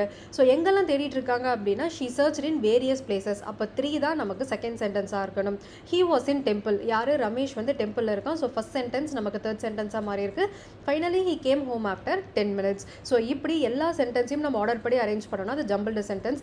இதுவே ரைட் ஆர்டர் ஆஃப் சென்டென்ஸ் அப்படின்னா first and last sentence is already arrange. அவங்களே கொஷின் அரேஞ்ச் பண்ணி கொடுத்துருப்பாங்க. நாம் நடுவில் இருக்கிற சென்டென்ஸை மட்டும் அரேஞ்ச் பண்ணால் நமக்கு வந்து போதும். ஸோ இன் பிட்வீன் சென்டென்சஸ் ஃபர்ஸ்ட்டுக்கும் லாஸ்ட்டுக்கும் நடுவில் இருக்கும் இன் பிட்வீன் சென்டென்ஸை மட்டும் நம்ம அரேஞ்ச் பண்ணோம் அப்படின்னா அதுக்கு பேர் right order of sentences. So jumbled சென்டென்ஸ்னாலும் ரைட் ஆர்டர் ஆஃப் சென்டென்ஸ் அப்படின்னாலும் ஒன்று தான். ஜம்பிள்டு சென்டென்ஸில் எல்லா சென்டென்ஸையுமே நாமளே அரேஞ்ச் பண்ணுவோம். ரைட் ஆர்டர் ஆஃப் சென்டென்ஸில் ஃபர்ஸ்ட் அண்ட் லாஸ்ட் சென்டென்ஸ் அவங்க ஆல்ரெடி அவங்களே கொடுத்துருப்பாங்க. நடுவில் இருக்கிறத மட்டும் அரேஞ்ச் பண்ணால் போதும். ஸோ இந்த எக்ஸாம்பிள் பார்த்துருவோம். Ramesh mother search where the Ramesh went. இதுதான் ஃபர்ஸ்ட் சென்டென்ஸ், அவங்க அதை கரெக்டாகவே கொடுத்துட்டாங்க. ஸோ லாஸ்ட் சென்டென்ஸ் பாருங்கள், finally he came home after 10 minutes. So ஃபர்ஸ்ட்டும் லாஸ்ட்டும் கரெக்டாக அரேஞ்ச் ஆயிருக்கு. நடுவில் பார்த்தீங்க அப்படின்னா he was in temple, she search in various places. இப்போ நம்ம என்ன ஃபர்ஸ்ட் சென்டென்ஸில் Ramesh mother was searching where the Ramesh when.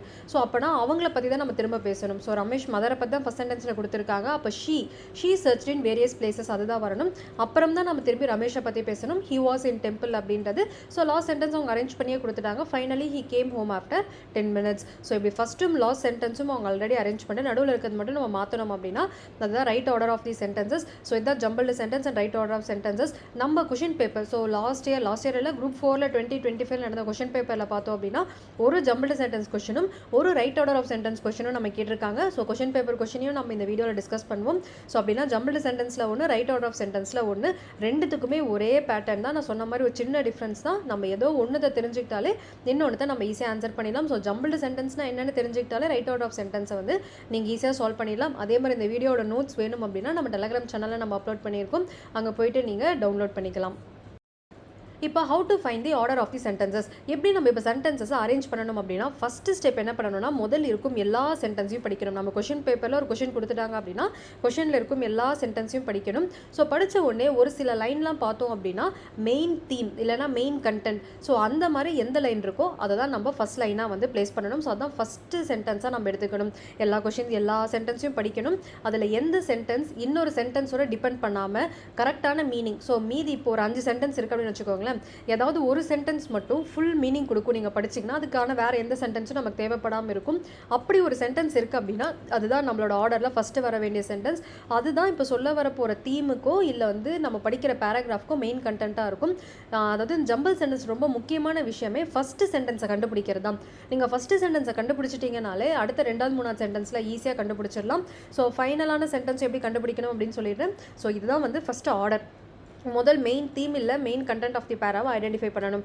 ரெண்டாவது அந்த தீம் இருக்கு இல்லையா, அந்த ஃபஸ்ட்டு சென்டென்ஸ் நம்ம கண்டுபிடிச்சிருக்கோம்ல, செகண்ட் சென்டென்ஸ் என்னவா இருக்கணும்னா ஒய், ஏன் அது ஃபஸ்ட் சென்டென்ஸ், அதாவது அந்த ஃபஸ்ட் சென்டென்ஸாக ஒரு கண்டென்ட் கொடுத்துருக்காங்களா, ஏன் அதை கொடுத்துருக்காங்க, ஒய் அப்படின்ற ரீசன் நம்ம செகண்ட் சென்டென்ஸாக இருக்கணும்.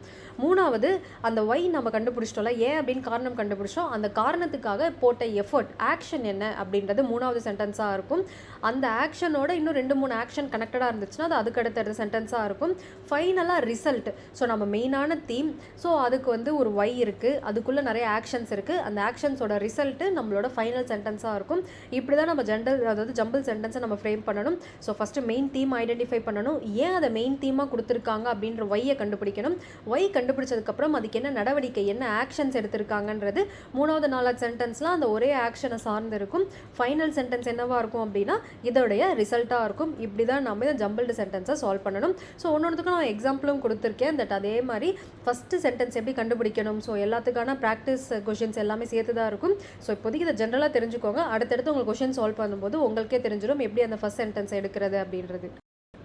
How to find the first sentence. So jumbled சென்டென்ஸில் ரொம்ப முக்கியமே ஃபஸ்ட் சென்டென்ஸை ஐடென்டிஃபை பண்ணுறது தான். இதுவே வந்து find the right out of sentence அப்படின்னா ஃபஸ்ட்டும் லாஸ்ட்டும் கொடுத்துருவாங்க, நம்ம செகண்ட் சென்டென்ஸ் ஐடென்டிஃபை பண்ணுறது தான். ஸோ அதனால் நம்ம ஃபஸ்ட்டு எந்த இது சென்டென்ஸ் வரணுமோ அதுலேருந்து தான் நம்ம ஜம்பிள்டு சென்டென்ஸ் அப்படின்றதே ஸ்டார்ட் ஆகும். ஸோ ஒரு கொடுத்துருக்கும் ஒரு 5-6 கொஷினில் எது ஃபஸ்ட் சென்டென்ஸ் எப்படின்னு செலக்ட் பண்ணலாம்னா நிறைய ரூல்ஸ் இருக்குது. ஓகேவா, அந்த ரூல்ஸை வச்சு நீங்கள் ஈஸியாக ஐடென்டிஃபை பண்ணிடலாம் இதுதான் வந்து ஃபஸ்ட்டு வரப்போகிறதுன்ட்டு. ஸோ நிறைய ரூல்ஸ் இருக்குது, அது ஒன்றே பார்த்துருவோம். Rule number 1, sentence starting with name, place, thing or event. So ஒருத்தவங்களோட பேர், பிளேஸு, திங்ஸ் ஆர் ஈவெண்ட்ஸ் இதில் ஏதாவது ஒன்று ஸ்டார்டிங்கில் இருக்கும். ஸோ எக்ஸாம்பிள் பாருங்கள், corona was the greatest thread during 2021 அப்படின்னு 2020 to 2021 அப்படின்னு கேட்டிருப்பாங்க. ஸோ இல்லை கொரோனா அப்படின்ற வார்த்தை இது ஒரு ஈவெண்ட்டை வந்து குறிக்குது. ஈவெண்ட்னா ஒரு நடந்த ஒரு விஷயத்தை குறிக்குது. ஸோ அதனால் இந்த மாதிரி ஒரு ஈவெண்ட்டை குறிச்சிருந்துச்சுன்னா 4-5 சென்டென்ஸில் எந்த சென்டென்ஸ் இந்த மாதிரி ஒரு ஈவெண்ட்டை குறிச்சிருக்கோ அதுதான் ஃபஸ்ட் சென்டென்ஸ். அதே மாதிரி China is the fastest growing economy since 1990s அப்படின்ற சென்டென்ஸ். இதை சைனா அப்படின்ற வார்த்தை ஒரு பிளேஸை இருக்காங்க. ஸோ நீங்கள் படிங்க, அது ஏதாவது பேராகிராஃபில் ஒரு பிளேஸை பற்றி இந்த மாதிரி ரெப்ரசன்டேஷன் இருந்துச்சு அப்படின்னா அதுதான் நமக்கு ஆர்டரில் ஃபஸ்ட்டு வரும். Full Moon party is the most important tourist attraction in Philippines. So full Moon party இதுவும் ஒரு ஈவெண்ட்டை வந்து குறிக்குது. ஸோ ஃபுல்லாக படிங்க, ஏதாவது ஈவெண்ட், நேம், பிளேஸ், திங் இதை பற்றி ஏதாவது குறிப்பிட்டிருந்தாங்கன்னா அதுதான் நமக்கு ஃபஸ்ட் சென்டென்ஸாக இருக்கணும். இது ரூல் நம்பர் 1. ரெண்டாவது ரூல் நம்பர் 2, சில ஸ்டார்டிங் சென்டென்சஸ் எல்லாமே ஆர்டிகல்ஸ் வச்சு ஆரம்பிப்பாங்க. ஏ அண்ட் தி அப்படின்ற இந்த 3 ஆர்டிக்கலில் ஏதாவது ஒன்று இருக்கும். Example, the latest news in the New York lines is the rising price of petroleum products. New York லைன்ஸ்ன்றது ஒரு news paper. So the latest news அந்த ஆர்டிக்கல் வச்சு ஆரம்பிக்கிற சென்டென்ஸாக இருக்கிறதுனால இந்த மாதிரி அந்த 4-5 சென்டென்ஸில் இந்த ஆர்டிக்கல் வச்சு ஆரம்பிக்கிற சென்டென்ஸ் உங்களுக்கு ஏதாவது தெரிஞ்சது அப்படின்னா அதை வந்து ஃபஸ்ட் சென்டென்ஸாக நீங்கள் எடுத்துக்கணும். அதே மாதிரி an electoral bond is a promissory note released during the time of election. இந்த இடத்துல an electoral bond அப்படின்ற அந்த ஆர்டிக்கல் யூஸ் பண்ணியிருக்காங்க. ஸோ இந்த மாதிரி நீங்கள் அந்த 5 லைனையும் படிச்சுட்டு எங்கேயாவது ஆர்டிகல்ஸ் இருக்குது ஏ அண்ட் தி அந்த மாதிரி அந்த சென்டென்ஸ் உருவாகுது அப்படின்னா அந்த இடத்துல ஸ்டார்ட் ஆகுதுன்னா அது மேக்ஸிமம் 99% அதுதான் நமக்கு ஃபஸ்ட் சென்டென்ஸாக இருக்கும். இப்போ rule number 3, repetition of words continuously. So ஒரு வார்த்தை அந்த பேராகிராஃப் ஃபுல்லாக நிறைய இடத்துல ரிப்பீட் ஆகிட்டே இருக்குது அப்படின்னா ஸோ அந்த வார்த்தையோட எந்த லைன் ஃபஸ்ட்டு ஸ்டார்ட் ஆகுதோ அதுதான் நமக்கு ஆனால் ஃபஸ்ட் லைன். ஃபார் எக்ஸாம்பிள் நீங்கள் பாருங்கள், corona was a great threat during 2020 to 2021 அப்படின்றது ஃபஸ்ட் லைனில் கொடுத்துருக்காங்க. So corona was a great threat during 2020 to 2021. Death due to corona was increasing at an alarming rate. திரும்பியும் கொரோனா பற்றி சொல்லியிருக்காங்க. Research was continuously going to find vaccine for corona. திருப்பியும் corona பற்றி ஒரு mentioning இருக்குது. After long struggle and testing finally corona vaccine came to the consumer market. So இந்த topic ஃபுல்லாகவே corona பற்றி தான் பேசியிருக்காங்க. அதுலேயும் ஒரு லைனில் ஸ்டார்டிங்லேயே கொரோனா அப்படின்னு ஆரம்பிக்கிறதுனால ஸோ அந்த லைனுக்கு நம்ம வந்து ஃபஸ்ட் லைன் அப்படின்னு நம்ம வந்து எடுத்துப்போம். ஸோ இந்த மாதிரி கண்டினியூஸாக ஒரே வார்த்தை அந்த லைன் ஃபுல்லாக ரிப்பீட் ஆகிருந்துச்சுன்னா அந்த ரிப்பீட் ஆகிற வார்த்தையோட ஸ்டார்டிங் லைன் ரிப்பீட் ஆகிற வார்த்தை இருக்கும் ஸ்டார்டிங் லைன், இல்லை அதுக்கு முன்னாடி ஆர்டிகல்ஸ் ஏ அண்ட் தி அந்த மாதிரி ஆர்டிகல்ஸோட அந்த வார்த்தை ஸ்டார்ட் ஆகுதுன்னா அதுதான் நமக்கு ஃபஸ்ட் லைனாக இருக்கும். அடுத்தது rule number 4, sentence start with once upon a time, இந்த மாதிரியான வார்த்தைகள் நீங்கள் பார்த்தீங்க அப்படின்னா அதுதான் வந்து அந்த ஜம்பிள் சென்டென்ஸோட ஃபஸ்ட்டாக இருக்கும். For example, once there was a village with happy people. அந்த ஒன்ஸ் அப்பான் அ டைம், இந்த மாதிரி வார்த்தைகள்லாம் பார்த்தீங்கன்னா அதுதான் வந்து ஜம்பிள் சென்டென்ஸோடைய ஃபஸ்ட்டு சென்டென்ஸாக இருக்கும். ஸோ இதெல்லாம் தான் நமக்கு 4 டைப் ஆஃப் ரூல். ஒன்று அது நேம், பிளேஸ், திங், ஈவெண்ட் பற்றி இருக்கலாம், இல்லைனா ஆர்டிக்கலோட ஸ்டார்ட் ஆகலாம், இல்லைனா அந்த வார்த்தை கண்டினியூஸாக அந்த கொஷின் ஃபுல்லாக ரிப்பீட் ஆகியிருக்கும். எந்த லைனில் அது ஃபஸ்ட்டு வார்த்தையாவோ இல்லை ஆர்டிக்கல் முன்னாடி அது ரிப்பீட் ஆகிற வார்த்தை ஸ்டார்ட் ஆகுதோ அந்த லைன் நம்மளோட ஃபஸ்ட் லைனாக இருக்கும். இல்லைனா once upon a time, so once, இந்த மாதிரி வார்த்தைகள்லாம் பார்த்தீங்கன்னா அதுதான் நமக்கு ஃபஸ்ட் சென்டென்ஸாக இருக்கும். இதுதான் rules to find the first sentence. இப்போ எப்படிலாம் இருந்தால் அது ஃபஸ்ட் சென்டென்ஸ் அப்படின்னு சொல்லி பார்த்தோம். எப்படியெல்லாம் இருக்கக்கூடாது அப்படின்றதுக்கும் சொல்கிறேன். Sentence should not start with தட்டு, தீஸு, தஸ்ஸு, தோஸ், இந்த மாதிரி வார்த்தைகளை ஸ்டார்ட் ஆகக்கூடாது. But, so, now, finally, however, he, she, they, them, it, இந்த மாதிரியான எந்த ப்ரொனவுன்ஸ்லேயுமே ஒரு சென்டென்ஸ் ஸ்டார்ட் ஆகக்கூடாது. அப்படி ஒரு சென்டென்ஸ் ஸ்டார்ட் ஆகுது அப்படின்னா அது ஃபஸ்ட் லைனாக இருக்கிறதுக்கு வாய்ப்பே இல்லை. ஸோ இந்த வார்த்தைகளில் வந்து ஃபஸ்ட் லைன் வந்து எப்போயுமே ஸ்டார்ட் ஆகாது. ஏன்னா திரும்ப திரும்ப ஃபஸ்ட் லைனை வந்து இவ்வளோ இம்பார்ட்டன்ஸ் கொடுக்குறேன் அப்படின்னா நீங்கள் ஃபஸ்ட் லைனை கண்டுபிடிக்கிறது தான் கஷ்டம். ஸோ ஃபஸ்ட்டு ஒரு லைனை கண்டுபிடிச்சிட்டிங்கன்னா அடுத்தடுத்து ஏன் அந்த லைனை கொடுத்துருக்காங்க அப்படின்ற வை ஈஸியாக கண்டுபிடிச்சிடலாம். அப்படி அந்த வை கண்டுபிடிச்சிட்டிங்கன்னா அடுத்தடுத்து என்னென்ன ஆக்ஷன் செஞ்சுருக்காங்கன்றதை கண்டுபிடிச்சிருவீங்க. அந்த ஆக்ஷனுக்கான ரிசல்ட்டு ஃபைனல் லைனை நீங்கள் ஈஸியாக கண்டுபிடிச்சிடலாம். ஸோ ஃபஸ்ட் லைனை ஐடென்டிஃபை பண்ணுறது தான் ஜம்பிள்டு சென்டென்ஸில் இருக்கிறதுலே கொஞ்சம் ட்ரிக்கியான விஷயம். So types of jumbled sentence அப்படின்னு எடுத்துக்கிட்டோம் அப்படின்னா ஜம்பிள்டு சென்டென்ஸை 2 வகையாக கொடுத்துருப்பாங்க. ஒன்று ஒரே விஷயத்தை பற்றி அந்த 4-5 சென்டென்ஸ்லையும் பேசியிருப்பாங்க. அதுக்கு பேர் சிங்கிள் தீம் அப்படின்னு சொல்லுவாங்க. ஸோ ஒரே விஷயத்தை அந்த 4-5 லைன்லையும் பேசியிருப்பாங்க. 2 stories in a single paragraph. அதே மாதிரி ஒரு 5 சென்டென்ஸ் கொடுத்துருக்காங்கன்னா முதல் 3 சென்டென்ஸ் ஒரு கதையை சொல்லும். ரிமைனிங் இருக்கும் 2 சென்டென்ஸ் அந்த முதல் கதையோட தொடர்புடைய இன்னொரு கதையை வந்து சொல்லும். அப்படின்னா 2 ஸ்டோரிஸ் அப்படின்னு வந்து சொல்லுவாங்க. ஸோ ஒரே 4-5 சென்டென்ஸும் ஒரே தீமை மீன் பண்ணிச்சுன்னா அது சிங்கிள் தீம், இல்லை அப்படின்னா அது 2 ஸ்டோரிஸ் அப்படின்றது. ஸோ ஃபஸ்ட்டு 3 இல்லை 2 சென்டென்ஸ் ஒரு கதையை சொல்லும். அந்த கதையோட தொடர்புடையது இன்னும் 2-3 சென்டென்ஸில் சொல்லியிருப்பாங்க.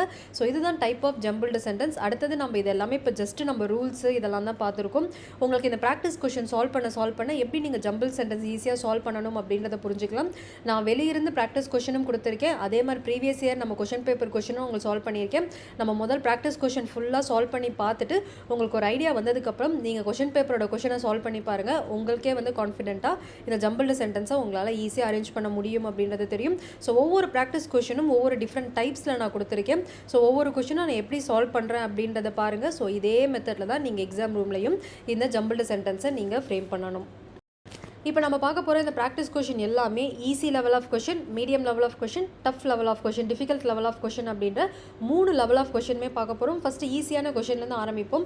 முதல்ல ஒரு ஜம்பிள்டு சென்டென்ஸ் நம்ம கொடுத்துருக்காங்க அப்படின்னா எப்படி நம்ம ஆர்டர் பண்ணலாம், நம்ம முன்னாடி படித்த ரூல்ஸு எவ்வளோ தூரம் இங்கே அப்ளை ஆகுது அப்படின்றத வச்சு தான் இந்த கொஷின்ஸை நம்ம சால்வ் பண்ண போகிறோம்.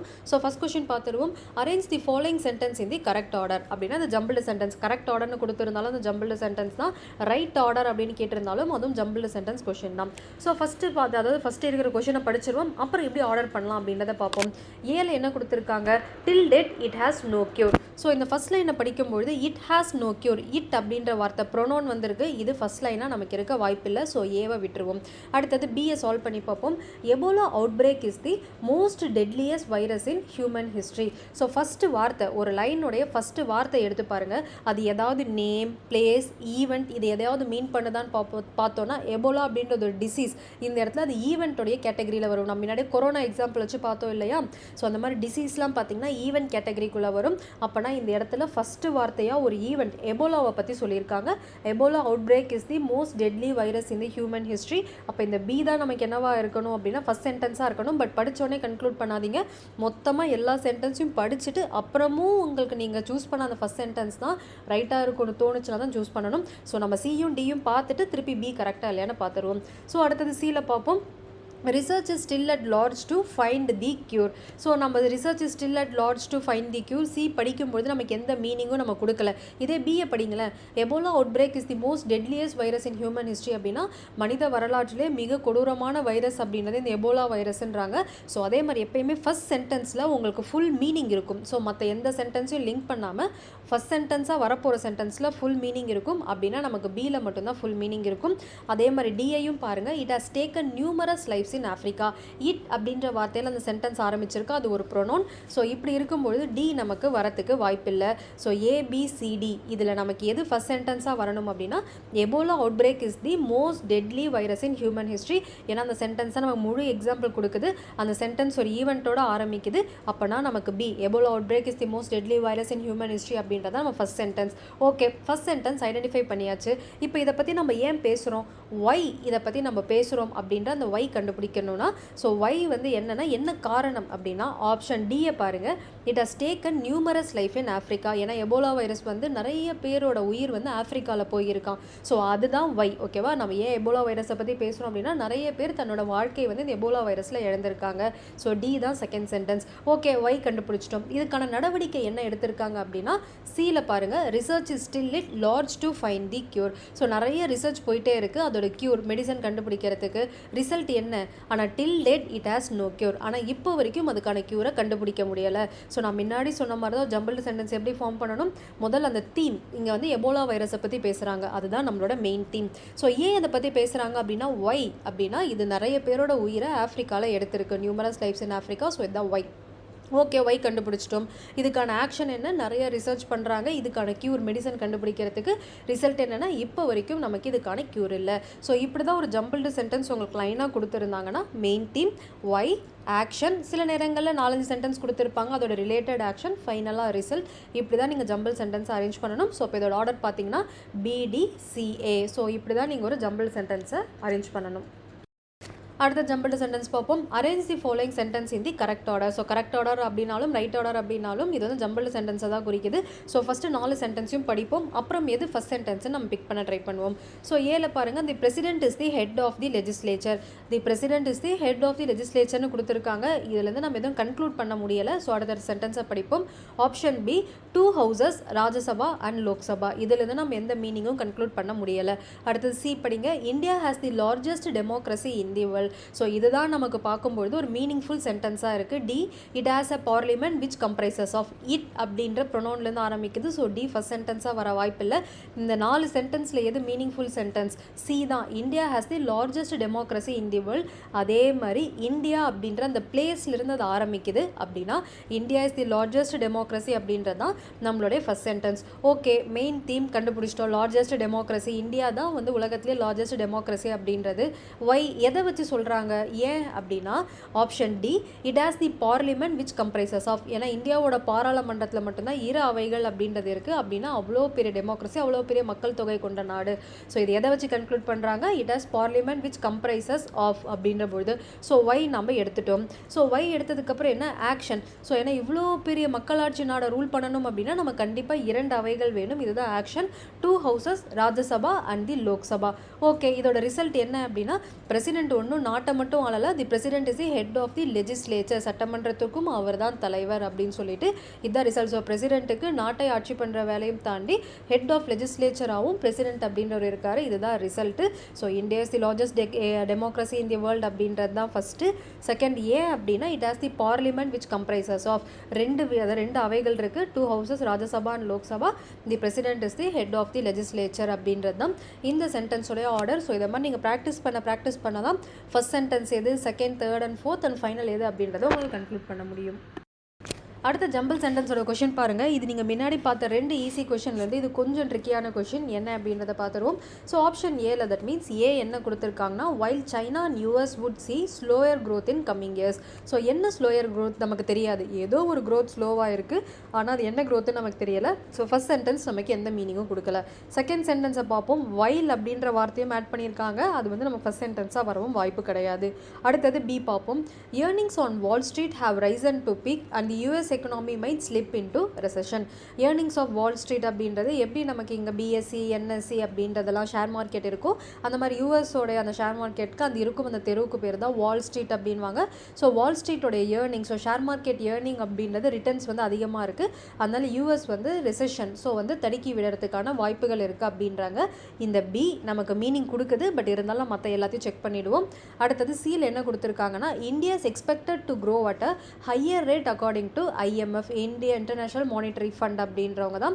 ஸோ வந்து India's expected to grow at a higher rate according to IMF. Expected to grow, இந்த இடத்துல எக்ஸ்பெக்டட் டு க்ரோன்னு கொடுத்துருக்காங்க தவிர்த்து என்ன க்ரோ, நம்ம என்ன க்ரோ ஆக போகிறோம் அப்படின்ற மீனிங் நமக்கு சியில் இல்லை. டியில் பாருங்கள், further concern over global economic growth are rising. So concern, further concern over global economic growths are rising.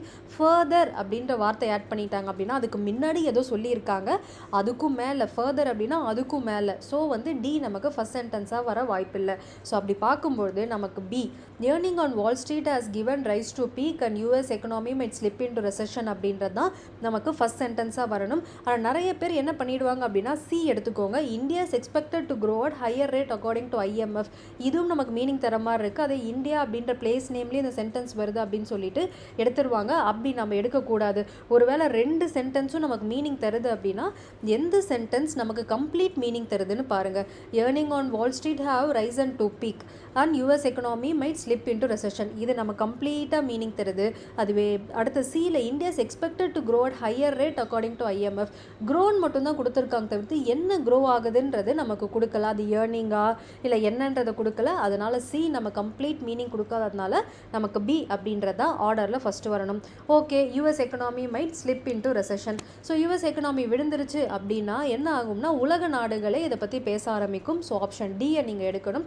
Further concern over global economic growth are rising. So அதனால் என்ன ஆகுதுன்னா யூஎஸ் எக்கனாமி சரியாக போகுது அப்படின்னா உலகமே இதை அவங்களோட எக்கனாமியும் பாதிக்கப்படும்னு கவலைப்பட ஆரம்பிக்கிறாங்க. ஸோ டி தான் அடுத்த சென்டென்ஸாக வரணும். ஸோ அடுத்தது ஓகே, இப்போ அடுத்த முக்கியமான கண்ட்ரி என்னவா இருக்கும் அப்படின்னா ஃபஸ்ட்டு யூஎஸோட எக்கனாமிக் க்ரோத் சரிஞ்சிருச்சுன்னு பார்த்தோம். ஸோ அதை நினச்சி மற்ற உலக நாடுகள்லாம் குளோபல் எக்கனாமிக் க்ரோத்தோட ரைசிங் கன்சர்ன்ஸ் ரொம்ப ஃபீல் பண்ணுறாங்க. இதுக்கடுத்து லிஸ்ட்டில் இருக்கிற எந்த நாடாவது இருக்கான்னு பார்த்தோன்னா சைனா கன்சிடர் பண்ணுறாங்க.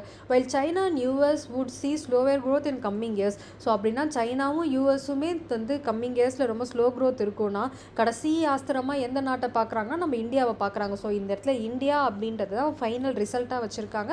India is expected to grow at a higher rate according to IMF அப்படின்றது. ஸோ இந்தியா கடைசியாக தான் எக்ஸ்பெக்ட் பண்ணுறாங்க. ஓகேவா? ஸோ அதனால் இந்தியா அப்படின்ற சென்டென்ஸ் நம்ம கடைசியாக வரணும். நம்மளுடைய அந்த ஜம்பிள் சென்டென்ஸோட ரூலில் பாருங்கள், இதோட மெயின் தீம் என்ன அப்படின்னா யூஎஸ் எக்கனாமி இப்போது சரியாக போகுது அப்படின்றது. ஸோ ஒய் ஏன் சரியாக போகுது அப்படின்னா ஏன்னா அவங்களோட வால் ஸ்ட்ரீட்டோட ஏர்னிங்ஸ் இப்போ அதிகமாக இருக்குது. ஸோ கொஞ்ச நாள் அது சரிஞ்சிடும். ஸோ இதனால் என்ன, ஸோ ஒய் நம்ம ஏன் இப்போ இதை பற்றி பேசுகிறோம் அப்படின்னா யூஎஸ் எக்கனாமி சரிஞ்சிருச்சு அப்படின்னா குளோபல் எக்கனாமிக் க்ரோத்தே பாதிக்கப்படும் அப்படின்னு உலக நாடுகள் பேசுகிறாங்க. சரி, ஓகே, இதோட ஆக்ஷன் என்ன, வேறு எந்தெந்த எக்கனாமிலாம் இந்த மாதிரி சரியுதுன்னு பார்த்தோன்னா சைனாதும் காலி, அதே மாதிரி யூஎஸ்டும் காலின்னு பார்த்தோம். இதோட ரிசல்ட் என்ன, அட்லீஸ்ட் இந்தியன் எக்கனாமியாவது ஹெல்ப் பண்ணுமா அப்படின்னு பார்க்குறோம். எஸ், இந்தியன் எக்கனாமி ஹெல்ப் பண்ணும் அப்படின்றது IMF உடைய ஒரு கூற்று. ஸோ இந்த மாதிரி தான் நம்ம இந்த ஜம்பிள்டு சென்டென்ஸை இந்த மாதிரி ஆர்டர் பண்ணணும். இப்போ நம்ம கொஞ்சம் high level of difficult level of questions என்னென்ன அப்படின்றத பார்த்துருவோம். ஸோ ஃபஸ்ட்டு இது பார்ப்போம். Rearrange the following 5 sentences ABCD and E if a proper sequence 2 for a meaningful paragraph. So நம்ம ஒரு மீனிங்ஃபுல் பேராகிராஃபாக மாற்றுறதுக்கு இந்த ABCDEயை நம்ம அரேஞ்ச் பண்ண போகிறோம். Then answer the given questions below. So first ஏயில் என்ன கொடுத்துருக்காங்கன்னா this has contributed to inflation and it seems there will be no respite on this front given the tension in Middle East due to the US aggressive posture towards Iran. இந்த sentence எதில் ஆரம்பிச்சிருக்கு, this அப்படின்றதுல ஆரம்பிச்சிருக்கு. So இது நமக்கு first சென்டென்ஸாக வர வாய்ப்பில்லை. Option அதாவது கொஷின் பியில் என்ன கொடுத்துருக்காங்கன்னு பார்ப்போம். The latest news is that retail inflation has risen to 7.35% in December 2019 which is the highest rate of inflation since July 2014. So ஒரு நியூஸ் பேப்பரில் ஒரு இன்சிடென்ட் கொடுத்துருக்காங்க. ரீட்டைல் இன்ஃப்ளேஷன் 7.3% ரைஸ் ஆகிருக்கு இந்த வருஷத்தில் 2019. 2014 இப்போ வரைக்கும் இதுதான் ஹையஸ்ட் ரைஸ் அப்படின்ற பொழுது நமக்கு பி தான் ஒரு மீனிங்ஃபுல்லான சென்டென்ஸை கொடுக்குது. பட் இருந்தாலும் CDE செக் பண்ணிடுவோம். சியில் என்ன கொடுத்துருக்காங்க, the wholesale price index has also அப்படின்னா அதுக்கு முன்னாடி வேறு ஏதோ ஒன்று சொல்லியிருக்காங்க. அப்போ தான் ஆல்சோன்ற வார்த்தை யூஸ் பண்ண முடியும். Short up to 7 months high in 2.6% in December. So C நமக்கு ஃபஸ்ட் சென்டென்ஸாக வர வாய்ப்பில்லை, ஏன்னா ஆல்சோ அப்படின்ற வார்த்தையை யூஸ் பண்ணதுனால. அடுத்தது டி பாருங்கள். The retail prices of petrol and diesel have been steadily increased all to 2019 rupees 5.1 per liter of diesel and 6.3 per liter of petrol. So இந்த இடத்துலையுமே இதுவும் நமக்கு ஒரு மீனிங்ஃபுல் சென்டென்ஸாக தான் இருக்குது. ஒரு லேட்டஸ்ட் நியூஸும் கொடுத்துருக்காங்க. இந்த இடத்துல retail price of petrol and டீசலும் கொடுத்துருக்காங்க. ஸோ பியும் வரும், டியும் வரும். எதுக்கும் நம்ம ஈயை செக் பண்ணிடுவோம். ஸோ ஈயில் என்ன கொடுத்துருக்காங்க, while the consumer price index has risen by this rate. While அப்படின்ற வார்த்தைலாம் வந்திருக்கு. இது ஃபஸ்ட் சென்டென்ஸாக வர நமக்கு வாய்ப்பு இல்லை. The rise in inflation is much higher for food item and 14.12% with the sharp rise in prices of the onion, potato, vegetable and pulses. So இப்போது இந்த 5 சென்டென்ஸும் நம்ம படிச்சிட்டோம். இப்போ ஃபர்ஸ்ட் சென்டென்ஸை நம்ம கண்டுபிடிக்கணும். தி லேட்டஸ்ட் நியூஸ் அப்படின்ற அந்த பியும் நமக்கு சரியாக தான் இருக்குது. The retail prices of petrol and diesel அப்படின்றதும் நமக்கு சரியாக தான் இருக்குது. இப்போ இதில் நம்ம எதை எடுக்கணும் அப்படின்னா, இதில் மேக்ஸிமமாக எதை பற்றி அதிகமாக பேசியிருக்காங்க அப்படின்னு சொல்லி பாருங்கள். ஸோ இதிலலாம் கொஞ்சம் நம்ம டெக்னிக்கல் டேர்ம்ஸும் நமக்கு தெரியணும். Retail inflation, wholesale price index, அப்புறம் கன்சியூமர் ப்ரைஸ் இண்டெக்ஸ், இது எல்லாமே நம்ம நுகர்வோர் யூஸ் பண்ணுற அந்த இண்டெக்ஸ், அந்த இன்ஃப்ளேஷன் பற்றி சொல்கிறது. ஸோ அப்படின்னா இந்த இடத்துல ரீட்டைல் இன்ஃப்ளேஷனை பற்றி தான் அதிகமாக பேசியிருக்காங்க. அந்த 3 சென்டென்ஸ் திரும்ப திரும்ப retail inflation, wholesale price inflation, consumer price index inflation, இதை பற்றி பேசினதுனால ஃபஸ்ட்டு இதை தான் நம்ம ப்ளேஸ் பண்ணணும். அப்போ பியா டியா அப்படின்னு பார்க்கும்பொழுது பி சென்டென்ஸ் தான் நமக்கு ஃபஸ்ட்டு வரும். ஸோ பி தான் நமக்கு ஃபஸ்ட் சென்டென்ஸ். அதுக்கப்புறம் தான் பார்த்திங்கன்னா இந்த பெட்ரோல் டீசல் ப்ரைஸை பற்றிலாம் பேசியிருக்காங்க. பெட்ரோல் டீசல் ப்ரைஸை பற்றி 2 சென்டென்ஸ் தான் பேசியிருக்காங்க. எது அதிகமாக பேசியிருக்காங்களோ அதை ஃபஸ்ட்டாகவும், நான் முன்னாடியே சொன்ன டைப் ஆஃப் ஜம்பிள்டு சென்டென்ஸில் 2 டைப் இருக்குது அப்படின்னு சொல்லிட்டு ஒரே சினாரியோ வச்சு நம்ம இதுக்கு முன்னாடி வரைக்கும் பார்த்துட்டு இருந்தோம். இப்போ 2 ஸ்டோரிஸ் இருக்குது. ஒன்று ரீட்டைல் ப்ரைஸ், நுகர்வோருக்கான அந்த வெஜிடபிள் ப்ரைஸ் இன்க்ரீஸ் ஆகிறத பற்றியும் இருக்குது, பெட்ரோல் டீசல் ப்ரைஸ் இன்க்ரீஸை பற்றியும் இருக்குது. ஸோ எது அதிகமாக பேசப்படுதோ அது ஃபஸ்ட்டாக இருக்கணும், எது கொஞ்சம் கம்மியாக பேசப்படுதோ அது செகண்டாக இருக்கணும். இங்கே ரீட்டைல் இன்ஃப்ளேஷன் அதிகமாக பேசினதுனால பி தான் நமக்கு ஃபஸ்ட்டு. ஓகேவா? தி latest news is that retail inflation has risen to 7.35% in December 2019, which is the highest rate of inflation since July 2014. Okay, இது ஃபஸ்ட் சென்டென்ஸ். நம்ம நியூஸில் இந்த மாதிரி ரீட்டைல் இன்ஃப்ளேஷன் அதிகமாகிடுச்சு அப்படின்னு பார்த்தோம். இதனால் என்ன ஆகுது அப்படின்னா, ஸோ வைல் ஆப்ஷன் ஈயில் பாருங்கள், while the consumer price index and risen by this rate, the rise in inflation is much higher for food item 14.12% with the sharp increase in onion, potato, vegetable and pulses. So அதனால் என்ன ஆகுதுன்னா காய்கறி விலைவாசியும் அதிகமாகுது. இதனால் என்ன ஆகுது அப்படின்னா, தி wholesale காய்கறியெல்லாம் ஹோல்சேலாக வாங்கினா கூட அந்த ப்ரைஸ் கூட பார்த்திங்க அப்படின்னா shot up to 2.6% in December. So retail price அதிகமாகுது, ரீட்டைல் ப்ரைஸோட இன்ஃப்ளேஷன் அதிகமாகுது, அதனால் காய்கறி விலையும் அதிகமாகுது, அதனால் ஹோல்சேல் ப்ரைஸ் இண்டெக்ஸும் நமக்கு அதிகமாகுது. ஃபஸ்ட்டு இந்த 3 சென்டென்ஸை பேசி முடிக்கிறோம். அடுத்தது தான் நம்ம இன்னொரு கதைக்கு வரும். அப்போ தான் நம்ம டிஏ திரும்பி ஒரு சென்டென்ஸாக எடுக்கிறோம். The retail prices of petrol and diesel have been steadily increased all through 2019. Diesel 5.1 rupees per liter rise ஆகிருக்கு, 6.3 rupees per liter petrol rise ஆகியிருக்கு. இதற்கான காரணம் ஒய் அப்படின்னு சொல்லி பார்த்தோம் அப்படின்னா, மிடில் ஈஸ்ட் கண்ட்ரிலேருந்து நம்ம பெட்ரோல் வாங்குவோம். ஏக்கு போயிடுங்க. This has contributed to inflation and it seems there will be no respite on this front given the tension in the Middle East due to the US aggressive posture toward Iran. So Iran, Iraq, Saudi இந்த மாதிரி நாடுகள் கிட்ட தான் petrol வாங்குவோம். So இந்த மாதிரி middle east கண்ட்ரிக்கு மேலாம் யூஎஸ் நிறைய தடை விதிச்சிருக்கிறதுனால நமக்கு பெட்ரோல் டீசல் விலை அதிகரிச்சிருக்கு அப்படின்னு சொல்லிட்டு பிஇசி டிஏ. ஸோ இந்த மாதிரி ஆர்டரில் நம்ம ஜம்பிள்டு சென்டென்ஸை அடுக்க வேண்டியது வரும். இதெல்லாம் நமக்கு நியூஸ் பேப்பர்லேருந்து கிடைக்கிற அந்த ஹோல்டிங்ஸ். ஸோ இந்த மாதிரி 2 ஸ்டார்டிங் சென்டென்சஸ் இருக்குது அப்படின்னா 2 டிஃப்ரெண்ட் ஸ்டோரி சொல்கிறாங்கன்னு அர்த்தம். ஆனால் எந்த ஸ்டோரிக்கு அதிகமாக பேசியிருக்காங்களோ அதை ஃபஸ்ட்டாகவும், எது கம்மியாக பேசப்பட்டாங்களோ அது செகண்ட் ஆர்டர்லையும் நம்ம எடுக்கணும். ஸோ இந்த மாதிரி கொஷின்ஸும் பார்த்துக்கணும். Rearrange the following 6 sentences A, B, C, D, E and F to make a meaningful paragraph and answer the following question. So நமக்கு ஒரு 6 சென்டென்ஸ் கொடுத்துருக்காங்க. இது எப்படி அரேஞ்ச் பண்ணலாம் அப்படின்னு பார்ப்போம். ஸோ ஃபஸ்ட்டு எல்லா சென்டென்ஸையும் படிப்போம்.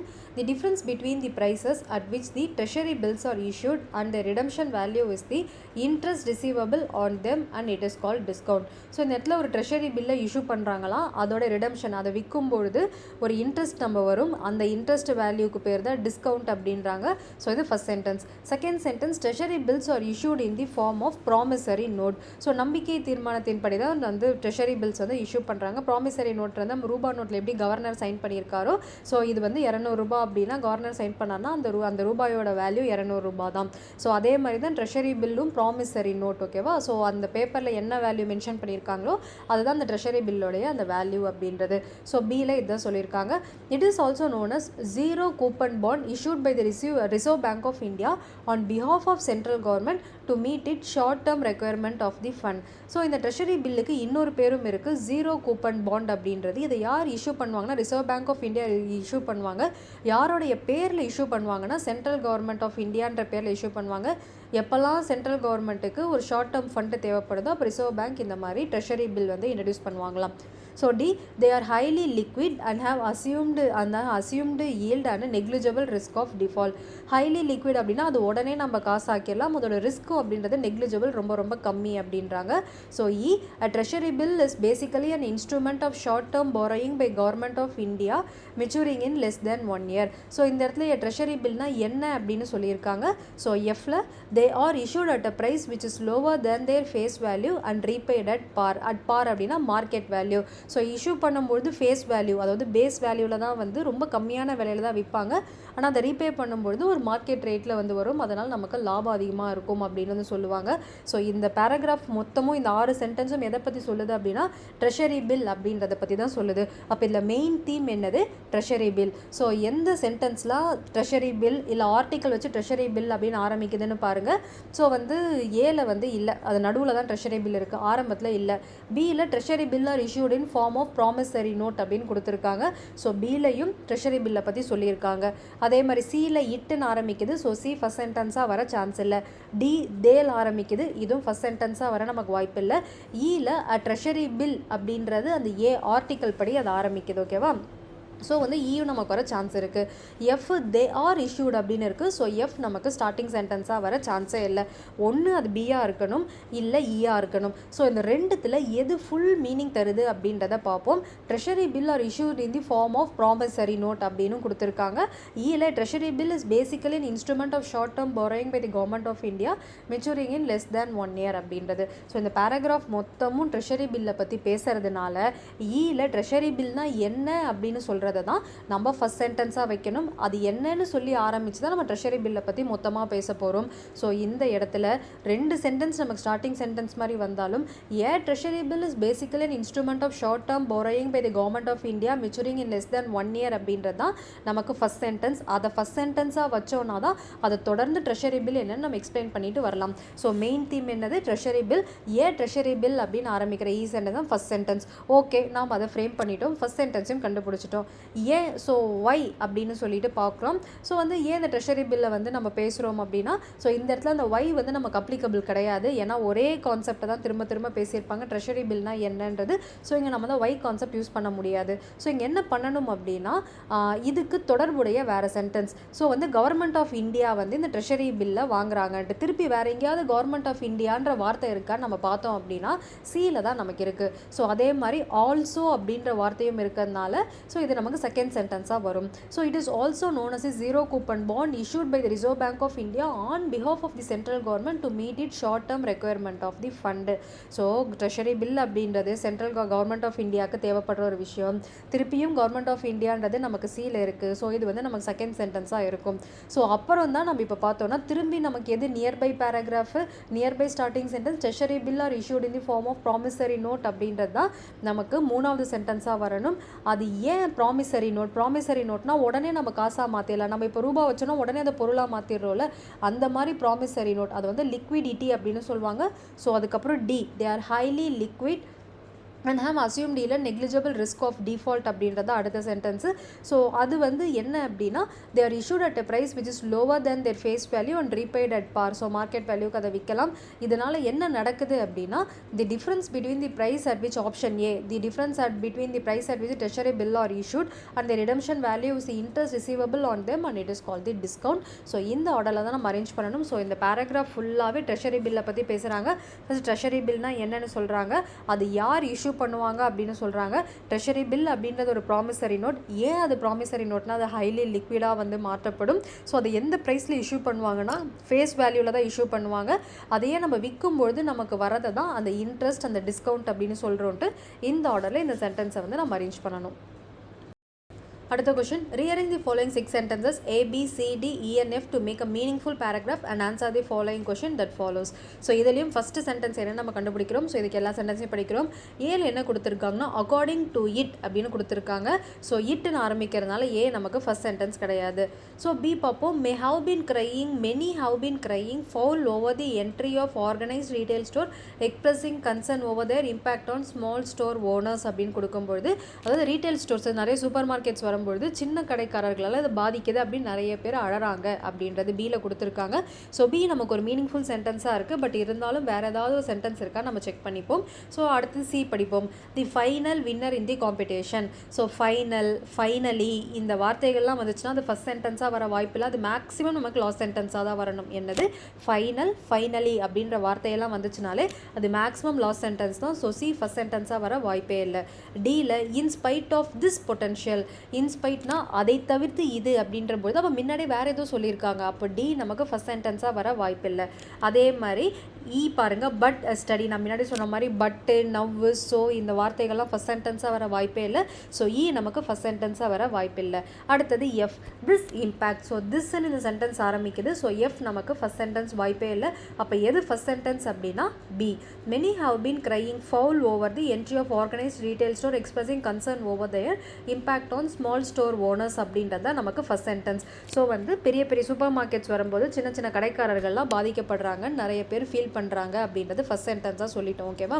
ஸோ அடுத்தது என்னென்னா இது சொன்னதுக்கப்புறம் பாருங்க, but a study conducted over a period of 2 years goes a long way allays these fears. But அப்படின்ற வார்த்தை. ஸோ அதுக்கப்புறம் நீங்கள் பட்டு, நவ்வு, ஸோ இந்த வார்த்தைகள்லாம் பார்த்துட்டிங்கன்னா அது மெயின் சென்டென்ஸ்க்கு அடுத்த சென்டென்ஸாக வருமானதை செக் பண்ணி பார்த்துக்கோங்க. ஓகேவா? ஸோ இப்போ நமக்கு பட்டுன்ற ஒரு லைன் ஆரம்பிக்குது. But a study conducted. So என்னதான் இருந்தாலும் இந்த மாதிரி ஒரு பெரிய சூப்பர் ஸ்டோர் வருது அப்படின்னா அது எந்த அளவுக்கு இந்த ஸ்மால் ஸ்டோர்ஸை பாதிக்குதுன்னு சொல்லி ஒரு சர்வே எடுக்கிறாங்க. அதுதான் ஈல கொடுத்துருக்காங்க. But study conducted over a period of 2 years goes a long way allays this fear. Okay, study வந்துருச்சு. அப்போ ஸ்டடி வந்துச்சுன்னா ஸ்டடிக்கு ரிசல்ட் வரணும் இல்லையா? அந்த ரிசல்ட் என்னன்னா அக்கார்டிங் டு இட் அப்படின்றது, இட்டுன்றது இந்த ஸ்டடியை குறிக்குது ஏல. ஓகேவா? ஏக்கு வாங்க. According to it organised retail stores are not wolfs at the door of friendly neighbourhood grocery store as there is a room for expansion of both. ஸ்டடியோட முடிவில் என்ன தெரிய வருதுன்னா இந்த மாதிரி ஆர்கனைஸ்டு ரீட்டைல் ஸ்டோர்ஸ், இப்போ டிமார்ட், ரிலையன்ஸ் இந்த மாதிரியான ஸ்டோர்லாம் வுல்ஃப்ஸ் கிடையாது, அதாவது நரி கிடையாது. சின்ன கடைகளை திருடிட்டு அவங்க கஸ்டமரை திருடிட்டு போகிற அளவுக்கு இந்த சின்ன கடைகள் இன்றைக்குமே நெய்பர்ஹுட் ஃப்ரெண்ட்லி, இன்றைக்குமே தேவை அப்படின்னா அந்த பக்கத்தில் இருக்கும் கடைகளில் தான் மக்கள் வாங்குறாங்க. அதனால நம்ம எக்கனாமியை பொறுத்த வரைக்கும் ரீட்டைல் ஸ்டோரும் இருக்கலாம், இந்த சின்ன கடைகளும் இருக்கலாம், ரெண்டுமே ஈக்குவலான அளவில் எக்ஸ்பேண்டும் ஆகலாம் அப்படின்றத இந்த ஸ்டடியோடைய முடிவாக இருக்குது. ஸோ அடுத்தது டி. சரி, எல்லாமே பாசிட்டிவாக சொல்லிட்டாங்க. இந்த இடத்துல இன்ஸ்பைட் ஆஃப் அப்படி இருந்தும் அப்படின்ற பொழுது திருப்பி ஒரு நெகட்டிவான ஒரு வார்த்தையை மீன் பண்ணுறாங்க. ஸோ அந்த இடத்துல திருப்பி டி சென்டென்ஸ்க்கு வரணும். In spite of is potential for expansion it is doubtless that the small store owners face a decline in profit in initial year if organised retail store set up in their vicinity. So ஏதாவது ஒரு super market பக்கத்து ஏரியாவில் இருந்துச்சுன்னா அங்கே இருக்கும் சின்ன சின்ன கடைகள்லாம் முதல் கொஞ்சம் வருஷத்துக்கு பாதிக்கப்படுறாங்க தான் அப்படின்றத சொல்கிறாங்க. அப்புறம் F, this impact however wears off once they learn to take off the competition which in turn enhance efficiency all over. So என்னதான் அவங்க சின்ன கடைகள் பாதிக்கப்பட்டாலும் அதோட இம்பேக்ட் அப்படின்றத எப்போ குறைக்கலாம்னா இவங்களும் இந்த மாதிரி காம்படிஷனுக்குள்ளே என்டர் ஆகி மக்களுக்கு எஃபிஷியன்ட்டான ப்ராடக்ட் கொடுக்கும்பொழுது மக்கள் சூப்பர் மார்க்கெட் வச்சு சின்ன கடைகள்லேயே வாங்குவாங்க அப்படின்றது. So the final winner in the competition, அந்த ஃபைனல் அப்படின்ற வார்த்தை சீல இருக்கிறதுனால அதான் நம்ம கடைசி line. The final winner in the competition however is the common man. So இங்கே வின்னர் யாருன்னு பார்த்தா பெரிய சூப்பர் மார்க்கெட்டும் கிடையாது, சின்ன கடையும் கிடையாது, வாங்குற நாம் தான் வின்னரு. ஏன்னா நாம் தான் என்ன வேணுன்றதை சூஸ் பண்ணுறோம். Choose between the most suitable option, in turn fight with the run away inflation in the process of essential commodities. So இந்த இன்ஃப்ளேஷன் விலைவாசியும் உயர்ந்துக்கிட்டே வருது. ஸோ எங்கே போய் வாங்கணும் அப்படின்ற முடிவை அந்த கன்சியூமர் தான் எடுக்கிறாங்க, காமன் மேன் தான் எடுக்கிறாங்க. அவங்க தான் இந்த காம்படிஷனில் வின்னர். பெரிய சூப்பர் மார்க்கெட் வின்னிங்கா இல்லை சின்ன கடை ப்ராஃபிட்டை லூஸ் பண்ணுதான்றது இங்கே இல்லை அப்படின்னு சொல்லிட்டு இந்த ஆர்டர் படி அரேஞ்ச் பண்ணுறாங்க. BEADFC. ஸோ ஃபஸ்ட்டு சென்டென்ஸை கண்டுபிடிக்கிறது தான் கஷ்டம். ஸோ அதை கண்டுபிடிச்சிட்டிங்க அப்படின்னா பட்டு, நவ்வு, ஸோ இந்த வார்த்தைகள்லாம் இருக்கான்னு பாருங்கள். அது மேக்ஸிமம் ஃபஸ்ட் சென்டென்ஸ்க்கு அடுத்த சென்டென்ஸாக வரும். ஸோ அந்த சென்டென்ஸ் கண்டுபிடிச்சிங்கன்னா அடுத்தடுத்து என்னன்ற போது உங்களுக்கு ஈஸியாக அரேஞ்ச் பண்ணிட முடியும். ஃபைனலி அப்படின்ற வார்த்தைகள்லாம் வந்துச்சுன்னா அந்த லைன் மேக்ஸிமம் லாஸ்ட் லைனாக தான் இருக்கும். அடுத்த question, rearrange the following sentences A, B, C, D, E and F to make a meaningful paragraph and answer the question that follows. So first line படிப்போம். Take for example the market for learning dancing. Take for example னு கொடுத்துருக்காங்க. Example நம்ம எப்போ கொடுப்போம்? ஒரு definition கொடுத்ததுக்கு அப்புறம் தான் நம்ம எக்ஸாம்பிள் அப்படின்றத கொடுப்போம். அப்படின்னா ஏ நமக்கு ஃபர்ஸ்ட் வர வாய்ப்பில்லை. ரெண்டாவது this could never happen. Thisன்னு ஆரம்பிக்கிறதுனால B நமக்கு ஃபர்ஸ்ட் சென்டென்ஸாக வர வாய்ப்புகள் இல்லை. பட் இருந்தாலும் நம்ம கண்டென்ட் என்னன்னு தெரிஞ்சுக்கிறதுக்காக ஃபுல்லாகவே படிச்சிடும். This could never happen if there was a central board of dancing education which enforces strict standard of what will be taught and how such things are to be taught அப்படின்னு கொடுத்துருக்காங்க. சில பார்ப்போம். The Indian education system is built on the presumption that if something is good for one child it is good for all children. So வந்து நமக்கு C தான் என்ன சொல்கிறாங்கன்னா Indian education system என்ன யோசிக்குதுன்னா ஒரு குழந்தைக்கு ஒரு விஷயம் நல்லது செஞ்சதுன்னா எல்லா குழந்தைக்கும் அதுவே நல்லது செய்யும் அப்படின்னு நினைக்கிறாங்கன்றது. ஸோ சி நமக்கு கம்ப்ளீட்டான மீனிங்கும் தருது. அதே மாதிரி தி இந்தியன் எஜுகேஷன் சிஸ்டம் தீலையும் இந்த ஆர்டிக்கல்லையும் ஆரம்பிக்குது. ஸோ எதை மீன் பண்ணுது அப்படின்னா இந்தியன் எஜுகேஷனை மீன் பண்ணுது. நம்ம கம்ப்ளீட்டாகவும் மீனிங்கும் கொடுக்குது. ஸோ சி நமக்கு ஃபஸ்ட்டாக வர வாய்ப்பு இருக்குது. பட் டிஇஎஃப் எதுக்கும் இதோ செக் பண்ணிப்போம். ஸோ டியில் பார்த்தீங்கன்னா more importantly different teachers and institution different way of teaching dancing. So இது வந்து நமக்கு பெருசாக மீனிங் தரலை. ஸோ டி வந்து வராது. ஈயில் பாருங்கள் there are very different dance form that attract student with different taste. So இதுலேயும் பெருசாக நமக்கு மீனிங் இல்லை. if however if however இந்த வார்த்தைகள்லாம் வந்துச்சுன்னா அது ஃபஸ்ட் சென்டென்ஸாக வர நமக்கு வாய்ப்பு இல்லை. பட் இருந்தாலும் வந்து நம்ம சென்டென்ஸ் ஃபுல்லாகவே பார்த்துருவோம். we can effectively decentralize education and if government does not obviously control what should be the syllabus and what will be the method of instruction there could be an explosion of new and innovative courses geared towards serving various riches of learners அப்படின்னு சொல்லியிருக்காங்க. So இந்த paragraph ஃபுல்லாகவே எதை பற்றி பேசியிருக்காங்கன்னா Indian education சிஸ்டத்தை பற்றி பேசியிருக்காங்க. Indian education system ஒரே ஸ்ட்ரிக்டாக வந்து ஃபாலோ பண்ணுறாங்க, இப்படி தான் இருக்கணும் அப்படின்னு ஃபாலோ பண்ணுறாங்க அப்படின்னு சொல்லிட்டு இந்தியன் எஜுகேஷன் சிஸ்டம் பற்றி சொல்லியிருக்காங்க. ஸோ ஃபர்ஸ்ட் சென்டென்ஸ் என்னவாக இருக்கும்னா நமக்கு see the Indian education system is built on the presumption that if something is good for one child is good for all children அப்படின்றது நமக்கு ஃபர்ஸ்ட் லைனாக வரணும். ஓகே, இதை சொல்லிட்டாங்க. இப்போ இதை வந்து அதாவது இந்தியன் எஜுகேஷன் சிஸ்டம் இப்படி தான் யோசிக்கிறாங்க அப்படின்றது அதை ஒன்று சப்போர்ட் பண்ணணும், இல்லை அதை எதிர்க்கணும். அப்படி என்ன இருக்குன்னு பார்த்தோம் அப்படின்னா எஃப்ல பாருங்கள். if however we can efficiently decentralize education. decentralize அப்படின்னா government rules and regulation form பண்ணாமல் ஒருத்தவங்களும் வந்து தனக்கு என்ன வரும்ன்றதை தேடி படித்தாங்கன்னா அப்படின்ற மாதிரி. So decentralized education of your government did not obviously control what would be the syllabus. So இப்போ ஃபஸ்ட் ஸ்டாண்டர்ட்னா இதுதான் சிலபஸ், செகண்ட்னா இதுதான் சிலபஸ் அப்படின்னு கொடுத்துருக்காங்க. அப்படி கவர்மெண்ட் சிலபஸை கண்ட்ரோல் பண்ணாமல் இருந்தாங்க அப்படின்னா what will be the method of instruction, இப்படி தான் ஒரு விஷயத்தை டீச் பண்ணணும் அப்படின்னு சொல்லாமல் there could be an explosion of new and innovative courses geared towards serving various richness of learners.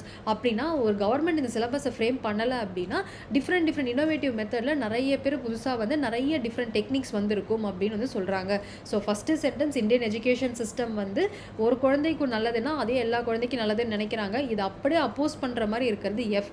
Okay, இது வந்து சொல்லிட்டாங்க. ஸோ வந்து கவர்மெண்ட் வந்து சிலபஸை கண்ட்ரோல் பண்ணாமல் அவங்கவுங்க கையில் கொடுத்தோம் அப்படின்னா தனக்கு என்ன தேவையோ அவங்க படிச்சுப்பாங்க அப்படின்றது நமக்கு செகண்ட் சென்டென்ஸாக இருக்குது. ஸோ இதுக்கு ஏதாவது சப்போர்ட்டிவ் சென்டென்ஸ் இருக்கா அப்படின்னு சொல்லி பார்த்தோம் அப்படின்னா நீங்கள் ஏவை பாருங்கள். Take for example the market of learning dance. So இந்த செகண்ட் சென்டென்ஸை சப்போர்ட் பண்ணுற மாதிரி அடுத்த எக்ஸாம்பிள் எல்லாமே பேசுகிறாங்க. எக்ஸாம்பிள் இப்போ ஒரு டான்ஸ் லேர்னிங் ஒரு டான்ஸ் கிளாஸ் அப்படின்னு வச்சுக்கோங்களேன். ஸோ அது வந்து சொல்கிறாங்க ஒரு டான்ஸ் கிளாஸ் இருக்குது அப்படின்னா பாருங்கள் there are very different forms that attract student with different taste. So டான்ஸ்ன்னு எடுத்துக்கிட்டோம்னா கிளாசிக்கல் டான்ஸ் அப்படின்னு இருக்குது, வெஸ்டர்ன் டான்ஸ் அப்படின்றது இருக்குது. ஸோ அதுக்கப்புறம் இந்த மாதிரி நிறைய டான்ஸ் ஃபார்ம்ஸ் இருக்குது. ஸோ வந்து யாருக்கு என்னென்ன டான்ஸ் வேணுமோ அவங்க அதை கற்றுக்க போகிறாங்க. ஸோ வந்து அடுத்தது வர வேண்டியது இ. ஸோ இதனால் என்ன ஆகுதுன்னா அந்த இதை சப்போர்ட் பண்ணுற மாதிரி டி அடுத்தது D. More importantly different teachers and institute of develop different ways of teaching dances. அதாவது நிறைய இன்ஸ்டியூட் இருக்காங்க, ஒருத்தவங்களும் கற்றுத்தர விதம் அப்படின்றது ஒரு மாதிரி இருக்கும். ஸோ இதுவே வந்து இந்த டான்ஸ் சிஸ்டத்துக்கு பி பாருங்கள். This could never happen if there was a central board of dancing education which enforce strict standard for what will be taught and how such things are to be taught. இதுவே அந்த டான்ஸுக்கும் ஒரு central board of எஜுகேஷனை வச்சு இந்த dance தான் சொல்லித்தரணும், இப்படி தான் சொல்லித்தரணும் அப்படின்னா இவ்வளவு டான்ஸ் ஸ்கூல் இவ்வளவு டான்ஸ் இன்ஸ்டியூட் அப்படின்றது வளர்ந்துருக்காது. ஸோ அதனால் எல்லாத்தையுமே ஒரு ரூல்ஸ் அண்ட் ரெகுலேஷனோட நம்ம வச்சுருந்தா வந்து முடியாது. ஸோ நம்ம இந்தியன் எஜுகேஷன் சிஸ்டமும் எப்படி அந்த டான்ஸ் மார்க்கெட்டுக்கு வந்து ஃப்ரீடம் கொடுத்தாங்களோ அந்த மாதிரி கொடுக்கணும் அப்படின்றத இந்த பேராகிராஃபில் சொல்லியிருக்காங்க. ஸோ நம்ம இப்படி தான் வந்து அரேஞ்ச் பண்ணணும். இப்போ நீங்கள் பார்த்த இந்த எக்ஸாம்பிள் எல்லாமே கொஞ்சம் high level of example. So jumbled சென்டென்ஸை டஃப்பாக கேட்கணுன்னா இதெல்லாமே வந்து இப்படி தான் கேட்பாங்க.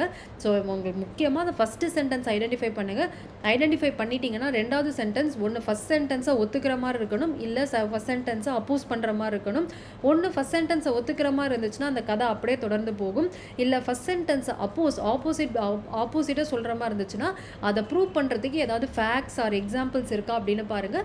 ஒன்ஸ் அந்த எக்ஸாம்பிள் இருக்குன்னா அந்த ஆர்டர் படி சொல்லிவிட்டு ஃபைனல் ரிசல்ட் என்ன அப்படின்றத லாஸ்ட் சென்டென்ஸ். இதில் ஃபைனல் ரிசல்ட் என்ன, ஒருவேளை டான்ஸுக்கும் சென்ட்ரல் போர்ட் ஆஃப் டான்சிங் இருந்துச்சுன்னா டான்ஸும் இந்த மாதிரி இனோவேட்டிவாக வளராது அப்படின்ற மூலம் ரிசல்ட்டாக வந்து சொல்லி முடிக்கிறாங்க. ஸோ இப்படி தான் நீங்கள் ஜம்பிள்டு சென்டென்ஸை அரேஞ்ச் பண்ணணும். அடுத்த question, rearrange the following 6 sentences A, B, C, D, E and F and G to make a meaningful paragraph and answer the questions that follows. So இதில் வந்து ஒரு விஷயம், அதாவது ஒரு கதையை வந்து சொல்லியிருக்காங்க. ஸோ இந்த கதையின் மூலயமா ஒரு ரிசல்ட் வந்து சொல்லியிருப்பாங்க. என்ன அப்படின்னு பார்ப்போம். ஆப்ஷன் ஏ பாருங்கள், the eagle does not escape the storm. Eagle எப்பயுமே, அதாவது கழுகு எப்பயுமே புயல்லேருந்து தப்பிக்காது அப்படின்றாங்க. ஸோ இதை வந்து ஃபஸ்ட் சென்டென்ஸாக கொடுத்துருக்காங்க. ஸோ இது நமக்கு மீனிங் கொடுத்தாலும் ரொம்ப கரெக்டான என்ன புயல்லேருந்து ஏன் ஈகிளை பற்றி சொல்கிறாங்க அப்படின்றத நமக்கு தெரியல. ஸோ ஏவை எடுக்க முடியாது. when the storm of life come upon us we can rise above them by using our mind and our belief towards God. So இந்த இடத்துல வந்து இதுவும் நமக்கு பெருசாக மீனிங், ஏன்னா when அப்படின்லாம் ஆரம்பிக்குது, இது நமக்கு ஃபர்ஸ்ட் சென்டென்ஸாக வரதுக்கு வாய்ப்பு இல்லை. ஸோ சி பாருங்க, do you know that an eagle knows when a storm is approaching long before it breaks? உங்களுக்கு தெரியுமா ஈகிள் எப்போ வந்து உயர பறக்கும் அப்படின்னா ஸ்டார்ம் வரும்பொழுது அப்படின்னு கேட்குறாங்க. ஸோ ஒருவேளை இது do you know கொஷனாக இருந்துச்சு அப்படின்னா இது நமக்கு ஃபர்ஸ்ட் சென்டென்ஸாக இருக்கும். பட் மற்ற சென்டென்ஸ் செக் பண்ணிடுவோம். டீல பாருங்க, when the storm hits அப்படின்னு இருக்கு, when வரதுனால இது வந்து நமக்கு ரைட் சென்டென்ஸ் கிடையாது. அதாவது the eagle flies to some high spot and wait for the wind to come. இந்த இடத்துலையும் the eagle அப்படின்னு ஆரம்பிக்குது, but flies to some high spot and wait for the wind to come அப்படின்றது. ஆனால் do you know அப்படின்ற வார்த்தை வரதுனால maximum இந்த do you know வார்த்தைலாம் வந்துச்சு அப்படின்னா அதான் நமக்கு ஃபர்ஸ்ட் சென்டென்ஸாக இருக்கணும். ஸோ அதனால் இது வந்து வரதுக்கு நமக்கு வாய்ப்பு இல்லை. இஃப் பாருங்க, இட் இன்ஸ்டன்ட் இருக்கு, இது ஃபர்ஸ்ட் சென்டென்ஸ் இல்லை. ஜி பாருங்க, while the storm, whileன்ற வார்த்தை, while, when, it, that, this இந்த வார்த்தையெல்லாம் ஃபர்ஸ்ட் சென்டென்ஸாக வர வாய்ப்பே இல்லை. அப்படின்னா இப்படி கொடுத்துருக்கும் சென்டென்ஸ்க்கு do you know அப்படின்னு ஆரம்பிக்கிற சென்டென்ஸ் தான் நமக்கு ஃபஸ்ட்டாக இருக்கணும். ஏன்னா do you know கொஷின்ஸ்லாம் அப்படி தான் ஆரம்பிப்பாங்க. ஸோ இந்த மாதிரி do you knowலாம் ஒரு சென்டென்ஸ் பார்த்தீங்கன்னா அதுதான் நம்மளோட ஃபஸ்ட் லைன். ஸோ சி தான் நம்மளோட first sentence. do you know that an eagle knows when a storm is approaching long before it breaks? So உங்களுக்கு தெரியுமா ஈகிளுக்கு ஸ்டார்ம் வரத்துக்கு முன்னாடியே நல்லா தெரியும். எப்படி தெரியும்? ஸோ ஏன் எப்படி தெரியும் அப்படின்னா ஈகிள், இப்போ நீங்கள் ஈக்கு வாங்க, the eagle flies to some high point and wait for the wind to come. ஏன்னா ஈகிள் எப்பயுமே உயரமான இடத்துல தான் இருக்கும். அங்கேருந்து பார்க்கும்போது அந்த புயல் வருதா இல்லையா அப்படின்றத அது ஈஸியாக கண்டுபிடிச்சிடும். சரி, இப்போ கண்டுபிடிச்சிருச்சு. அடுத்தது டி வாங்க, when the storm hit it set it wing to the wind will pick up it and lift it above the storm. So wind வரும்பொழுது கரெக்டாக அந்த விண்டு டைரக்ஷனுக்கு ஏற்ற மாதிரி தன் இறக விரிக்கும். ஸோ அதனால் அது பறக்காமலே அந்த விண்ட் அடிக்கிற டைரக்ஷன்லேயே கொஞ்சம் கொஞ்சமாக பார்த்தீங்க அப்படின்னா அப்படியே ஈகிள் வந்து ரைஸ் ஆகி நல்லா மேலே போயிடும் அப்படின்றது. ஸோ ஒரு கட்டத்தில் என்ன ஆகும்னா அந்த ஸ்டார்மையும் தாண்டி, அதை புயலையும் தாண்டி ஈகிள் வந்து மேலே போயிடுமா. அடுத்தது ஜி பாருங்க, while the storm rages below the eagle is soaring about it. ஆனால் ஸ்டார்ம் அந்த புயல்ன்றது கீழே தான் அடிச்சுட்டு இருக்கு, ஆனால் புயலையும் தாண்டி ஈகிள் வந்து soaring above itனா இன்னும் மேலே போயிடுச்சு அப்படின்னு வந்து சொல்கிறாங்க. ஸோ அடுத்தது A, the eagle does not escape the storm. இப்போ வந்து மாரல் ரீசன் சொல்கிறாங்க, எப்பயுமே ஈகிள் ஸ்டார்ம்லேருந்து தப்பிக்காது. ஆனால் அதுக்கு பதிலாக என்ன பண்ணும் அப்படின்னா எஃப் பாருங்க, it instead uses the storm to lift it higher. So ஸ்டார்மையே யூஸ் பண்ணி அது வளர வந்து ட்ரை பண்ணும். ஸோ அதோட ரிசல்ட் என்னன்னா பி.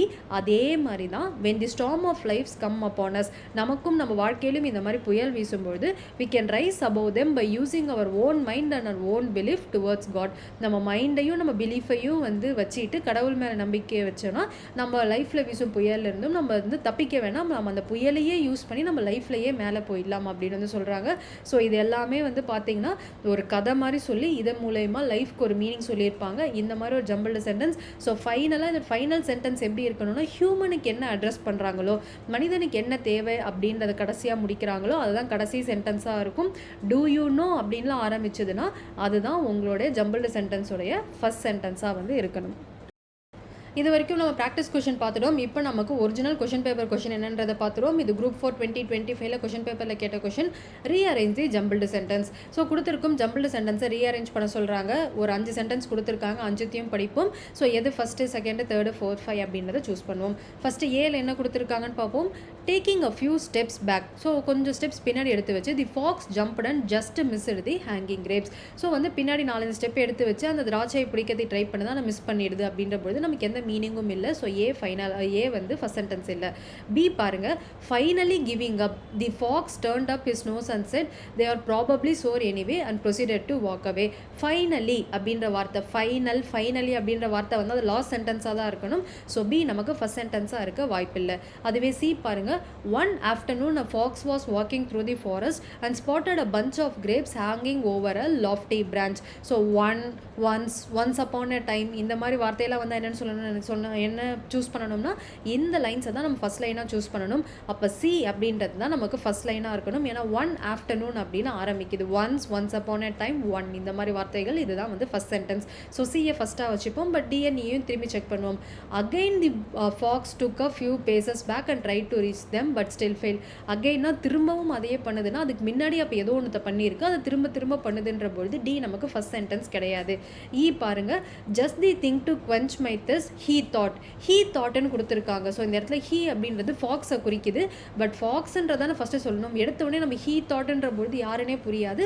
ஸோ இ சென்டென்ஸும் நமக்கு ஃபஸ்ட்டு வர சான்ஸே இல்லை. அப்போ என்ன ஃபஸ்ட்டு வரணும்னா சி தான் ஃபஸ்ட்டு வரணும். ஸோ சியில் என்ன கொடுத்துருக்காங்க, one afternoon a fox was walking through the forest and spotted a bunch of grapes hanging over a lofty branch. So ஒரு திராட்சை கொத்து தொங்குறத ஒரு ஆஃப்டர்நூனில் ஒரு ஃபாக்ஸ் வந்து பார்க்குது. ஸோ ஃபாக்ஸ் பார்த்த உடனே என்ன நினைக்குது, ஸோ அதை பார்த்த உடனேனா அதுக்கு தோணும் இல்லையா. ஸோ ஃபஸ்ட்டு தோணுனா தானே அந்த பழத்தை சாப்பிடணுமா இல்லையான்னு முடிவெடுக்க முடியும். ஸோ ஃபஸ்ட் அதுக்கு என்ன தோணுது, ஒய் அப்படின்னா ஈக்கு வாங்க, just the thing to quench my thirst he said. எனக்கு செமையாக தாகம் அடிக்குது, இந்த திராட்சை பழத்தை சாப்பிட்டேன்னா என்னோட தாகம் சரியாயிடும் அப்படின்னு நினைக்குது. சரி நினச்சிருச்சு, ஒய். ஸோ திராட்சையை பார்த்துச்சு, நின்றுச்சு, நினச்சிச்சு. அடுத்தது ஆக்ஷன், அது என்ன பண்ணணும் அப்படின்னா ஏ பாருங்க, taking a few steps back the fox jumped and just missed the hanging grapes. So நல்லா பின்னாடி போய் எகிரி குதிக்குது, ஆனால் அந்த திராட்சையை அதை மிஸ் பண்ணிடுது. ஓகேவா. திரும்பியும் என்ன பண்ணுது அப்படின்னா அகெயின், அப்போ டிக்கு வாங்க, again the fox took a few paces back and try to reach them but still failed. So இப்போ என்ன ஆகுது, திரும்ப ஃபெயில் ஆயிடுச்சு. அப்போ ஃபைனலின்றதான் நம்ம கடைசி சென்டென்ஸாக வரணும். பி பாருங்க, finally giving up the fox turn up his nose and said they are probably sour anyway and proceeded to walk away. So இப்படி தான் அப்போனா நமக்கு ஆப்ஷன் பி சிஇஏடிபி அப்படின்றதா சரியாக வரும். ஸோ ஒன் அப்படின்ற வார்த்தை ஆரம்பிக்கிறதுனால சென்டென்ஸோடைய ஃபஸ்ட்டு, ஃபைனலி அப்படின்னு வந்ததுனால அதான் சென்டென்ஸோட லாஸ்ட்டு. முதல்ல இந்த ஆப்ஷனில் எது இருக்கான்னு செக் பண்ணிக்கோங்க. இப்படி நீங்கள் ஃபஸ்ட்டும் லாஸ்ட்டும் கண்டுபிடிச்சிட்டீங்க அப்படின்னு வச்சுக்கோங்களேன், இது எங்கேயாவது ஆப்ஷனில் இருக்கான்னு ஃபஸ்ட்டு பாருங்கள். நமக்கு சி அண்ட் பி இந்த மாதிரி வரும் அப்படின்றது நமக்கு பி ஆப்ஷனில் மட்டும்தான் இருக்குது, வேறு எந்த ஆப்ஷன்லையும் இல்லை. அப்போ கொடுத்துருக்காங்கல்ல அந்த ஆப்ஷனை வச்சு சரியாக இருக்குமான்னு செக் பண்ணி பாருங்கள். இப்போது பியில் மட்டும்தான் ஃபஸ்ட் அண்ட் லாஸ்ட் சென்டென்ஸ் நம்ம நினச்ச மாதிரி இருந்துச்சு, அது அந்த ஆப்ஷனில் செட் ஆகிடுச்சு. இப்போ உள்ளே இருக்கிறதும் நமக்கு செட் ஆகுதா அப்படின்றது. அடுத்தது சிக்கு அப்புறம் என்ன கொடுத்துருக்காங்க, ஈன்னு கொடுத்துருக்காங்க. அப்போ ஈ வருமானு பார்த்தோன்னா எஸ், ஹி தாட், அது நினைக்குது.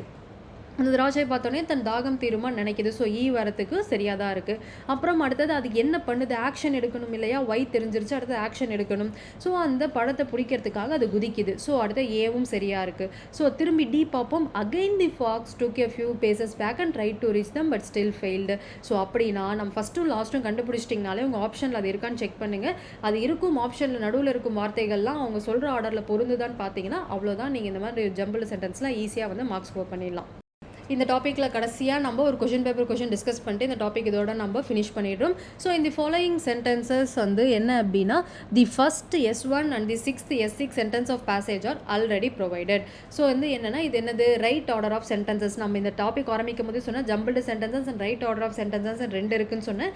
ஜம்பிள்டு சென்டென்ஸ்னால் எல்லாமே நாம் தான் அரேஞ்ச் பண்ணணும்னு சொன்னேன். ரைட் ஆர்டர் ஆஃப் சென்டென்ஸ்னால் ஃபஸ்ட் அண்ட் லாஸ்ட் அவங்க அரேஞ்ச் பண்ணி கொடுத்துருவாங்க, நடுவில் இருக்கிறத விட நம்ம அரேஞ்ச் பண்ணணும்னு சொன்னேன். இந்த கொஷின் பாருங்கள், இது right order of sentences. So வந்து ஒரு கொஷின் ஜம்பிள் சென்டென்ஸும் ஒரு கொஷின் வந்து ரைட் ஆர்டர் ஆஃப் சென்டென்ஸும் கேட்டிருக்காங்க. இதில் S1 அண்ட் S6 ஸோ ஃபஸ்ட்டும் லாஸ்ட் சென்டென்ஸும் அவங்களே ஆல்ரெடி ப்ரொவைடட் அரேஞ்ச் பண்ணிட்டாங்க. The middle 4 sentences are shuffled. நடுவில் இருக்கும் 4 சென்டென்ஸை மாற்றி கொடுத்துருக்காங்க. They are labelled P, Q, R and S. So அப்படின்னு வந்து நேம் பண்ணியிருக்காங்க. Rearrange these 4 sentences and choose the correct order. So வந்து இதை நம்ம அந்த நடுவில் இருக்கும் 4 சென்டென்ஸை மட்டும் அரேஞ்ச் பண்ணிட்டோம்னா நமக்கு ஆர்டர் வந்து கரெக்டாக வந்துடும்ன்றாங்க. அதுக்கு ஃபஸ்ட்டு சென்டென்ஸ் நமக்கு தெரிஞ்சால் தான் அடுத்த சென்டென்ஸ் என்ன அப்படின்றது அப்படின்றது புரியும். ஸோ ஃபஸ்ட் சென்டென்ஸ் என்னவா இருக்கணும் அப்படின்னா அந்த நம்ம படிக்கிற அந்த கொஷினுக்கான அந்த மெயின் தீமாக இருக்கணும். ஸோ என்ன அப்படின்னு பார்ப்போம். ஒன்ஸ் அப்படின்ற வார்த்தை, ஒன்ஸ் அப்படின்னாலே நமக்கு நல்லாவே தெரியும், அவங்களே அதை ஃபஸ்ட்டுன்னு கொடுத்துட்டாங்க. ஸோ ஒன்ஸ் அப்படின்னு அவங்க ஸ்டார்ட் பண்ணியிருக்காங்க. So once renowned writer decided to unravel the secret of an ancient manuscript. ஒரு பழங்கால ஓலைச்சுவடியை ஒரு ரைட்டர் வந்து அது என்ன இருக்கணும்னு படிக்கிறதுக்கு ஆசைப்படுறார். இதுதான் ஃபர்ஸ்ட் லைன். ஓகே, ஏன்? ஸோ ஒய், அடுத்த கேள்வி, ஏன் அவர் படிக்கணும்னு ஆசைப்படுறாரு அப்படின்னா அடுத்து பார்த்துக்கிட்டே வாங்க. இதுதான் ஃபர்ஸ்ட் லைன். ஸோ ஏன் அதை படிக்கணும்னு ஆசைப்படுறாருன்னா ஃபஸ்ட்டு இருக்க லைனை பார்ப்போம். This however expose that writer has intentionally modified few passage leaving room for multiple interpretation. இது ஒய் மாதிரி நமக்கு தெரியலை. அடுத்தது கியூ படிங்க. Apparently the discovery sparked a heated debate among the expert. So வந்து என்ன கண்டுபிடிச்சாருன்னு தெரியலை, டிஸ்கவரின்லாம் பேசுகிறாங்க, நமக்கு அதுவும் தெரியலை. ஸோ ஆர் பாருங்க. The manuscript filled with enigmatic knowledge and had perplex generation of researchers. So இந்த மேனுஸ்கிரிப்டில் பல நாலேஜ், எக்னமேட்டிக் நாலேஜ் அப்படின்னா எக்கச்சக்கமான நாலேஜ் புதஞ்சிருக்கு பல பேருடைய அந்த ரிசர்ச்னால அப்படின்றதுனால. ஸோ இதுதான் நமக்கான வை. அவர் ஏன் அந்த ஸ்கிரிப்டை படிக்கணும்னு நினைக்கிறாருன்னா அந்த ஸ்கிரிப்டில் எக்கச்சக்க பேருடைய நாலேஜ், நிறைய ரிசர்ச் ஒர்க் எல்லாமே அடங்கியிருக்கு. அப்போ ஆர் தான் நமக்கு செகண்டாக வரணும். இதுவே moreover the writer delved deeper to unravel the cryptic meaning and symbols. So அப்புறம் சிக்ஸ்த்து பாருங்க. Eventually the writer quest for knowledge resonate with the multiple interpretation of the expert. So இதெல்லாமே கொடுத்துட்டாங்க. So first sentence அவங்களே கொடுத்துட்டாங்க. Once அ ரெனோட் writer ஏன் அதை வந்து தேடி பார்க்குறாரு அப்படின்னா அதுக்குள்ளே நிறைய enigmatic knowledge and perplex generation of research அதுக்குள்ளே இருக்குது அப்படின்றத நம்ம பார்த்துட்டோம். ஸோ இப்போ அவரோட ஆக்ஷன் என்னது? ஸோ அதுக்கு தெரிஞ்சிருச்சு. அவரோட ஆக்ஷன் என்னென்னா இந்த மேனுஸ்கிரிப்டை படிக்கிறதுக்கு அவர் நிறைய விஷயங்களை கற்றுக்கணும். எஸ்ஸை பாருங்கள். Moreover the writer delved deeper, டிவெல்டாக நிறைய விஷயத்தை கற்றுக்கிறாரு. To unravel the cryptic meaning and symbol. So manuscript ஓலைச்சுவடி நிறைய சிம்பிள்ஸ் எல்லாம் கொடுத்துருக்காங்க. அதெல்லாம் என்னன்றது தெரிஞ்சுக்கிறதுக்காகவே அவர் தனியாக உட்காந்து படிச்சுக்கிட்டு இருக்காரு. ஓகே, அது வந்து செகண்ட் ஆக்ஷன். ஓகேவா? அடுத்தது பி பாருங்க. This however expose that writer hair intentionally modified a few passages leaving room for multiple interpretation. So அவரே நிறைய கற்றுக்கிறாரு அந்த மேனுஸ்கிரிப்டில் இருக்கும் சிம்பிள்ஸ் எல்லாம் தெரிஞ்சுக்கிறதுக்கு. ஒன்ஸ் அதெல்லாம் தெரிஞ்சுக்கிட்டு அவருக்கு தெரிஞ்ச மாதிரி எழுதுறாரு. யார்? ரைட்டருக்கு தெரிஞ்ச மாதிரி எழுதுறாரு. அந்த ரைட்டர் எழுதினதை வச்சு பார்த்தோம் அப்படின்னா அவர் நிறைய விஷயத்த ஓலைச்சுவடியில் இருக்கிற மாதிரி எழுதாமல் இன்டென்ஷனலாக மாற்றி எழுதியிருக்காரு அப்படின்றது தெரியுது. இப்படி ஓலைச்சுவடியில் இருக்கிறத மாற்றி எழுதுனா என்ன ஆகும்? எல்லாரும் அதை கேள்வி கேட்க ஆரம்பிப்பாங்க. ஸோ அப்போ தான் நமக்கு என்ன சென்டென்ஸ் வரும் அப்படின்னா கியூ வந்து வரும். Apparently the discovery sparked a heated debate among the experts. மற்ற எழுத்தாளர்கள் மத்தியில் இது ஒரு ஹீட்டட் டிபேட், ஒரு பட்டிமன்றம் மாதிரி போயிட்டுருக்கு. அவர் செஞ்சது சரிதானா அப்படின்றது. ஸோ கடைசி சென்டென்ஸ் பாருங்கள். Eventually the writer quest for knowledge resonate with the multiple interpretation of the expert. So ஏன் அவர் அப்படிலாம் மாற்றி எழுதியிருக்காருன்னா அவ்வளோ இன்ட்ரெஸ்டிங்காக அந்த ரைட்டர் வந்து அந்த ஓலைச்சுவடிகளை படித்து நமக்கு புரியணுன்றதுக்காகவே நிறைய விஷயங்களை மாற்றி எழுதியிருக்காரு அப்படின்றது எக்ஸ்பர்ட்ஸ் வந்து கணிச்சிருக்காங்க அப்படின்றது. ஸோ இந்த மாதிரி தான் நம்ம ஒரு ஜம்பிள்டு சென்டென்ஸ் வந்து கொடுக்கும்பொழுது ஒன்றுத்தையும் நம்ம டீகோட் பண்ணணும். ஃபஸ்ட் சென்டென்ஸ் ரொம்ப ரொம்ப முக்கியம். அதை வச்சு ஒய் நம்ம கண்டுபிடிக்கணும். அந்த ஒய் ஏன் அந்த ஃபஸ்ட் சென்டென்ஸ் சொல்லியிருக்காங்கன்னா அந்த ஒய்யோடைய ஆக்ஷன், அந்த ஆக்ஷனை தொடர்ந்து என்ன ஆக்ஷன் நடந்திருக்கு, ஃபைனலாக ரிசல்ட் என்ன அப்படின்னா எல்லா எக்ஸ்பர்ட்டும் அவருடைய நாலேஜை பார்த்து வியந்திருக்காங்க அப்படின்றது தான் ரிசல்ட். ஸோ இப்படி தான் நம்ம ஜம்பிள்டு சென்டென்ஸ் வந்து அரேஞ்ச் பண்ணணும். ஸோ இதுக்கான ஆன்சர் பார்த்தீங்கன்னா D S1 RS PQ S6 அப்படின்றது தான் இதுக்கான ரைட் ஆப்ஷன்.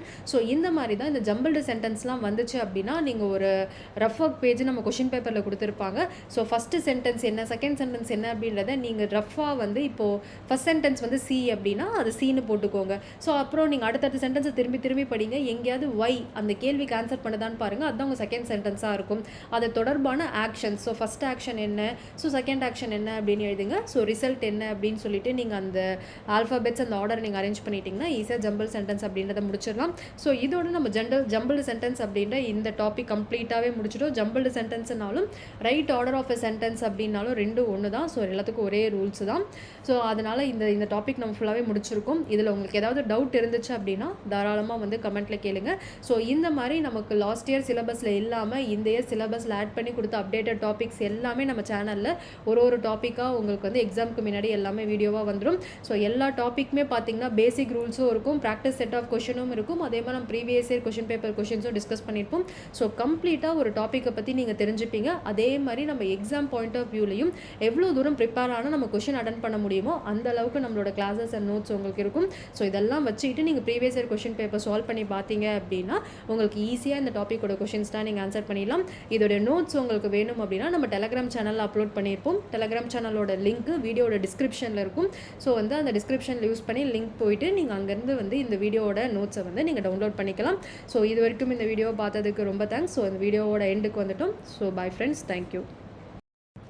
ஹலோ ஃப்ரெண்ட்ஸ், இப்போ நம்ம மேக்கிங் queries அப்படின்ற இந்த டாபிக் தான் பார்க்க போகிறோம். ஃபஸ்ட் இந்த டாபிக் சிலபஸில் எங்கே இருக்குது அப்படின்னு பார்த்துருவோம். யூனிட் நம்பர் 3 ரைட்டிங் ஸ்கில்ஸ் அப்படின்னு கொடுத்துருப்பாங்க, 10 கொஷின்ஸ் அப்படின்ட்டு. ஸோ அதில் பார்த்தீங்கன்னா செகண்ட் லைனில் நான் உங்களுக்கு பாக்ஸ் பண்ணி கொடுத்துருக்கேன் பாருங்கள், making queries multiple choice question அப்படின்னு சொல்லிட்டு கொடுத்துருக்காங்க. ஸோ அந்த டாபிக் தான் நம்ம ஃபுல்லாகவே இந்த வீடியோ டிஸ்கஸ் பண்ண போகிறோம். முதல் queries அப்படின்னா என்னென்னா கொஷின்ஸ். ஸோ queries அப்படின்னா ஒன்றும் கிடையாது. ஸோ கொஷின்ஸ் நம்ம ஒருத்தவங்க கிட்ட கொஷின் கேட்குறது, இதை தான் நம்ம queries அப்படின்னு சொல்லுவோம். ஸோ ஃபஸ்ட்டு டெஃபினேஷன் என்னென்னு பார்த்துருவோம். வாட் இஸ் queries அப்படின்றது? Ask question to get clarity, gather information and seek confirmation. 3 விஷயத்துக்காக நம்ம கேள்வி கேட்போம். ஒன்று கிளாரிட்டி, நமக்கு ஏதாவது டவுட் இருந்துச்சு அப்படின்னா அதை கிளாரிஃபை பண்ணுறதுக்காக நம்ம கேள்வி கேட்போம். இன்னொன்று கேதர் இன்ஃபர்மேஷன், நமக்கு ஏதாவது ஒரு விஷயம் தெரியணும் அப்படின்னா நம்ம அதுக்காக கேள்வி கேட்போம்.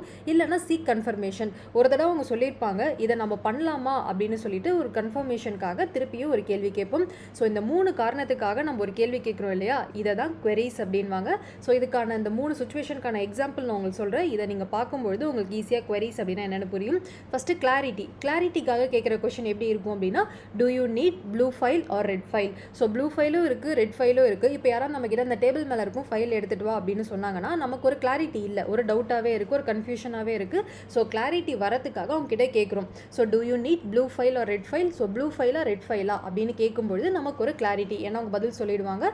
இதன் மூலயமா நம்ம கிளாரிட்டி கிடைக்கும். ஸோ கிளாரிட்டி கிடைக்கிறதுக்காக ஒரு கேள்வி கேட்குறோம் அப்படின்னா அது வந்து கிளாரிட்டிக்கான query. அடுத்தது information. What kind of dress she expects for the party? So அவங்க என்ன கைண்ட் ஆஃப் ட்ரெஸ் வந்து பார்ட்டிக்கு எக்ஸ்பெக்ட் பண்ணுறாங்க அப்படின்னு தெரிஞ்சாதான், இப்போ நம்ம ஒரு சேல்ஸ்மேனாக இருக்கும், ஒரு கடையில் இருக்கும் அப்படின்னா அவங்களுக்கான ட்ரெஸ், அவங்கள பற்றின இன்ஃபர்மேஷன் தெரிஞ்சாதான் அவங்களுக்கு ஏற்ற மாதிரி நம்மளால் சர்வீஸ் பண்ண முடியும். ஸோ ஒரு இன்ஃபர்மேஷன் தெரிஞ்சுக்கிறதுக்காக அவங்கக்கிட்ட ஒரு கொஷின் கேட்டோம் அப்படின்னா அதுதான் இன்ஃபர்மேஷன் queries அப்படின்றது. அடுத்தது கன்ஃபர்மேஷன்.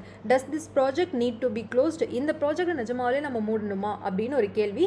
இது நம்ம மேக்ஸிமம் வந்து அஃபிஷியலாக வந்து இந்த கேள்வி வந்து 2-3 தடவை கன்ஃபார்ம் பண்ணிக்கிறதுக்காக கேட்போம். இதை ப்ராஜெக்ட் க்ளோஸ் பண்ணிவிடு அப்படின்னு என்ன சொல்லியிருந்தாலும் நம்ம மேலே இருக்கும் அஃபிஷியல் கிட்டேயோ இல்லை நம்ம கூட ஒர்க் பண்ணுற கொலீக்ஸ் கிட்ட நிஜமாலே இந்த ப்ராஜெக்ட் க்ளோஸ் தான் பண்ண போகிறாங்களா, or this project is closed அப்படின்னு கேட்கறது, திரும்ப திரும்ப கேட்கறதுக்கான காரணம் அந்த விஷயம் நிஜமாவே நடக்குதா அப்படின்னு சொல்லிட்டு கன்ஃபார்ம் பண்ணிக்கிறதுக்காக. ஸோ இந்த மாதிரி மூணு சுச்சுவேஷனில் நம்ம ஒரு கொஷின் கேட்குறோம் அப்படின்னா அதை தான் queries அப்படின்வாங்க. ஸோ இந்த டாபிக் தான் நம்ம இந்த வீடியோவில் ஃபுல்லாகவே ஒவ்வொரு queriesக்கும் என்னென்ன நேம்ஸ் இருக்குது, ஸோ அதுக்கான ப்ராக்டிஸ் கொஷின்ஸ் என்ன, அது மட்டும் இல்லாமல் ப்ரீவியஸ் இயரில் இந்த மேக்கிங் queriesலேருந்து என்ன கொஷின் கேட்டிருக்காங்க அப்படின்றத ஃபுல்லாகவே இந்த வீடியோவில் பார்த்துருவோம்.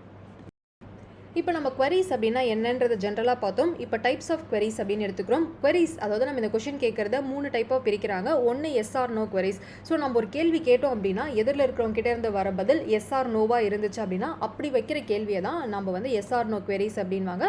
மேக்ஸிமம் இந்த எஸ் ஆர் நோ கொஷின்ஸ் வந்து ஆக்சிலரி வேர்டாக இருக்கும். ஆக்சிலரி வேர்டு அப்படின்னா வந்து is she coming for the party, is she is coming for the meeting அப்படின்ற போது இந்த இஸ் அதுக்கப்புறம் வாஸு, வேறு, கேனு, குட்டு, வில்லு, உட்டு, ஷுட்டு இந்த மாதிரி வார்த்தையெல்லாம் வச்சு ஒரு கொஷின் நம்ம ஃப்ரேம் பண்ணுறோம் அப்படின்னா எதிரில் இருக்கிறவங்களோட ரெஸ்பான்ஸோ இல்லை அந்த கொஷின் யாருக்கு கேட்குறோமோ அவங்களோட ரெஸ்பான்ஸ் எஸ் ஆர் நோவாக இருக்கும்.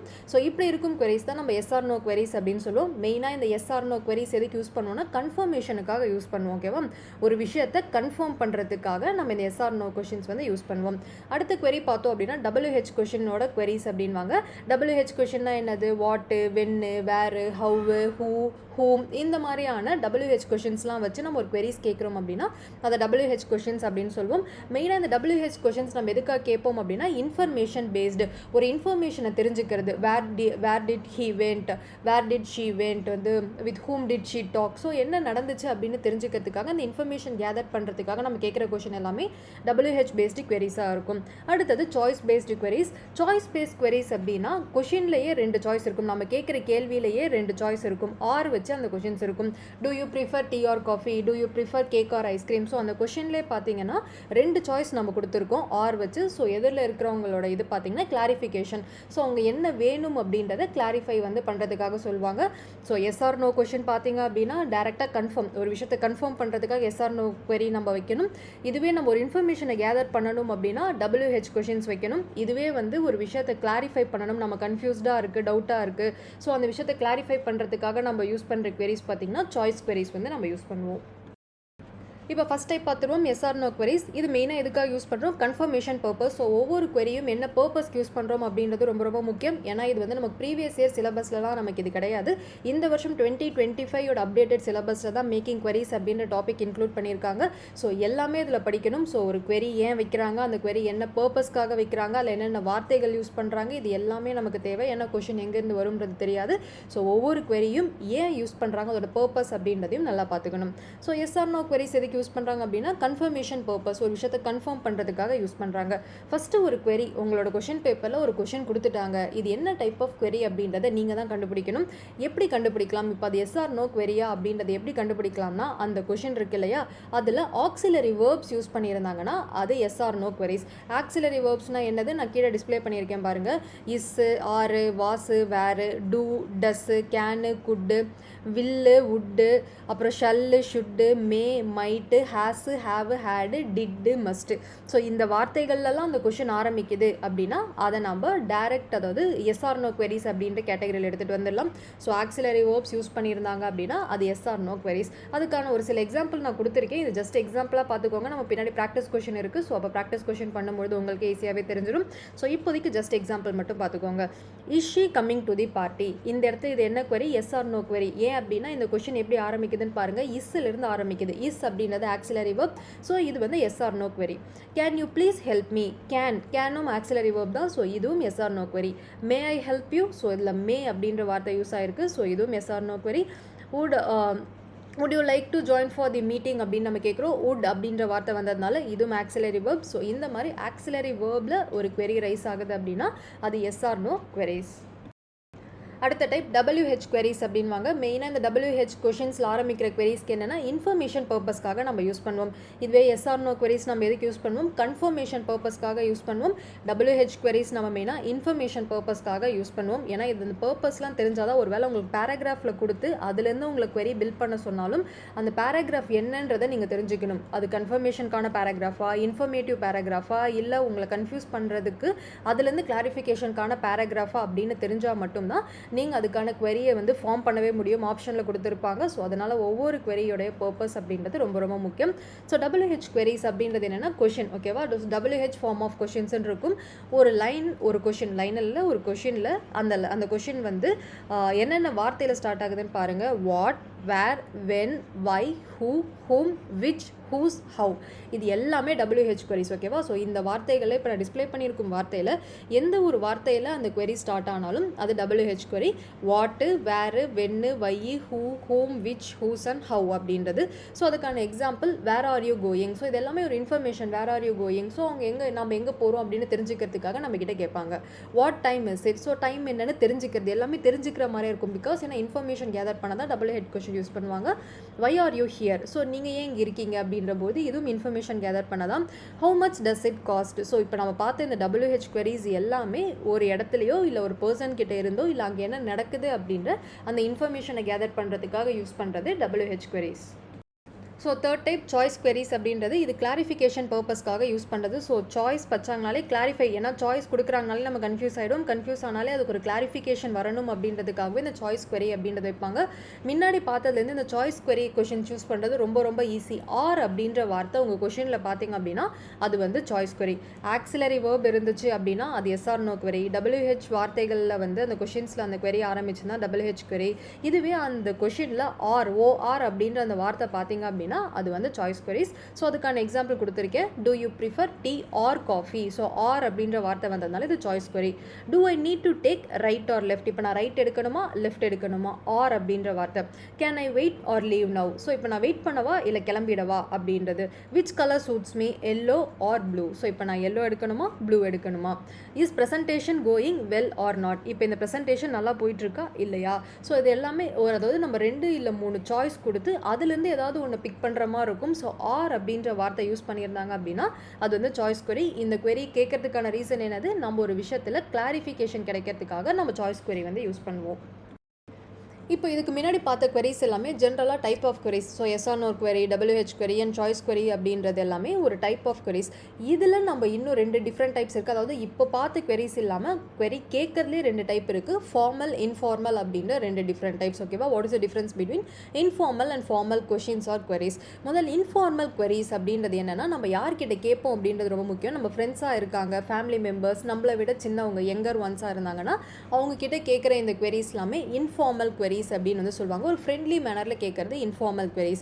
இதுவே ஃபார்மல் queries அப்படின்றது ஆஃபீஸில் இருக்கிறவங்க கிட்டேயோ, நம்மளை விட ஹையர் அஃபீஷியல்ஸ் கிட்டேயோ, இல்லை எல்டர்ஸ் நம்மளை விட பெரியவங்க கிட்டேயோ, ஸ்டேஞ்சர்ஸ் நமக்கு யாருன்னே தெரியாத ஒருத்தவங்க கிட்டேயோ எந்த மாதிரி queries கேட்கணும் அப்படின்னா ஃபார்மல் வே ஆஃப் queries அப்படின்றது கேட்கணும். முக்கியமாக ஃபார்மல் வே ஆஃப் queries எப்படி கண்டுபிடிக்கலாம் அப்படின்னா அந்த கொஷினில் வந்து யூ இஃப் அப்படின்ற வார்த்தை யூஸ் பண்ணியிருந்தாங்க அப்படின்னா அது மேக்ஸிமம் ஃபார்மல் queries. ஸோ இதை வச்சு அது ஃபார்மலாக இன்ஃபார்மலாக நீங்கள் ஈஸியாக பிரிச்சிடலாம். யூ அண்ட் இஃப் வார்த்தை இருக்கா அப்படின்னு பார்த்துக்கோங்க. Maximum you and if use பண்ணுற மாதிரி தான் ஃபார்மல் queries இருக்கும். ஸோ இதை வச்சே நீங்கள் ஃபார்மலாக இன்ஃபார்மலாக அப்படின்றத ஈஸியாகவே பிரிச்சிடலாம்.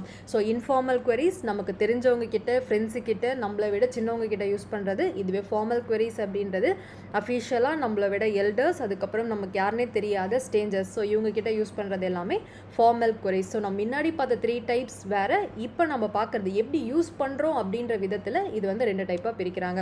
So formal queries, informal queries and formal queries ரெண்டுத்துக்குமான டிஃப்ரென்ஸ் என்ன அப்படின்றத உங்களுக்கு இந்த பாக்ஸில் நான் கொடுத்துருக்கேன்.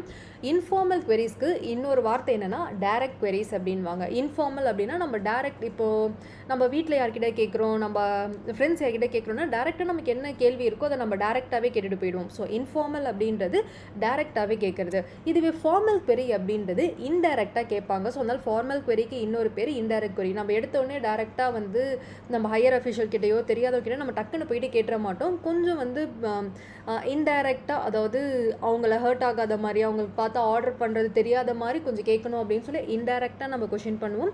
ஸோ அதனால் ஃபார்மல் queries எப்போவுமே அதுக்கு இன்னொரு name indirect queries. Informal queries வந்து டைரக்ட் queriesஸாகவே இருக்கும். ஸோ இன்ஃபார்மல் queries பார்த்தீங்கன்னா ஆர்டரிங் ஆர் ஆஸ்கிங். நம்ம அவங்கள ஒரு விஷயத்தை செய்ய சொல்லி ஆர்டர் பண்ணுவோம், இல்லைனா ஒரு விஷயம் வேணும் அப்படின்றத நம்ம டேரெக்டாகவே கேட்போம். இது ஃபார்மல் queries பார்த்தீங்கன்னா ரெக்வஸ்டிங் ஆர் ஆஸ்கிங் பெர்மிஷன். ஒன்று அவங்களை ரெக்வஸ்ட் பண்ணி அந்த வேலையை செய்ய சொல்கிற மாதிரி இருக்கும், இல்லைனா அவங்ககிட்ட பெர்மிஷன் கேட்குற மாதிரி இருக்கும். நான் இருக்கட்டுமா இல்லை கிளம்பிடவா, ஸோ இந்த ஃபைல் பார்க்கவா அந்த ஃபைல் பார்க்கவா, இந்த மாதிரி பெர்மிஷன் கேட்குற மாதிரி இருக்கும். ரெக்வஸ்டிங்னா நம்ம ப்ளீஸ் பண்ணி அந்த விஷயத்தை கேட்குற மாதிரி இருக்கும். ஸோ அதனால தான் இதுக்கு பேர் ஃபார்மல் queries எப்போவுமே ரெக்வஸ்டிங் அண்ட் பெர்மிஷன் பேசிஸில் இருக்கும். அதனால தான் நம்ம ஃபார்மல் queriesஸை மேக்ஸிமம் பார்த்தீங்கன்னா அஃபிஷியல் என்விரான்மெண்ட்டில் தான் ஃபார்மல் queries யூஸ் பண்ணுவாங்க. இன்ஃபார்மல் queries நம்ம வந்து ஃப்ரெண்ட்ஸுக்கும் ஃபேமிலிக்கும் யூஸ் பண்ணுறது. இன்ஃபார்மல் queriesல கொஷின்ஸ் எல்லாமே நார்மல் கொஷினாக இருக்கும். நமக்கு என்ன வேணுமோ அதை நம்ம டேரெக்டாகவே கேட்டு போய்டும். ரொம்ப நார்மல் கொஷின்ஸாக இருக்கும். இதுவே ஃபார்மல் queriesஸோட கொஷின் வந்து ரொம்ப பொலைட் கொஷினாக தான் இருக்கும். ஓகேவா? ரொம்ப பொலைட்டாக, ரொம்ப டீசெண்டாக, ரொம்ப நீட்டான வேலை தான் ஃபார்மல் queries வந்து இருக்கும். அடுத்தது இன்ஃபார்மல் queriesல coming directly to the point. இப்போ நமக்கு என்ன வேணுமோ அந்த பாயிண்ட்டை நம்ம டேரெக்டாக சொல்லிடுவோம். இதுவே ஃபார்மல் queryல coming indirect to the point, டேரெக்டாக பாயிண்ட்டுக்கு வராமல் சுற்றி வளைச்சு எல்லா பாயிண்ட்ஸையும் போட்டு அதுக்கப்புறம் நமக்கு என்ன தேவை அப்படின்றத நம்ம கேட்குற மாதிரி இருக்கும். அதுதான் ஃபார்மல் query. ஸோ இப்போ நான் எக்ஸாம்பிள் உங்களுக்கு கீழே கொடுத்துருக்கேன்.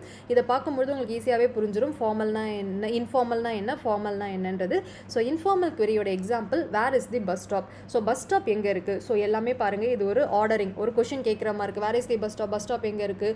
அது மட்டும் இல்லாமல் நம்ம இது வந்து ரொம்ப நார்மல் கொஷின், பஸ் ஸ்டாப் எங்கே இருக்குன்றது ரொம்ப நார்மலான கொஷின். அது மட்டும் இல்லாமல் டேரெக்டாக நம்ம பாயிண்ட்டுக்கு வந்துட்டோம், இப்போ எனக்கு பஸ் ஸ்டாப் எங்கே இருக்குன்னு தெரியணும், அவ்வளோதான். ஸோ இது வந்து இன்ஃபார்மல் ஆர் டைரக்ட் query.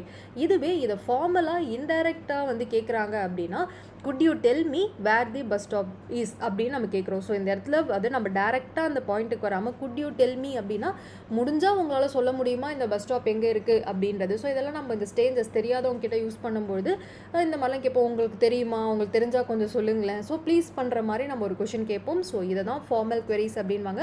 டேரெக்டாக பாயிண்ட்டுக்கு வந்துட்டாங்க அப்படின்னா அது இன்ஃபார்மல் ஆர் டைரக்ட் query. கொஞ்சம் இன்டைரக்டாக சுற்றி வளைச்சு அந்த கொஷனுக்கு வராங்க அப்படின்னா அது ஃபார்மல் ஆர் இன்டைரக்ட் queries அப்படின்னு சொல்லுவோம். ஸோ இதுதான் அதுக்கான example. Where is the bus stop அப்படின்றது direct query. Could you tell me where the bus stop is அப்படின்றது இன்டைரக்ட் query. இப்போ ஃபார்மல் அண்ட் இன்ஃபார்மல் கொஷின்ஸோடைய ப்ராக்டிஸ் கொஷின் நம்ம பார்த்துருவோம். ஸோ இதெல்லாம் எதுக்கு அப்படின்னா உங்களுக்கு கொஷின் பேப்பரில் which of the following is a formal question அப்படின்னு கேட்டாலும் உங்களுக்கு ஃபார்மல் queriesனாலும் சூஸ் பண்ண தெரியணும். Which of the following is an informal queries அப்படின்னாலும் சூஸ் பண்ண தெரியணும். ஸோ அதுக்காக ஒரு 10 ப்ராக்டிஸ் கொஷின் நான் உங்களுக்கு கொடுத்துருக்கேன். ஸோ ஃபஸ்ட் கொஷின் பார்ப்போம். Do you know where the restroom is? நான் என்ன சொன்னேன், ஃபார்மல் query அப்படின்னா 2 வார்த்தை இருக்கான்னு செக் பண்ண சொன்னேன். யூ ஆர் இஃப் இருக்கான்னு பார்க்க சொன்னேன். இந்த லைனில் யூ ஆர் இஃப் இருக்கான்னு பாருங்கள். Yes, do you. So you அப்படின்ற வார்த்தை இருந்துச்சுனாலே அது ஃபார்மல் query. இல்லைனா உங்கள் ஆப்ஷனில் இன்டைரக்ட் query அப்படின்னு கொடுத்துருந்தாலும் சரிதான், ஃபார்மல்னாலும் சரிதான், இன்டைரக்ட்னாலும் சரிதான். ஸோ ரெண்டாவது கொஷின் பாருங்கள். Is he going? So is he going அப்படின்னா அவங்க போகிறாங்களா அப்படின்னு யூவும் இல்லை இஃபும் இல்லை. அதே மாதிரி இந்த query எதில் ஆரம்பிச்சிருக்கு? இஸ். ஸோ ஆக்சிலரி வேர்பில் ஆரம்பிச்சிருக்கு அப்படின்னா இது எஸ் ஆர் நோ query. இது வந்து நமக்கு informal query. You and if இல்லை அப்படின்னாலே அது இன்ஃபார்மல்குள்ளே வந்துடும். இதெல்லாம் நீங்கள் ஈஸியாக சூஸ் பண்ணிடலாம். I was wandering if it is raining. If அப்படின்ற வார்த்தை வந்திருக்கு. So it is a formal query. Could you tell me what your name is அப்படின்றது குட் யூ. ஸோ யூ அப்படின்ற வார்த்தை யூஸ் பண்ணியிருக்காங்க. So it is a formal query. Does he like rice? So இங்கே யூவோ இல்லை இஃபோ இல்லை, இது ஒரு டைரக்ட் கொஷின். அவனுக்கு ரைஸ் பிடிக்குமா அப்படின்றது. So it's an informal query. I would like to know how old are you? So இதுவும் பார்த்தீங்க அப்படின்னா ஒரு ஃபார்மல் கொஷின். ஸோ எப்படி இதை நான் ஃபார்மல் அப்படின்னு முன்னாடி பார்த்த ஃபார்மலில் நான் உங்களுக்கு என்ன சொன்னேன், யூ இருக்கணும் இல்லை இஃப் அப்படின்ற வார்த்தை இருந்துச்சுன்னா ஃபார்மல் அப்படின்னு சொன்னேன். அதுவே இதுவும் வந்து ஃபார்மல் தான். எப்படின்னா I would like to know how old are you. இப்போது ஃபார்மலுக்கு நான் என்ன சொன்னேன், இன்டைரக்டாக அந்த கொஷனை மீன் பண்ணுவாங்க அப்படின்னு சொன்னேன். இப்போ வேர் இஸ் தி பஸ் ஸ்டாப்னு கேட்காம could you please tell me where is the bus stop is அப்படின்னு கேட்கும்பொழுது where is the bus stop கொஷனை டேரெக்டாக கேட்காம பின்னாடி வார்த்தை ஆட் பண்ணியிருந்ததுனால அது ஃபார்மல் அப்படின்னு சொன்னோம். இந்த கொஷின் பாருங்கள், ஹவு ஓல்ட் ஆர் யூ, இவ்வளோ தான் கொஷின், உன்னோட வயசு என்ன அப்படின்றது. ஆனால் இதை டேரெக்டாக கேட்காம I would like to know அப்படின்ற அந்த வார்த்தையெல்லாம் எக்ஸ்ட்ராவாக ஆட் பண்ணி இருக்கிறதுனால இது டேரெக்டாக கொஷின் கேட்காம இன்டைரக்டாக அந்த கொஷனை கேட்கறதுனால இதுவும் ஃபார்மல் query. ஸோ சில நேரத்தில் யூ இஃப் வார்த்தை இல்லாமல் அந்த சென்டென்ஸ் எடுத்திங்கன்னா அதுக்குள்ளேயே கொஷின் இருக்கும். ஆனால் அந்த கொஷினுக்கு பின்னாடி ஒரு சில வார்த்தைகள் ஆட் பண்ணியிருந்தாங்கன்னா அது வந்து ஃபார்மல் query. ஸோ அடுத்தது ஆர் யூ கம்மிங் அப்படின்றது இது டைரக்ட் கொஷின். நீ வரியா இல்லையா அப்படின்றது. So it is an informal query. I was curious if you finished your homework. So if அப்படின்ற வார்த்தை வந்திருக்கு. So it is a formal query. Have they finished? So அவங்க முடிச்சிட்டாங்களா அப்படின்னு கேட்கும்போது இதெல்லாமே direct question. So it's an informal query. Did they leave? இதுவும் நமக்கு informal queries. So ஒரு கொஷின் கொடுத்தாங்க அப்படின்னா முதல் ஃபார்மலா இன்ஃபார்மலா அப்படின்றது ஒன்று வார்த்தை யூ இஃப் அப்படின்ற வார்த்தையை வச்சு கண்டுபிடிங்க. இல்லை அப்படின்னா அந்த லைனுக்குள்ளேயே கொஷினும் இருக்கும், அதுக்கு பின்னாடி எக்ஸ்ட்ரா வார்த்தைகள் ஆட் பண்ணியிருந்தாங்க அப்படின்னா அது ஃபார்மல் query. இதை தவிர்த்து இருக்கிறது எல்லாமே நமக்கு இன்ஃபார்மல் query. ஸோ இதை டைரக்ட்னு கொடுத்தாலும் சரி இன்டைரக்ட்னு கொடுத்தாலும் சரி ஃபார்மல் இன்ஃபார்மல் அப்படின்னாலும் ஸோ உங்களுக்கு என்னன்றது தெரியணும். ஃபார்மல் query அப்படின்னா அது இன்டைரக்ட் query அப்படின்னு சொல்லலாம். இன்ஃபார்மல் query அப்படின்னா அது டைரக்ட் query அப்படின்னு சொல்லலாம். Question pattern for queries. So இது வந்து ஜென்ரலான ஒரு கொஷின் பேட்டர்ன். மற்ற எல்லா எக்ஸாம்ஸ்லையும் நம்ம டிஎன்பிஎஸ்சி இல்லாமல் மற்ற காம்படிட்டிவ் எக்ஸாம்லையும் இந்த மேக்கிங் queriesல இருந்து பார்த்தீங்கன்னா 2 பேட்டர்னில் கொஷின் கேட்குறாங்க.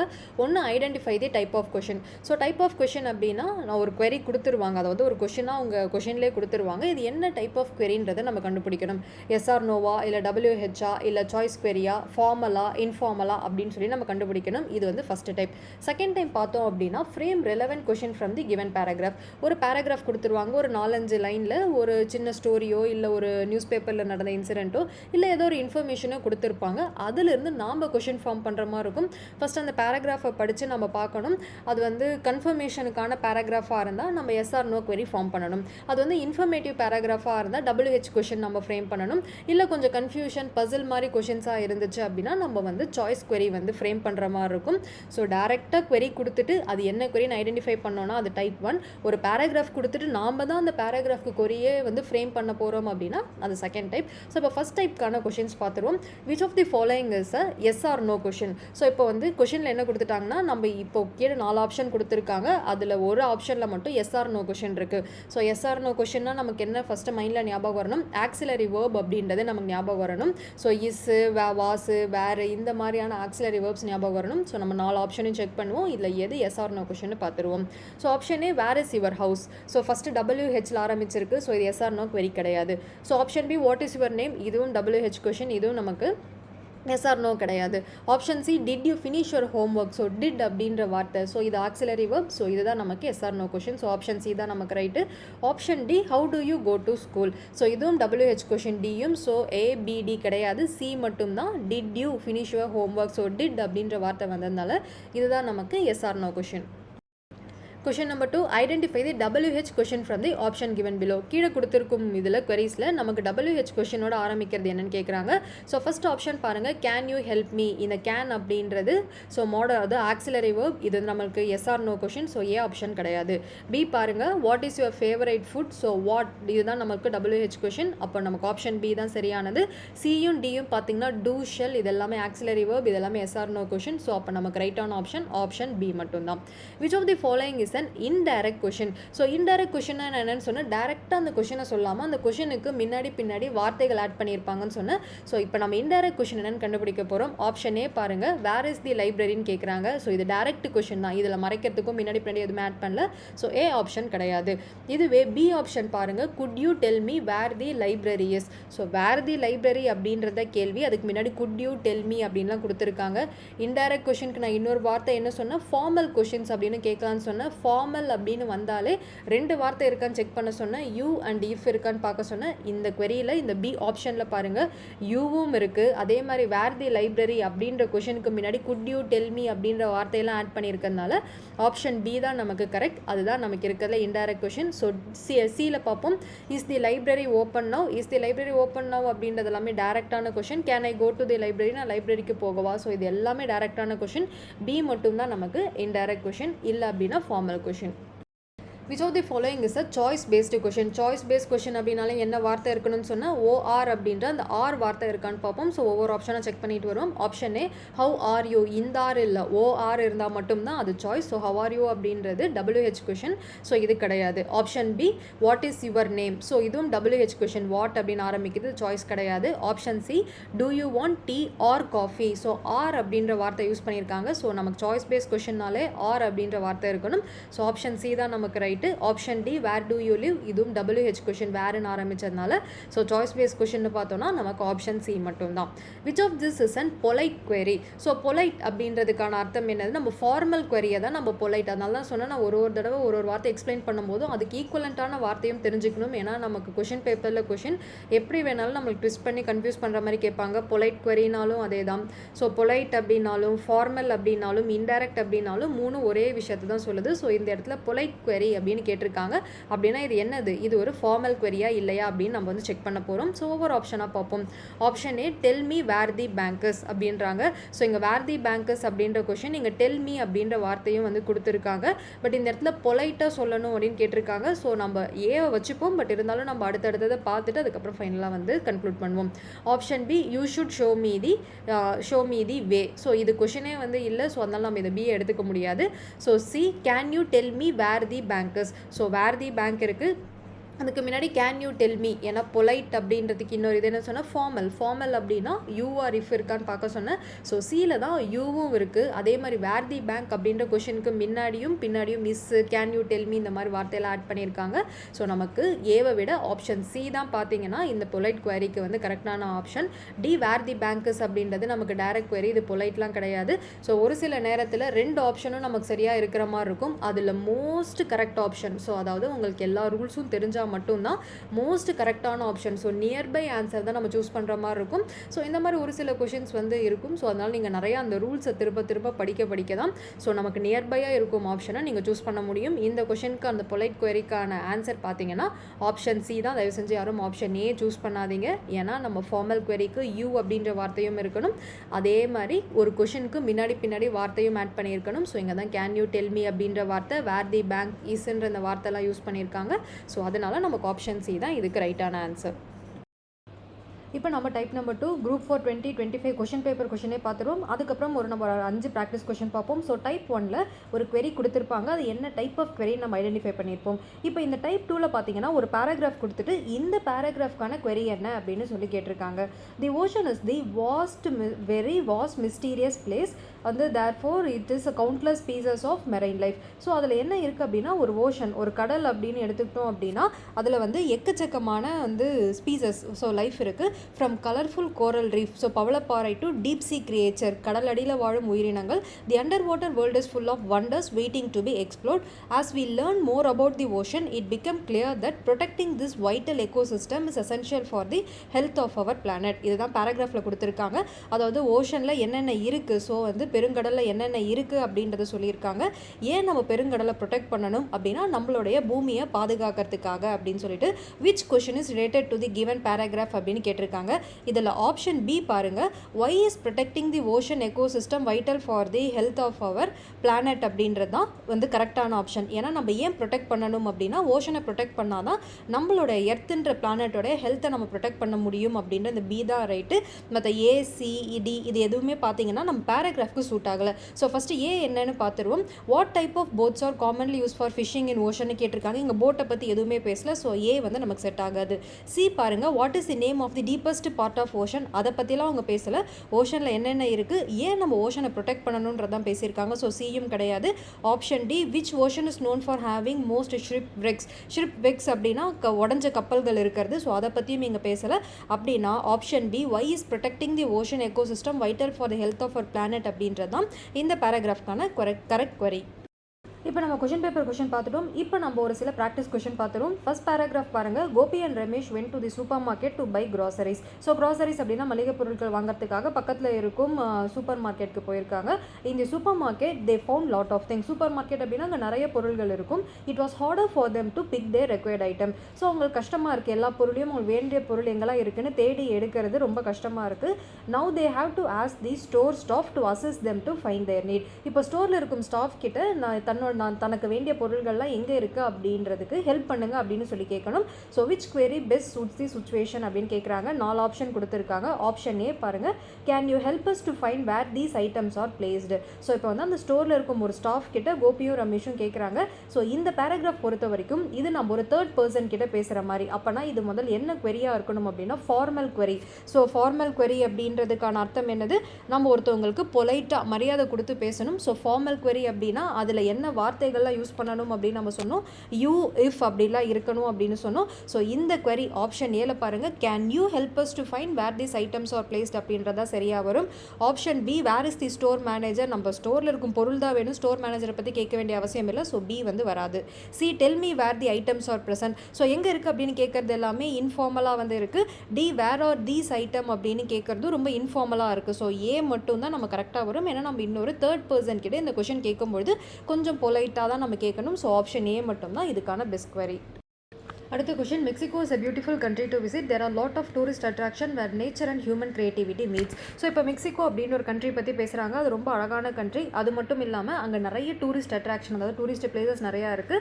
முக்கியமாக நேச்சர், ஒரு பக்கம் வந்து இயற்கையோட அழகும் இருக்குது, ஒரு பக்கம் மென்னோட கிரியேட்டிவிட்டி அப்படியே ஹியூமனோட கிரியேட்டிவிட்டி அப்படின்னா மனிதனால் உருவாக்கப்பட்ட பில்டிங்ஸாக இருக்கட்டும், ஸ்டாச்சூஸாக இருக்கட்டும், பிரிட்ஜஸ், இது ரெண்டும் ஒன்று சேர இடம் அப்படின்றத Mexico.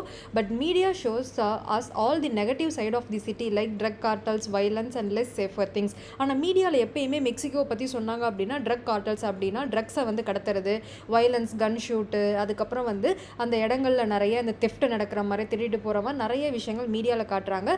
So many foreign tourist hesitate to do Mexican city tour. அதனால ஃபாரின் டூரிஸ்ட் நிறைய பேர் மெக்சிகோ வந்து சிட்டி டூர் பண்ணுறதுக்கு வந்து ஹெசிடேட் அப்படின்னா தயங்குறாங்க. It affect their tourist revenue and their country's reputation. So அதனால் மெக்சிகோவுடைய அந்த டூரிஸ்ட் ரெவென்யூவும் பாதிக்கப்படுது. அது மட்டும் இல்லாமல் அவங்க கண்ட்ரியோடைய ரெப்புடேஷன் நல்ல பேரும் பாதிக்கப்படுது அப்படின்னு இந்த பேராகிராஃபில் கொடுத்துருக்காங்க. Which question suits the given passage. So இந்த கிவன் பேசேஜுக்கு என்ன அப்படின்றத நம்ம பார்க்கணும். ஸோ இந்த query எல்லாம் சூஸ் பண்ணுறதுக்கு முன்னாடி முதல்ல இது என்ன பேராகிராஃப் அப்படின்னு பார்த்தோன்னா இது ஒரு இன்ஃபர்மேட்டிவான பேராகிராஃப். ஸோ இதில் மெக்சிகோ சிட்டியை பற்றி கொடுத்துருக்காங்க. ஆனால் இந்த இடத்துல மெக்சிகோ சிட்டியையும் மீடியாவையும் கனெக்ட் பண்ணி கொடுத்துருக்காங்க. அப்போ நம்ம query எப்படி இருக்கணும்னா நம்ம queryயில் மெக்சிகோன்ற வார்த்தையும் இருக்கணும், மீடியா அப்படின்ற கனெக்ஷனும் இருக்கிற மாதிரி ஒரு query தான் நம்ம ஃபிக்ஸ் பண்ணணும். ஸோ queries ஃபார்ம் பண்ணுறது ரொம்ப ரொம்ப ஈஸி. நீங்கள் பேராகிராஃபை படிச்சிங்க அப்படின்னா அதில் இருக்கும் இருக்கும் ஒரு ரெண்டு முக்கியமான வார்த்தைகள், அந்த ரெண்டுத்தையும் கனெக்ட் பண்ணுற மாதிரி தான் நம்ம queries இருக்கணும். ஸோ வந்து பார்த்துருவோம். Option A is Mexico is not safer city for tourist அப்படின்னு கேட்டிருக்காங்க. ஸோ இந்த இடத்துல Mexico safer city for tourist இல்லையா அப்படின்ற ஒரு கேள்வி வருது. ஆனால் இதை இந்த பேராகிராஃபில் சொல்லலை. அது சேஃபான சிட்டி தான், ஆனால் மீடியா தான் நெகட்டிவாக ப்ரொஜெக்ட் பண்ணுதுன்னு கொடுத்துருக்காங்க. ஸோ ஆப்ஷன் ஏல இருக்கிற கொஷின் நமக்கு செட் ஆகாது. ஆப்ஷன் பி பாருங்கள், can we visit Mexico or not. So இது இந்த இடத்துல கேள்வியாகவே வர முடியாது. ஏன்னா இந்த பேராகிராஃபில் மெக்சிகோ நாம் விசிட் பண்ணுறோமா இல்லையா நம்ம தனிப்பட்ட கேள்விலாம் கேட்கல.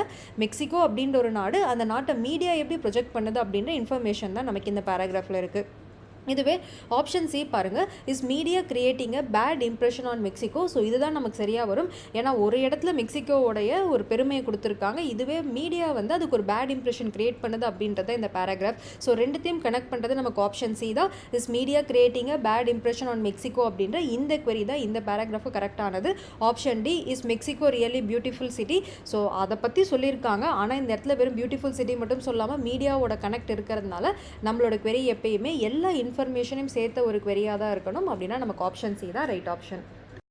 இப்போ தேர்ட் கொஷின் பார்த்துருவோம். Mister Sanjay called his trainee to visit his cabin. Sanjay அப்படின்னு ஒருத்தவர் அவர் கீழே இருக்கும் ட்ரெயினியை தன்னோட கேபினில் வந்து விசிட் பண்ண சொல்கிறாரு. When the trainee game he told him to create all the manual data to digital data.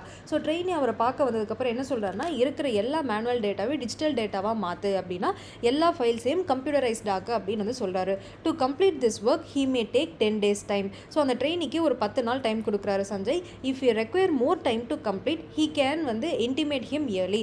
ஒருவேளை அந்த 10 நாளைக்குள்ளே அந்த ட்ரெயினியால் அந்த ஒர்க்கை முடிக்க முடியலன்னா முன்னாடியே வந்து சஞ்சய் கிட்ட இன்ஃபார்ம் பண்ணணும் அப்படின்னு சஞ்சய் வந்து கிளியராக தன்னோட சைடை சொல்லிடுறாரு. ஸோ மேனுவல் டேட்டாவை டிஜிட்டல் டேட்டாவாக மாற்றணும்ட்டாரு, 10 நாளுக்குள்ளே முடிக்கணும் அப்படின்ட்டாரு. ஒருவேளை 10 நாளுக்குள்ளே முடிக்க முடியலன்னா முன்னாடியே இன்ஃபார்ம் பண்ணிவிடு அப்படின்றதும். So that Sanjay can make necessary arrangement. ஏன் முன்னாடியே இன்ஃபார்ம் பண்ண சொல்கிறார் அப்படின்னா, அவரால் முடியலன்னா அவருக்கான ஹெல்ப்புக்கு அவர் ரெடி பண்ணுறதுக்கு சஞ்சய் வந்து ரெடியாக இருக்காரு. ஸோ சஞ்சய் தன்னோட சைடில் வந்து கிளியராக என்னென்னலாம் ட்ரெயினி கிட்ட செய்யணும் அப்படின்றத சொல்லிட்டாரு. ஆனால் ட்ரெயினிக்கு இப்போ ஒரு டவுட் இருக்குது. But trainee had to confirm which data need to be converted into digital because that office contain lot of file from many years. ஆனால் ட்ரெயினிக்கு இப்போ ஒரு டவுட்டு, எந்த ஃபைல்ஸ் எல்லாம் டிஜிட்டலாக மாற்றணும் அப்படின்றது. ஏன்னா அந்த ஆஃபீஸில் நிறைய பழைய ஃபைல்ஸும் இருக்குது, நிறைய வருஷக்கணக்கான ஃபைல்ஸும் இருக்குது. எந்த ஃபைலை இப்போ டிஜிட்டலாக மாற்ற சொல்கிறாரு அப்படின்றது தான் ட்ரெயினிக்கான இந்த டவுட்டு. ஸோ இந்த கொஷின் இந்த பேராகிராஃபை படிக்கும்பொழுது நமக்கு என்ன தெரியுது அப்படின்னா, ஒரு கன்ஃபியூஷன் வந்து இருக்குது. இந்த இடத்துல நம்ம வந்து ஒரு கிளாரிஃபிகேஷன் வந்து கொடுக்கணும். ஸோ ஒரு கன்ஃபியூஷன் இருக்குது, கிளாரிஃபிகேஷன். ஸோ நம்ம கிளாரிஃபிகேஷன் அப்படின்றதுக்குலாம் நம்ம என்ன டைப் ஆஃப் query யூஸ் பண்ணோம்னா, நம்ம சாய்ஸ் query யூஸ் பண்ணுவோம் இல்லையா, ஆர் இந்த மாதிரி வார்த்தையெல்லாம் வச்சு நம்ம சாய்ஸ் query அப்படின்றத ஃப்ரேம் பண்ணுவோம். ஸோ இந்த இடத்துல அவருக்கு ட்ரெயினிக்கு ஒரு கன்ஃபியூஷன், அதை வந்து கிளியர் பண்ணிக்கிறாரு. அதே மாதிரி தான் இந்த இடத்துல ட்ரெயினி யார்கிட்ட கேள்வி கேட்குறாருன்னா, தன்னுடைய ஹையர் அஃபிஷியல் சஞ்சய் கிட்ட கேள்வி கேட்குறாரு. அப்போனா இது என்ன கைண்ட் ஆஃப் கொஷினாக இருக்கணும்னா, ஃபார்மல் கொஷினாக இருக்கணும். ஸோ ஃபார்மல் கொஷின் அப்படின்னா யூ இஃப் ஏதாவது ஒரு வார்த்தை யூஸ் பண்ணியிருக்கணும், ரொம்ப பொலைட்டாக கேட்கணும். ஸோ இதில் நம்ம ரெண்டு விஷயம், ஒன்று அது சாய்ஸ் பேஸ் கொஷினாக இருக்கணும், அந்த சாய்ஸ் கொஷினும் நமக்கு பார்த்தீங்கன்னா ஃபார்மல் கொஷினாக இருக்கணும். இந்த மாதிரி நமக்கு என்ன ஆப்ஷன் இருக்குன்னு பார்ப்போம். ஃபர்ஸ்ட் ஆப்ஷனே செக் பண்ணுவோம். Sir do I need to convert all files or any particular files. So இப்போ வந்து அந்த ட்ரெயினி வந்து சஞ்சய் பார்த்து கேட்குறாரு, sir do I need to convert all files or any particular ஃபைல்ஸ்ன்ட்டு. ஸோ நம்ம ஒரு மேலதிகாரி கிட்ட டக்குனு இந்த மாதிரி டேரெக்டாலாம் கேட்க முடியாது, நான் எல்லாத்தையும் பண்ணணுமா இல்லை கரெக்டாக ஏதாவது பண்ணணுமா அப்படின்னு சொல்லுங்க அப்படின்றது. ஸோ அதனால் ஆப்ஷன் ஏ, ஏன்னா இது ஃபார்மல் கொஷின் இல்லை, நம்ம ஆப்ஷன் ஏவை சூஸ் பண்ண முடியாது. அது சாய்ஸ் கொஷின் தான் ஆப்ஷன் ஏ, ஆனால் அது ஃபார்மல் கொஷின் கிடையாது. ஸோ ஆப்ஷன் ஏ கிடையாது. ஸோ ஆப்ஷன் பி பாருங்கள், sir tell me exactly which file need to be converted. So இப்படியும் நம்ம டேரெக்டாக ஒரு கேள்வி கேட்க முடியாது, ஏன்னா இது வந்து ஃபார்மல் கொஷின் கிடையாது. Option C which file need to be converted. இதை நம்ம மேலே இருக்கிறவங்க கிட்ட கேட்க முடியாது. இந்த மாதிரி டைரக்ட் கொஷின்ஸ் எதுவுமே ஃபார்மல் கொஷினாக வராது. ஸோ அப்போ ஆப்ஷன் டி பாருங்கள், sir would you tell me exactly which type of file need to be converted, recent ones or the old ones. So option டியில் மட்டும்தான் அது ஃபார்மல் கொஷினாகவும் இருக்குது. அதே மாதிரி recent one or old one அந்த ஆர் வார்த்தை யூஸ் பண்ணி சாய்ஸ் கொஷினாக இருக்கிறதுனால கிளாரிஃபையும் பண்ணிக்கிறோம். அதே நேரத்தில் நம்ம பொலைட்டாக ஃபார்மல் கொஷினாகவும் கேட்கறதுனால நமக்கு இந்த பேராகிராஃப்க்கு ஆப்ஷன் டி அப்படின்றது தான் ரைட்டான query. அடுத்த question. So question number 4, Dev went to a clothing store to buy a coat for his graduation day. So Dev அப்படின்றவர் ஒரு கோட் கடைக்கு போயிட்டு தன்னோட கிராஜுவேஷன் டேக்காக ஒரு கோட் வாங்கணும்னு போயிட்டாரு. But he don't know much about coats. அவருக்கு கோட்ஸ் பற்றி ரொம்ப தெரியல. So he enquired the salesman of the shop to suggest which one suit him the best. So அதனால் வந்து சேல்ஸ்மேன் என்கொயர் பண்ணுறாரு, எனக்கு பெஸ்ட்டான கோட்டாக எடுத்து காட்டுங்க அப்படின்னு. ஏன்னா அவருக்கு தேவுக்கு அதை பற்றி நிறைய தெரியலை. Dev was also clear in his budget. அதே மாதிரி என்னோட பட்ஜெட் இதுதான் அப்படின்றத சேல்ஸ்மேன் கிட்ட தேவு எக்ஸ்பிளைன் பண்ணிடுறாரு. சொல்கிறாரு. After hearing all this salesman suggested some variety but Dev is not satisfied. So இதெல்லாம் கேட்டதுக்கப்புறம் சேல்ஸ்மேன் அவங்க கடையில் இருக்கும் நல்ல கோட்லாம் காட்டுறாரு. ஸ்டில் வந்து தேவுக்கு இது சாட்டிஸ்ஃபைடாக இல்லை. Now the salesman decided to ask him some more question to give him the best choice. So இப்போ சேல்ஸ்மேன் தேவு கிட்ட ஒரு சில கேள்விகள் கேட்டால் தான் அவர் தேவுக்கு தேவையான சாட்டிஸ்ஃபை ஆகிற மாதிரியான கோட்ஸ் எடுத்து காட்ட முடியும். So which query best suits the given paragraph அப்படின்ற பொழுது இப்போ இது என்ன கொஷின்? ஸோ இந்த பேராகிராஃப் என்னன்னா இன்ஃபர்மேட்டிவ். நம்ம ஒருத்தவங்க கிட்ட இருந்து இன்ஃபர்மேஷன் அப்படின்றத வாங்குறோம், ஓகேவா? ஸோ அவங்க கிட்ட இருந்து இன்ஃபர்மேஷன், ஏன்னா வந்து அவருக்கு சேல்ஸ்மேனுக்கு தெரிஞ்ச மாதிரி கோட் காட்டிட்டாரு, அது எதுவுமே தேவுக்கு பிடிக்கல அப்படின்னா தேவு கிட்ட இருந்து இன்ஃபர்மேஷன் வாங்கினா மட்டும்தான் தேவுக்கு பிடிச்ச மாதிரி காட்ட முடியும். அப்போ இன்ஃபர்மேட்டிவ் கொஷின்னா அது என்ன query-ஆ இருக்கணும்? WH கொஷினாக இருக்கணும். ஸோ இதில் எல்லாத்துலேயும் வந்து WH கொஷினாகவும் இருக்கணும்.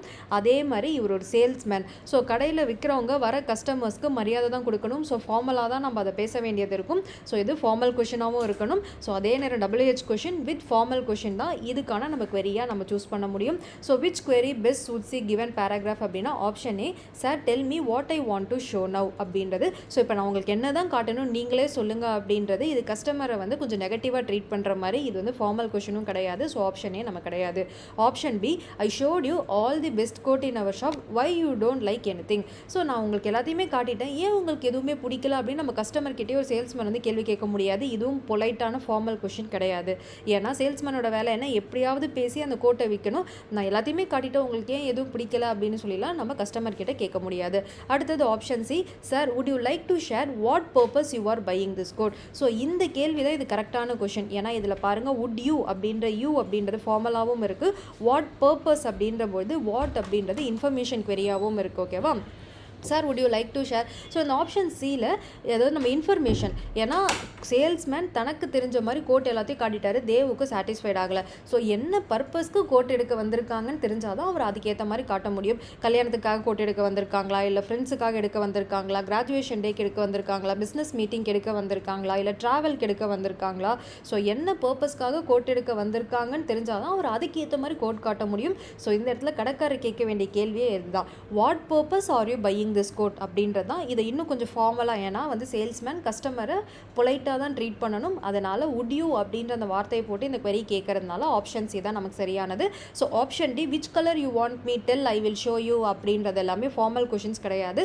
ஸோ அதாவது இந்த 4 கொஷினுமே ஒரு ஷாப்கீப்பர் வந்து ஒரு சேல்ஸ்மேன் கஸ்டமர் கிட்ட கேட்கறது தான். இதில் பெஸ்ட்டு சூட் எது சரியானது அப்படின்னு கேட்கறதுனால ஃபார்மலாகவும் இருக்கணும், அதே நேரம் WH கொஷின் இன்ஃபர்மேட்டிவ் கொஷினாகவும் இருக்கணும். அப்படின்ற பொழுது நம்ம ஆப்ஷன் சி தான் சூஸ் பண்ணணும். ஸோ query-க்கான கொஷின்ஸ் இப்படி தான் நம்ம சூஸ் பண்ண வேண்டியது இருக்கும்.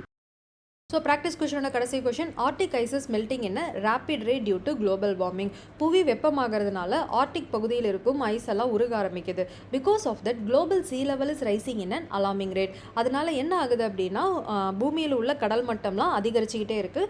Due to this effect some of the Caribbean islands are drowning. So arctic ice எங்கேயோ இருக்குது, கரிபியன் ஐலாண்ட் அப்படின்றது கீழே இருக்குது, அந்த ஐலாண்ட் எல்லாமே தண்ணி கடியில் முழுகிக்கிட்டே போகுதாம். Many people living in that island have to vacate their homeland and find shelters in foreign land. அதனால் அந்த ஐலாண்ட்லேயே பல தலைமுறைகளாக வாழ்ந்த மக்கள் தன்னுடைய இடங்களை காலி பண்ணிட்டு ஃபாரின் கண்ட்ரிஸ்க்கு போக வேண்டியது இருக்குது. Life and culture of the native people are affected by this global warming. வெறும் கடல் மட்டம் ரைஸ் ஆகிறது, பூமியில் இருக்கும் லேண்டு மட்டும் அஃபெக்ட் ஆகல, பீப்புளோட வாழ்க்கை அவங்களோட கலாச்சாரமும் இந்த குளோபல் வார்மிங்னால பாதிக்கப்படுது. In this Solomon island is predicted to go under sea within 10 years. இதில் ஃபஸ்ட்டு தண்ணிக்குள்ளே போக போகிற ஐலாண்ட் எது அப்படின்னா சாலமன் அப்படின்ற ஒரு ஐலாண்ட் தான். Global warming are caused by pollution from developed countries and the worst affected are the people who live with nature and they are losing their identities. ஆனால் இந்த குளோபல் வார்மிங் புவி வெப்பமாகிறதுக்கு முக்கியமான காரணம் என்னென்னா வளரும் நாடுகளோட பொல்யூஷன், இண்டஸ்ட்ரியல் பொல்யூஷன், அப்புறம் vehicle பொல்யூஷனால தான். ஆனால் அதிகமாக பாதிக்கப்படுறது யார் அப்படின்னா இந்த பொல்யூஷனே காஸ் பண்ணாமல் நேச்சருடன் ஒன்றி வாழறாங்க இல்லையா, அந்த மக்கள் தான் இதனால் பாதிக்கப்படுறாங்க. ஆர்டிக் பகுதி மக்கள், அவங்களுக்கும் பொல்யூஷனுக்கும் சம்மந்தமே இல்லை, அவங்களும் பாதிக்கப்படுறாங்க. இந்த கரீபியன் சீல இருக்கும் மக்கள், அவங்களுக்கும் பொல்யூஷனுக்கும் சம்மந்தமே இல்லை, ஆனால் அவங்களும் பாதிக்கப்படுறாங்க. ஆனால் இந்த பாதிப்பை ஏற்படுத்துறது வளரும் நாடுகள் தான். World countries need to take immediate measure to control global warming. அதனால் உலக நாடுகள் எல்லாமே சேர்ந்து குளோபல் வார்மிங்கை தடுத்து நிறுத்துறதுக்காக மெஷர்ஸ் எடுக்கணும் அப்படின்னு இந்த பேராகிராஃபில் கொடுத்துருக்காங்க. Which question suits the given paragraph well. So 4 question கேட்டிருக்காங்க. ஸோ இந்த இடத்துல நம்ம குளோபல் வார்மிங் பற்றியும் பேசணும், உலக உலகம் எப்படி பாதிக்கப்படுது அப்படின்றதையும் சொல்லும். இது நமக்கு பார்த்திங்க அப்படின்னா ஒரு நியூஸ் பேப்பரில் வந்த ஒரு ஆர்டிக்கல். ஸோ இதை பற்றின query தான் நம்ம வந்து இது ஃபிக்ஸ் பண்ணணும். ஆப்ஷன் ஏ பாருங்கள், ஒரு developed country ready to give shelter to the affected country. இந்த இடத்துல என்ன கேள்வி கேட்குறாங்க, அதாவது டெவலப்டு கண்ட்ரி தான் பாதிப்பு ஏற்படுத்திட்டாங்க, அதனால் இந்த மக்களுக்கு எல்லாத்துக்கும் வந்து அடைக்கலம் கொடுக்கறதுக்கு டெவலப்டு கண்ட்ரி ரெடியா அப்படின்னு ஒரு query வந்து வைக்கிறாங்க. பட் இது இந்த பேராகிராஃப்க்கு சரியான அது கிடையாது. ஏன்னா பேராகிராஃபில் என்ன சொல்கிறாங்க, குளோபல் வார்மிங் எவ்வளோ டேஞ்சரானது, அதை உலக நாடுகள் சீக்கிரம் தடுத்து நிறுத்தணும் அப்படின்றத தான் இந்த பேராகிராஃபில் சொல்கிறாங்க. இந்த டெவலப்டு கண்ட்ரி ஷெல்டர் கொடுக்கல அப்படின்றதுலாம் நமக்கு இங்கே கேள்வியே கிடையாது. அடுத்தது ஆப்ஷன் பி பாருங்கள், is global warming is a great threat to the world. இதுதான் இந்த இடத்துல கரெக்ட். ஏன்னா இந்த குளோபல் வார்மிங் உலகத்துக்கே ஒரு மிகப்பெரிய த்ரெட். ஆர்டிக் எங்கேயோ இருக்குது, அங்கே இருக்கும் ஐஸ் உருகுது. கரீபியன் ஐலாண்ட் எங்கேயோ இருக்குது, அங்கே இருக்கும் மக்கள் தன்னுடைய வீடு நிலத்தெல்லாம் இழக்கிறாங்க. ஸோ எங்கெங்கேயோ இருக்கும் வந்து நாடுகள், வளர்ந்த நாடுகள் தனித்தனியாக பொல்யூஷன் காஸ் பண்ணுறதுனால இது எல்லாமே நடக்குது. ஸோ அப்படின்னா உலகம் முழுக்க ஒரு த்ரெட், ஒரு மிகப்பெரிய ஆபத்து தான் இந்த குளோபல் வார்மிங் அப்படின்றது தான் இந்த பேராகிராஃபில் நம்ம வந்து தெரிஞ்சுக்கிறோம். ஸோ ஆப்ஷன் பி தான் இதுக்கு ரைட்டு. ஆப்ஷன் சி பாருங்கள், Solomon island really go under sea in 10 years. So இது அதில் கொடுத்துருக்காங்க, ஒரு பாதிப்பாக தான் கொடுத்துருக்காங்க தவிர்த்து இதுலேருந்து நம்ம தெரிஞ்சுக்கிட்ட விஷயம் இது கிடையாது. குளோபல் வார்மிங் பற்றி தான் தெரிஞ்சுக்கிறோம், அது எவ்வளவு மோசமான விஷயம் அப்படின்றத பற்றி தான் இந்த பேராகிராஃபில் நம்ம தெரிஞ்சுக்கிறோம். Option D, is arctic ice are really melting. இதுவும் இங்கே ஒரு இன்ஃபர்மேஷனாக கொடுத்துருக்காங்க தவிர்த்து ஆர்டிக் ஐஸை பற்றி நம்ம இங்கே ஃபுல்லாக பார்க்கல. ஸோ சாலமன் ஐலாண்ட் கடற்கடியில் போயிடுமா, ஆர்டிக் ஐஸ் நிஜமாக உருகுதான்றது எல்லாமே குளோபல் வார்மிங்கோட எஃபெக்டாக கொடுத்துருக்காங்க தவிர்த்து இதெல்லாம் ஏன் இந்த பேராகிராஃபில் சொல்லியிருக்காங்கன்னா குளோபல் வார்மிங் எவ்வளவு மோசமானதுன்றது தான். ஸோ இந்த பேராகிராஃப்கான query என்னன்னா option B, global warming is a great threat to the world அப்படின்ற இந்த query தான் நம்ம வந்து சூஸ் பண்ணணும். ஸோ இதோட நமக்கு மேக்கிங் query அப்படின்ற டாபிக் நம்ம கம்ப்ளீட்டாக கவர் பண்ணிட்டோம். ஸோ மேக்கிங் queryஸ்னால் முதல் என்ன, அதில் என்னென்ன டைப்ஸ் இருக்குது, ஸோ ஒரு queryயை நம்ம எப்படிலாம் ஃபார்ம் பண்ணணும், ஒரு query கொடுத்தா அது என்ன queryன்னு ஐடென்டிஃபை பண்ணவும் நம்ம தெரிஞ்சுக்கணும், ஒரு பேராகிராஃப் கொடுத்தாங்க அப்படின்னா அதை வச்சு எப்படி query நம்ம ஃபார்ம் பண்ணணும் அப்படின்றதையும் தெரிஞ்சுக்கணும். ஸோ இதோட மேக்கிங் queries அப்படின்ற டாபிக் நம்ம கம்ப்ளீட்டாக ஃபினிஷ் பண்ணிட்டோம். இந்த டாப்பிக்கில் இப்போ தான் நமக்கு சிலபஸில் ஆட் பண்ணியிருக்காங்க, இதுக்கு முன்னாடி நமக்கு சிலபஸில் கிடையாது. அதே மாதிரி இந்த வீடியோவோட நோட்ஸ் உங்களுக்கு வேணும் அப்படின்னா நம்ம டெலகிராம் சேனலில் நம்ம அப்லோட் பண்ணியிருப்போம். டெலகிராம் சேனலோட லிங்க் வீடியோட டிஸ்கிரிப்ஷனில் இருக்கும். ஸோ நோட்ஸ் வேணும் அப்படின்றவங்க டெலகிராம் சேனலில் போயிட்டு இந்த நோட்ஸை வந்து டவுன்லோட் பண்ணிக்கலாம். உங்களுக்கு இந்த டாப்பிக்கில் ஏதாவது டவுட் இருந்துச்சு அப்படின்னா தாராளமாக வந்து கமெண்ட்டில் வந்து கேளுங்க. ஸோ உங்களோட டவுட்ஸை தீர்த்து வைக்கிறது தான் என்னோட இன்னொரு முக்கியமான வேலை. ஸோ கிளாஸ் எடுக்கிறத தாண்டி உங்கள் டவுட்ஸை கிளாரிஃபை பண்ணுறது தான். ஸோ உங்களுக்கு என்ன டவுட், ஒரு சில்லி டவுட், ஒரு சின்ன டவுட்டாக இருந்தால் கூட பரவாயில்ல, தாராளமாக கமெண்ட்ஸில் கேளுங்க, உங்கள் டவுட்ஸை நான் கிளியர் பண்ணிடுறேன். ஸோ இதோட மேக்கிங் queries அப்படின்ற வீடியோவை நம்ம கம்ப்ளீட்டாக பார்த்து முடிச்சிட்டோம். ஹலோ ஃப்ரெண்ட்ஸ், இப்போ நம்ம இன்ஃபரன்சஸ் அப்படின்ற இந்த டாபிக் தான் பார்க்க போகிறோம். இது என்ன அப்படின்னா நம்மளோட சிலபஸில் யூனிட் 3ல் ரைட்டிங் ஸ்கில்ஸ் அப்படின்னு கொடுத்துருப்பாங்க, 10 questions அப்படின்னு சொல்லிட்டு. அதில் நான் உங்களுக்கு பாக்ஸ் போட்டு காட்டியிருக்கேன் பாருங்கள், இன்ஃபரன்சஸ் அப்படின்றது. ஸோ இந்த டாபிக் தான் நம்ம இந்த வீடியோ ஃபுல்லாகவே டிஸ்கஸ் பண்ண போகிறோம். இன்ஃபரன்ஸ் டாப்பிக்லேருந்து நமக்கு கொஷனில் பார்த்தீங்கன்னா கொஷின் பேப்பரில் ஒரு கொஷின் அப்படின்ற மாதிரி கேட்டிருக்காங்க. ஸோ இந்த டாபிக் எடுத்துக்கிட்டோன்னா ரொம்ப சின்ன டாபிக், அது மட்டும் இல்லாமல் ரொம்ப ரொம்ப ஈஸியான டாபிக். இல்லை நீங்கள் மனப்பாடம் பண்ணணும், ரூல்ஸ் இருக்குது அப்படின்லாம் எதுவுமே இல்லை. இது எல்லாமே நீங்கள் கொஷினை படித்து ஆன் தி ஸ்பாட்டில் நீங்கள் ஆன்சர் பண்ணுற மாதிரி தான் இருக்கும். அதுவும் ரொம்ப ஈஸியான கொஷின்ஸ் தான் இந்த இன்ஃபரன்சஸ்லேருந்து இருக்கும். ஸோ ஒரு one of the easiest topic. அதே மாதிரி ஈஸியாகலேருந்து 1-2 கொஷனாக வந்துச்சுன்னா நீங்கள் வந்து கரெக்டாகவே இந்த இன்ஃபரன்சஸ் டாபிக் வந்து நீங்கள் போட்டுடலாம். அதே மாதிரி இந்த வீடியோவோட PDF வேணும் அப்படின்னா நான் அதை டெலகிராம் சேனல் அப்லோட் பண்ணியிருக்கேன். டெலகிராம் சேனலோட லிங்க் நம்ம வீடியோட டிஸ்கிரிப்ஷனில் இருக்கும். வேணுன்றவங்க நீங்கள் நோட்ஸ் அங்கே போய்ட்டு டவுன்லோட் பண்ணிக்கலாம். ஸோ ஃபஸ்ட்டு இந்த இன்ஃபரன்சஸ் அப்படின்ற டாபிக் இப்போ தான் நமக்கு சிலபஸில் வந்து புதுசாக இன்க்ளூட் பண்ணியிருக்காங்க. இதுக்கு முன்னாடி நமக்கு TNPSC சிலபஸில் இன்ஃபரன்சஸ் அப்படின்ற டாபிக் வந்து கிடையாது. ஸோ இப்போ இந்த இன்ஃபரன்சஸ் அப்படின்ற டாபிக்குள்ளே போகிறதுக்கு முன்னாடி முதல் இன்ஃபரன்சஸ் அப்படின்னா என்ன அப்படின்றத தெரிஞ்சுப்போம். So what is inference? Inference அப்படின்னா தமிழில் யூகித்தல், அனுமானம். யூகித்தல் அப்படின்னா என்ன அர்த்தம்? நாமளே வந்து இது இதுவாக தான் இருக்குமோ அப்படின்னு யூகிப்போம் இல்லையா? அதாவது ஒரு விஷயத்தை நம்ம பார்ப்போம். ஸோ அந்த விஷயத்தை வச்சு நமக்குன்னு சொல்லிட்டு நமக்கு பழைய எக்ஸ்பீரியன்ஸ்ன்னு கொஞ்சம் இருக்கும், அதெல்லாம் வச்சு இது இப்படி தான் இருக்கும் அப்படின்னு நம்ம யூகிப்போம் இல்லையா? அதை தான் இங்கிலீஷில் இன்ஃபரன்ஸ் அப்படின்வாங்க, அனுமானம் அப்படின்னு சொல்லலாம். ஸோ இன்ஃபரன்ஸ் அப்படின்ற வார்த்தையே இன்ஃபர்மேஷன் ப்ளஸ் ரெஃபரன்ஸ் இதை சேர்த்தா இன்ஃபரன்ஸ் அப்படின்வாங்க. இன்ஃபர்மேஷன் அப்படின்றது ஒன்று நியூஸ் பேப்பரில் படிக்கிற டெக்ஸ்ட்டாக இருக்கலாம், இல்லை புக்கில் எங்கேயாவது படிக்கும் கதைகளாக இருக்கலாம், இல்லை நம்ம கண்ணு முன்னாடி நடந்த விஷயமா இருக்கலாம், இல்லை நம்ம நியூஸில் பார்த்த விஷயம், ரேடியோவில் கேட்ட விஷயம். ஸோ இந்த மாதிரி நிறைய விஷயங்கள், இதுதான் இன்ஃபர்மேஷன் அப்படின்வாங்க. ஸோ அது ஒரு ஃபார்மேட்டில் இருக்கும். நம்ம ஒரு இன்ஃபர்மேஷனை நம்ம பார்க்கும்பொழுது நம்ம மனசில் ஒரு ரெஃபரன்ஸ் இருக்கும், அதாவது நம்மளோட பாஸ்ட் எக்ஸ்பீரியன்ஸை வச்சுட்டு இது இப்படி நடந்தால் அது அதுவாக தான் இருக்கும். ஸோ நம்ம இப்போ ஃபார் எக்ஸாம்பிள் இப்போ நம்ம ரோட்டில் போகிறோம், ஒரு இடம் இப்போ கூட்டமாக இருக்குன்னா நமக்கு என்ன தோணும்? ஒரு வேளை அது ஆக்சிடெண்ட்டாக இருக்கலாம், இல்லை அங்கே ஏதாவது ஒரு ஷோஸ் நடக்கலாம், இல்லை யாராவது ஒரு பெரிய ஆளுங்க வந்திருக்கலாம். ஸோ இந்த மாதிரிலாம் நம்ம மனசில் நம்ம ஒரு யூகிச்சுட்டே இருப்போம் இல்லையா? ஸோ இதை தான் இன்ஃபரன்ஸ் அப்படின்னு வந்து சொல்லுவாங்க. ஸோ நமக்கான அந்த பழைய ரெஃபரன்ஸையும் அப்போ நடக்கிற இன்சிடென்ட் ரெண்டுத்தையுமே கம்பைன் பண்ணி பார்க்குறது தான் இன்ஃபரன்சஸ் அப்படின்றது. ஸோ இதை நான் அடுத்து உங்களுக்கு ஒரு எக்ஸாம்பிள் சொல்கிறேன். அந்த எக்ஸாம்பிள் பார்த்தீங்க அப்படின்னா இன்ஃபரன்சஸ் உங்களுக்கு ஈஸியாகவே புரிஞ்சிடும். இப்போ நம்ம இன்ஃபரன்ஸோட எக்ஸாம்பிள் பார்ப்போம். இப்போ நீங்கள் ஒரு ஹோட்டலுக்குள்ளே என்ட்ரு ஆகுறீங்க. இது ஜஸ்ட் ஒரு கதை மாதிரி கேளுங்க. நீங்கள் ஒரு ஹோட்டலில் என்ட்ரு ஆகுறீங்க. உங்கள் டேபிளுக்கு பக்கத்து டேபிள்லையோ எதிர் டேபிள்லையோ ஒரு கூட்டம் இருக்குது. ஓகேவா? இப்போ நான் இந்த பிக்சரில் காட்டின மாதிரி ஒரு கூட்டம் இருக்குது. ஒரு 4-5 பேர் வந்து சந்தோஷமாக கத்திக்கிட்டு பாடிட்டு இருக்காங்க.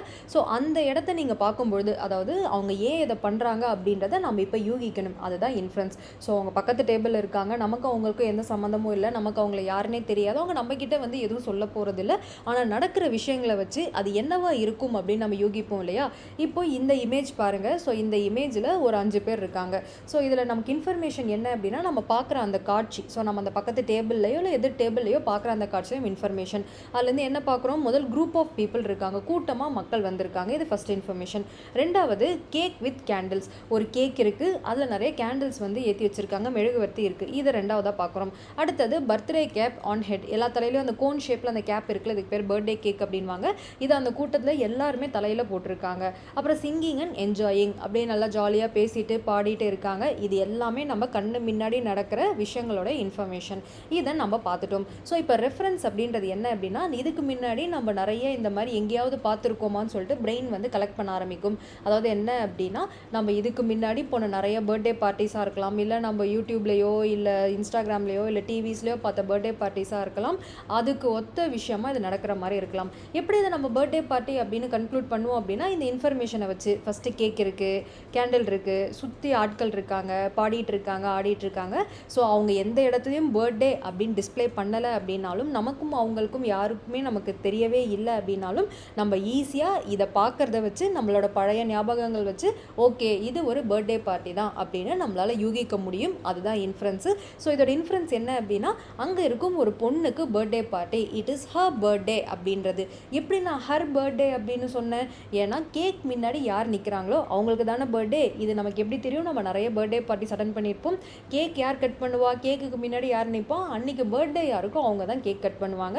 ஸோ இந்த இடத்துல கேக் ஒரு பொண்ணுக்கு முன்னாடி இருக்கிறதுனால இது அந்த கேக் முன்னாடி நிற்கிற பொண்ணுடைய பர்த்டே தான். ஏன்னா இது பர்த்டே செலிப்ரேஷன் தான். ஏன்னா தலையில் கேப் இருக்குது, கேக் இருக்குது, கேண்டில் இருக்குது, எல்லாருமே கூட்டமாக வந்திருக்காங்க. அந்த கூட்டம் அவங்க ஃப்ரெண்ட்ஸாக இருக்கலாம், இல்லை ஃபேமிலி மெம்பர்ஸாக இருக்கலாம். அந்த பொண்ணுடைய பர்த்டே அன்னைக்கு அதை செலிப்ரேட் பண்ண தான் எல்லாரும் வந்திருக்காங்க அப்படின்றது. ஸோ இதுதான் இன்ஃபரன்ஸ் அப்படின்றது. ஸோ நம்மக்கிட்ட டைரெக்டாக யாரும் இன்ஃபர்மேஷன் சொல்ல மாட்டாங்க. நம்ம கண்ணு முன்னாடி நடக்கிற விஷயம், அது இல்லாமல் நமக்கு பாஸ்டில் இருந்து நம்ம பிரெயினில் ஸ்டோர் ஆகிருக்கும் மெமரிஸ், இதை ரெண்டுத்தையும் இணைச்சு ஓகே இதுதான் அப்படின்னு யூகிக்கிறது தான் இன்ஃபரன்ஸ். ஸோ இந்த இன்சிடெண்ட்டை பொறுத்த வரைக்கும் இப்படி இருக்குது அப்படின்னா இட்ஸ் அ பர்த்டே அப்படின்றத நம்ம கணிச்சிடலாம். இப்போ நம்ம திரும்பி டாபிக்குள்ளே வந்துடும். இப்போ நான் இன்ஃபரன்ஸை ஒரு இமேஜை வச்சு உங்களுக்கு என்ன அப்படின்னு எக்ஸ்பிளைன் பண்ணிட்டேன். இப்போ உங்களுக்கு இன்ஃபரன்ஸ் அப்படின்னா என்னென்னு புரிஞ்சிருக்கும். நம்ம கையில் இன்ஃபர்மேஷன் இருக்குது. ரெஃபரன்ஸ் அப்படின்றது நம்மளோட ப்ரையர் எக்ஸ்பீரியன்ஸ், இதுக்கு முன்னாடி நம்ம பார்த்தது ரெண்டுத்தையும் இணைக்கும் பொழுது இதுதான் அப்படின்னு நம்ம யூகிச்சு ஒரு முடிவுக்கு வந்துடுறோம். கிட்டத்தட்ட இன்ஃபரன்ஸ் அப்படின்னா நாம்ளே ஒரு முடிவுக்கு வரது, இதை தான் நம்ம இன்ஃபரன்ஸ் அப்படின்னு சொல்லியிருப்போம். ஸோ நமக்கு இது சிலபஸில் வந்து கேட்கும்பொழுது இது எல்லாத்தையும் நமக்கு கொஷின் டெக்ஸ்ட் ஃபார்மேட்டில் தான் கேட்டிருப்பாங்க. அது ஒரு லைனாக இருக்கலாம், ஒரு பேராகிராஃபாக இருக்கலாம். அந்த விஷயத்தில் இருந்து நாம் இப்போ யூகிக்கணும், ஒரு முடிவுக்கு வரணும், ஒரு இன்ஃபரன்ஸ்க்கு வரணும். அதுதான் நமக்கு சிலபஸில் கொடுத்துருக்காங்க. அப்படி நம்ம பார்க்கும்பொழுது இந்த இன்ஃபரன்ஸஸை 3 வெரைட்டியாக நம்ம பிரிக்கலாம். ஒன்று டைரக்ட் இன்ஃபரன்ஸ் அப்படின்னு வந்து சொல்லுவாங்க. ஒரு லைன் கொடுத்துருப்பாங்க, அதில் டைரெக்டாகவே இதுதான் கொடுத்துருப்பாங்க. For example, he went out with umbrella அப்படின்னு வச்சுக்கோங்களேன். அவங்க கொடையோட வெளியே போயிருக்காங்க அப்படின்றது டைரக்ட் இன்ஃபரன்ஸ். ஒருத்தவங்க கொடையோட வெளியே போகிறாங்க அப்படின்னா என்ன நம்மளால் யூகிக்க முடியும்? ஒன்று அதிகமான வெயிலாக இருக்குது, இல்லை அதிகமான மழையாக இருக்குது. இந்த ரெண்டுத்தை நம்மளால் யூகிக்க முடியும். ஸோ இப்படி டைரெக்டாக ஒரு லைனில் எதற்காக அப்படின்னு சொல்லிட்டாங்கன்னா இதுதான் டைரக்ட் இன்ஃபரன்ஸ். இப்படி ஒரு கொஷின் இருந்துச்சுன்னா அது ரொம்ப ரொம்ப ஈஸி கைண்ட் ஆஃப் கொஷின் அப்படின்னு சொல்லலாம். அடுத்தது இன்டைரக்ட் இன்ஃபரன்ஸ் அப்படின்வாங்க. டைரெக்டாக ஒரு விஷயத்தை சொல்லாமல் இன்டைரக்டாக ஒரு விஷயத்தை வந்து சொல்லியிருப்பாங்க. ஸோ என்ன அப்படின்னா, all flowers R not blue அப்படின்னு சொல்லியிருக்காங்க வச்சுக்கோங்களேன். எல்லா பூக்களும் ப்ளூ கலரில் இல்லை அப்படின்றதுக்கான அர்த்தம் என்னது? சில பூக்கள் மட்டும்தான் ப்ளூவாக இருக்குது, சம் ஃப்ளவர்ஸ் ஆர் ப்ளூ அப்படின்னு சொல்கிறதுக்கு பதில் all flowers R not blue அப்படின்னு சொல்லியிருப்பாங்க. ஸோ இன்டைரக்ட் இன்டைரக்டாக ஒரு விஷயத்த சொல்ல வராங்க அப்படின்னா நம்ம இப்படி தான் முடிவு பண்ணிக்கணும். எல்லா பூவும் ப்ளூ கலர் இல்லை அப்படின்னா நம்ம என்ன முடிவுக்கு வரணும், அப்போனா சில பூக்கள் மட்டும்தான் ப்ளூ கலரில் இருக்குது அப்படின்னு ஒரு முடிவுக்கு வருவோம். இப்படி இருந்துச்சு அப்படின்னா இது வந்து இன்டைரக்ட் இன்ஃபரன்ஸ். இப்படி உங்களுக்கு கொஷின் ஒன்லி இன்டைரக்டாக ஒரு விஷயத்தை மீன் பண்ணியிருந்தாங்கன்னா இது வந்து மீடியம் லெவல் ஆஃப் கொஷின். அடுத்தது சினாரியோ பேஸ் இன்ஃபரன்சஸ் அப்படின்வாங்க. இதுதான் நமக்கு டிஃபிகல்ட்டான கொஷினாக இருக்கும். ஒரு சினாரியோவே கொடுத்துருப்பாங்க. ஸோ நடந்த ஒரு விஷயம் ஒரு சினாரியோவே அவங்க கொடுத்துருப்பாங்க. அதிலிருந்து நம்ம என்ன அப்படின்னு சொல்லிட்டு ஒரு முடிவுக்கு வரணும். ஒருவேளை நமக்கு இந்த கொரோனா வேக்சின் பற்றிலாம் பேசுகிறாங்கன்னு வச்சுக்கோங்களேன். ஸோ இந்த வேக்சின் இந்த ஃபஸ்ட் டோஸ் போடணும், செகண்ட் டோஸ் போடணும், தேர்ட் பூஸ்ட் வரைக்கும் போடணும் அப்படின்றது நமக்கு நியூஸ் பேப்பர்லேருந்து ஏதோ ஒரு சினாரியோ கொடுத்துருக்காங்க. நம்ம இதுலேருந்து இன்ஃபரன்ஸ் என்ன எடுத்துக்கணும் அப்படின்னா கொரோனாக்கான அந்த தடுப்பூசி கண்டுபிடிச்சிட்டாங்க அப்படின்றத இதுலேருந்து நம்மளை யூகிக்க முடியும். ஸோ ஒரு சினாரியோவை வச்சு நம்ம ஒரு முடிவுக்கு வரோம் அப்படின்னா அதுதான் சினாரியோ பேஸ் இன்ஃபரன்ஸ். ஒரு சினாரியோவை வச்சு ஒரு இன்ஃபரன்ஸ் கொஷின் உங்களுக்கு இருக்குது அப்படின்னா அது கொஞ்சம் டிஃபிகல்ட்டாக இருக்கும். ஏன்னா ஒரே லைனில் நீங்கள் டக்குன்னு ஒரு முடிவுக்கு வந்துட முடியாது. அந்த 4 லைனையும் நீங்கள் படிக்கணும். அந்த 4 லைனையும் கனெக்ட் பண்ணால் மட்டும்தான் நீங்கள் ஒரு முடிவுக்கு வர முடியும். இதுதான் இன்ஃபரன்சஸ் உடைய types. So easy, medium, difficult. So இந்த 3 லெவலும் என்ன அப்படின்றத நம்ம தனித்தனியாக டிஸ்கஸ் பண்ணுவோம். அது மட்டும் இல்லாமல் இது எல்லாத்துக்கும் easy level question, medium level question and difficult level question இது எல்லாத்தையுமே நம்ம ப்ராக்டிஸ் கொஷினாக டிஸ்கஸ் பண்ணுவோம். அது மட்டும் இல்லாமல் ப்ரீவியஸ் இயர் கொஷின் பேப்பரோட 2020-25 குரூப் 4ல் ஏன்னா இப்போ அப்டேட்டட் சிலபஸ்க்கு நமக்கு இருக்கும் ரெஃபரன்ஸ் வந்து அந்த ஒரே ஒரு பேப்பர் மட்டும் தான். PWD பேப்பர் அப்படின்வாங்க, பர்சன் வித் டிசபிலிட்டி. அவங்களுக்கு மட்டும் குரூப் 4ல் இங்கிலீஷ் பேப்பர் இருக்குது. அந்த இங்கிலீஷ் பேப்பர் நம்மளோட அப்டேட்டட் சிலபஸ் பேப்பர் தான். ஸோ அந்த கொஷின் பேப்பர் ரெஃபரன்ஸ் வச்சு என்ன இன்ஃபரன்ஸ் கொஷின் கேட்டிருக்காங்க அப்படின்ற அந்த பேட்டர்னையும் நம்ம பார்த்துருவோம். இப்போ நம்ம குரூப் 4 2025 கொஷின் பேப்பர் கொஷின் ஒரு கொஷின் தான் நமக்கு இன்ஃபரன்ஸ்லேருந்து கேட்டிருக்காங்க. ஸோ அந்த இன்ஃபரன்ஸ் கொஷின் என்னன்னு பார்த்துருவோம். ஏன்னா நம்ம கொஷின் பேப்பர் கொஷின் பார்த்தா தான் என்ன பேட்டர்னில் நம்ம கொஷின் கேட்டிருக்காங்க அப்படின்றது தெரியும். ஒன்ஸ் அந்த கொஷின் பேட்டர்ன் தெரிஞ்சால் தான் நம்ம ப்ரிப்பேர் பண்ணுறது சரியா இல்லையான்றது தெரியும். அதனால தான் நான் ஃபஸ்ட்டே உங்களுக்கு வந்து நம்ம கொஷின் பேப்பர் கொஷினே சால்வ் பண்ணி காட்டிடுறேன். ஸோ இந்த கொஷினை ஃபஸ்ட்டு பாருங்கள். ஸோ இதுக்கப்புறம் நம்ம ஒரு டைப்புக்கும் ஈஸி, மீடியம், டிஃபிகல்ட் எல்லாத்துக்குமான ப்ராக்டிஸ் கொஷின் பார்த்துருவோம். So first question paper question. Maria always carries an umbrella in her bag. Maria அப்படின்றவங்க எப்பயுமே அம்ப்ரெல்லா கொடையாக அவங்க பேக்கில் வச்சுருப்பாங்களாம். டுடே டிஸ்பைட் கிளியர் ஸ்கை, இன்றைக்கி என்னதான் வானம் தெளிவாக இருந்துச்சுனாலும், ஸோ தெளிவாக அப்படின்னா மழை வரத்துக்கு எந்த அறிகுறியும் இல்லை, நல்ல வெயில் அடிக்குது, அதுதான் கிளியர் ஸ்கை அப்படின்வாங்க. She brought her umbrella to work. So என்னதான் வானம் இன்னைக்கு கிளியராக இருந்தாலும் அவங்க கொடையை எடுத்துகிட்டு வந்திருக்காங்க அவங்க வேலைக்கு அப்படின்றதான் இந்த லைனில் கொடுத்துருக்காங்க. முதல் நம்ம பார்த்த அந்த இன்ஃபரன்ஸ் டைப்பு 3 டைப்பில் இது எந்த டைப் அப்படின்னு பார்த்தோன்னா இது டேரக்ட். ஸோ இதுதான் விஷயம் அப்படின்னு உடச்சி ஓப்பனாக சொல்லிட்டாங்க. ஓகேவா, மரியான்ற ஒருத்தவங்க இருக்காங்க, அவங்க பேக்கில் கொடை வச்சுருக்காங்க. இன்றைக்கி என்னதான் வந்து கிளியர் ஸ்கை அதாவது தெளிவான வானமே இருந்தாலும் அவங்க கொடையை வேலைக்கு எடுத்துகிட்டு வந்திருக்காங்க. ஸோ இது வந்து டைரக்ட் கொஷின் அப்படின்னா இது என்ன கைண்ட் ஆஃப் கொஷின்னா இது ஒரு ஈஸி கொஷின் தான். ஸோ இதில் வந்து பார்த்தோம் அப்படின்னா இந்த மாதிரியான what can be inferred about Maria. So இந்த இடத்துல inference question inferred about Maria அப்படின்னு கேட்டிருக்காங்க. ஸோ இந்த மாதிரி இன்ஃபரன்ஸ் கொஷின்லாம் நீங்கள் பார்த்தீங்கன்னா டக்குன்னு கொஷின் பேப்பரில் ரஃப் ஒர்க்குன்னு ஒரு ஃப்ரீ ஸ்பேஸ் கொடுத்துருப்பாங்க. அங்கே நீங்கள் என்னென்ன இன்ஃபர்மேஷன்லாம் இந்த கொஷின்லேருந்து கலெக்ட் பண்ண முடியும்னு பாருங்கள். ஸோ ஃபஸ்ட்டு இந்த இன்ஃபர்மேஷன் இந்த கொஷின்லேருந்து என்ன இன்ஃபர்மேஷன் எடுக்கலான்னு பாருங்கள். அம்ப்ரெல்லா இன் அ பேக். ஸோ கொடை பேக்கில் வச்சுருக்காங்க. கிளியர் ஸ்கை ரொம்ப முக்கியம் அப்படின்னா நல்லா வந்து வானம் தெளிவாக இருக்குது. ஸோ சன்னி டே அப்படின்வாங்க, நல்லா வெயில் அடிச்சிட்ருக்குன்னு அர்த்தம். கோயிங் டு ஒர்க், வேலைக்கு அவங்க போகிறாங்க. ஸோ இந்த 3ம் நமக்கு இன்ஃபர்மேஷன். ஸோ நம்மளோட ரெஃபரன்ஸ் என்ன அப்படின்னா நம்ம எப்போ ரெஃபரன்ஸ் அப்படின்னா நமக்கு இருக்கும் பாஸ்ட் எக்ஸ்பீரியன்ஸ். நம்ம இத்தனை வருஷம் பழக்கத்தில் ஓகே இதுனா இப்படி தான் யோசிப்போம் இல்லையா. நம்மளுடைய ரெஃபரன்ஸ் அதுதான் ரெஃபரன்ஸ்ன்றது நம்ம பாஸ்ட் எக்ஸ்பீரியன்ஸ் என்னவா இருக்கும். நம்ம இந்தியன்ஸை பொறுத்த வரைக்கும் அம்ப்ரெல்லா வந்து we use umbrella for both sunny and rainy days. நல்ல வெயில் அடித்தாலும் கொடை எடுத்துகிட்டு போவோம், நல்ல மழை பெஞ்சாலும் நம்ம இந்தியன்ஸ் பொறுத்த வரைக்கும் கொடை எடுத்துகிட்டு போவோம். ஸோ இந்த இடத்துல நம்ம பார்க்குறோம் இன்ஃபர்மேஷனோட கம்பேர் பண்ணி பார்க்குறோம். இன்ஃபர்மேஷனில் என்ன கொடுத்துருக்காங்க, இது கிளியர் ஸ்கைன்னு கொடுத்துருக்கிறதுனால நல்லா வெயில் அடிக்குது அப்படின்னு தான் கொடுத்துருக்காங்க. இருந்தும் அவங்க கொடை எடுத்துகிட்டு போயிருக்காங்க அப்படின்ற பொழுது மரியா அப்படின்றவங்க மழைக்காக தான் கொடை யூஸ் பண்ணுறாங்க தவிர்த்து வெயிலுக்காக கொடை யூஸ் பண்ணல. ஏன்னா அவங்க வெயிலுக்காக கொடை யூஸ் பண்ணி தான் ஃபஸ்ட்டு அவங்க கொடை பிடிச்சிட்டுலாம் போயிருந்திருப்பாங்க. ஏன் பேக்குள்ளே வச்சுட்டு போகணும், ஏன்னா அன்றைக்கி வெயில் நாள் தான். ஸோ இதுதான் நம்மளோட ரெஃபரன்ஸ். இதெல்லாம் நம்ம யூகிக்கிறோம். ஸோ அவங்க அவங்க வெயிலுக்காக கொடை பிடிக்கல, அப்போனா இந்த கொடை எதுக்கு பேக்கில் எடுத்து வச்சுருக்காங்கன்னா மழைக்காக எடுத்து வச்சுருக்காங்க. ஸோ நம்மளோட இன்ஃபரன்ஸ் என்ன அப்படின்னா Maria uses umbrella only to safeguard from rainy days. So மழையிலேருந்து தன்னை பாதுகாத்துக்கிறதுக்காக தான் மரியா அவங்க வந்து இன்றைக்கி வெயிலே அடித்தாலும் கொடையை வந்து பேக்கில் வச்சுட்டு போயிருக்காங்க. ஸோ அப்போனா மழை அப்படின்றத ஆப்ஷனில் எங்கேயாவது இருக்கா அப்படின்றத பார்ப்போம். ஆப்ஷன் ஏ பாருங்கள், Maria forgot to check the weather forecast. அவங்க அன்றைக்கான அந்த கிளைமேட்டை செக் பண்ண மறந்துட்டாங்களான்னா அதெல்லாம் இல்லை. Maria is superstitious about umbrella. Umbrella எடுத்துகிட்டு அதாவது குடை எடுத்துகிட்டு போகிறது அவங்க மூட நம்பிக்கையான அதுவும் கிடையாது. Option C, Maria expect it to rain later. So இப்போ வேணால் வெயில் அடிக்கலாம், அப்புறம் மழை வந்துருச்சுன்னா, ஒரு வேளை மழை அப்புறம் வந்துருச்சுன்னா என்னன்னு அவங்க யோசிச்சிருக்காங்க. அப்போ நம்மளோட இன்ஃப்ளூன்ஸும் என்னது? ஸோ அவங்க குடை வச்சுருக்காங்க, ஒன்று வெயிலுக்காக குடை எடுக்கணும், இல்லை மழைக்காக குடை எடுக்கணும். ஆனால் இன்றைக்கி வெயில் அடிக்குது, அவங்க குடை எடுக்கலை. அப்போ கொடை எதுக்காக வச்சுருக்காங்க? ஒருவேளை அப்புறம் மழை வந்துருச்சுன்னா அப்படின்றது. ஸோ நம்ம option C, Maria expect it to rain later, அந்த ஆப்ஷன் தான் நம்ம சூஸ் பண்ணணும். Option D, Maria doesn't like sunny days. சன்னுக்காக அவங்க கொடை எடுக்கவே இல்லை, ஏன்னா அன்றைக்கி கிளியர் ஸ்கை. அப்போ நம்ம ரெயின் அப்படின்ற இந்த இன்ஃப்ளூயன்ஸ் தான் சூஸ் பண்ணணும். ஸோ இப்படி தான் நீங்கள் இன்ஃப்ளூயன்ஸ் கொஷினை சால்வ் பண்ணணும். இதில் மனப்பாடம் பண்ணலாம் எதுவும் இல்லை. நீங்கள் ஃபஸ்ட்டு கொஷினை படிங்க, எவ்வளோ இன்ஃபர்மேஷன் எடுக்க முடியுமோ அதை எடுங்க, அதுக்கப்புறம் அதை வச்சு யோசிச்சு பாருங்கள். ஸோ ரெஃபரன்ஸ் அப்படின்றது இது எல்லாமே நார்மல் இன்சிடெண்ட்டாக தான் இருக்கும். நீங்கள் எதுவுமே பெரிய இந்த டிடெக்டிவ் பசில், போலீஸ் சால்வ் பண்ணுற அந்த பசில்ஸ் எல்லாம் கிடையாது. ரொம்ப சிம்பிள் விஷயமாக தான் இருக்கும். ஸோ நம்மளோட எக்ஸ்பீரியன்ஸ் வச்சு யோசிச்சு பார்த்தோன்னா இதுக்காக தான் அவங்க வந்து யூஸ் பண்ணியிருக்காங்க, இல்லை இதுக்காக தான் இந்த விஷயத்தை செஞ்சுருக்காங்க அப்படின்ற இன்ஃப்ளூயன்ஸ் ஈஸியாக வந்துடலாம். ஒன்ஸ் நீங்கள் இன்ஃப்ளூயன்ஸ் வந்ததுக்கப்புறமா ஆப்ஷனை செக் பண்ணி பாருங்கள். இந்த இன்ஃப்ளூயன்ஸில் இட் இஸ் ரெய்னி டேக்கு தான் அவங்க கொடை எடுத்துகிட்டு போகிறாங்கன்றதுனால Maria expect it to rain later அப்படின்ற ஆப்ஷனை தான் சூஸ் பண்ணணும். இப்போ நம்ம ப்ராக்டிஸ் கொஷின்ஸ் பார்த்துடலாம். So first easy level of questions என்னென்னு பார்த்துருவோம். இதெல்லாம் நம்ம ப்ராக்டிஸ் பண்ண தான் இன்ஃப்ளூயன்ஸ் கொஷின் நீங்கள் வந்து கரெக்டாக ஆன்சர் பண்ண முடியும். ஸோ ஃபஸ்ட்டு ஈஸி கொஷின்ஸ் பார்த்துருவோம்.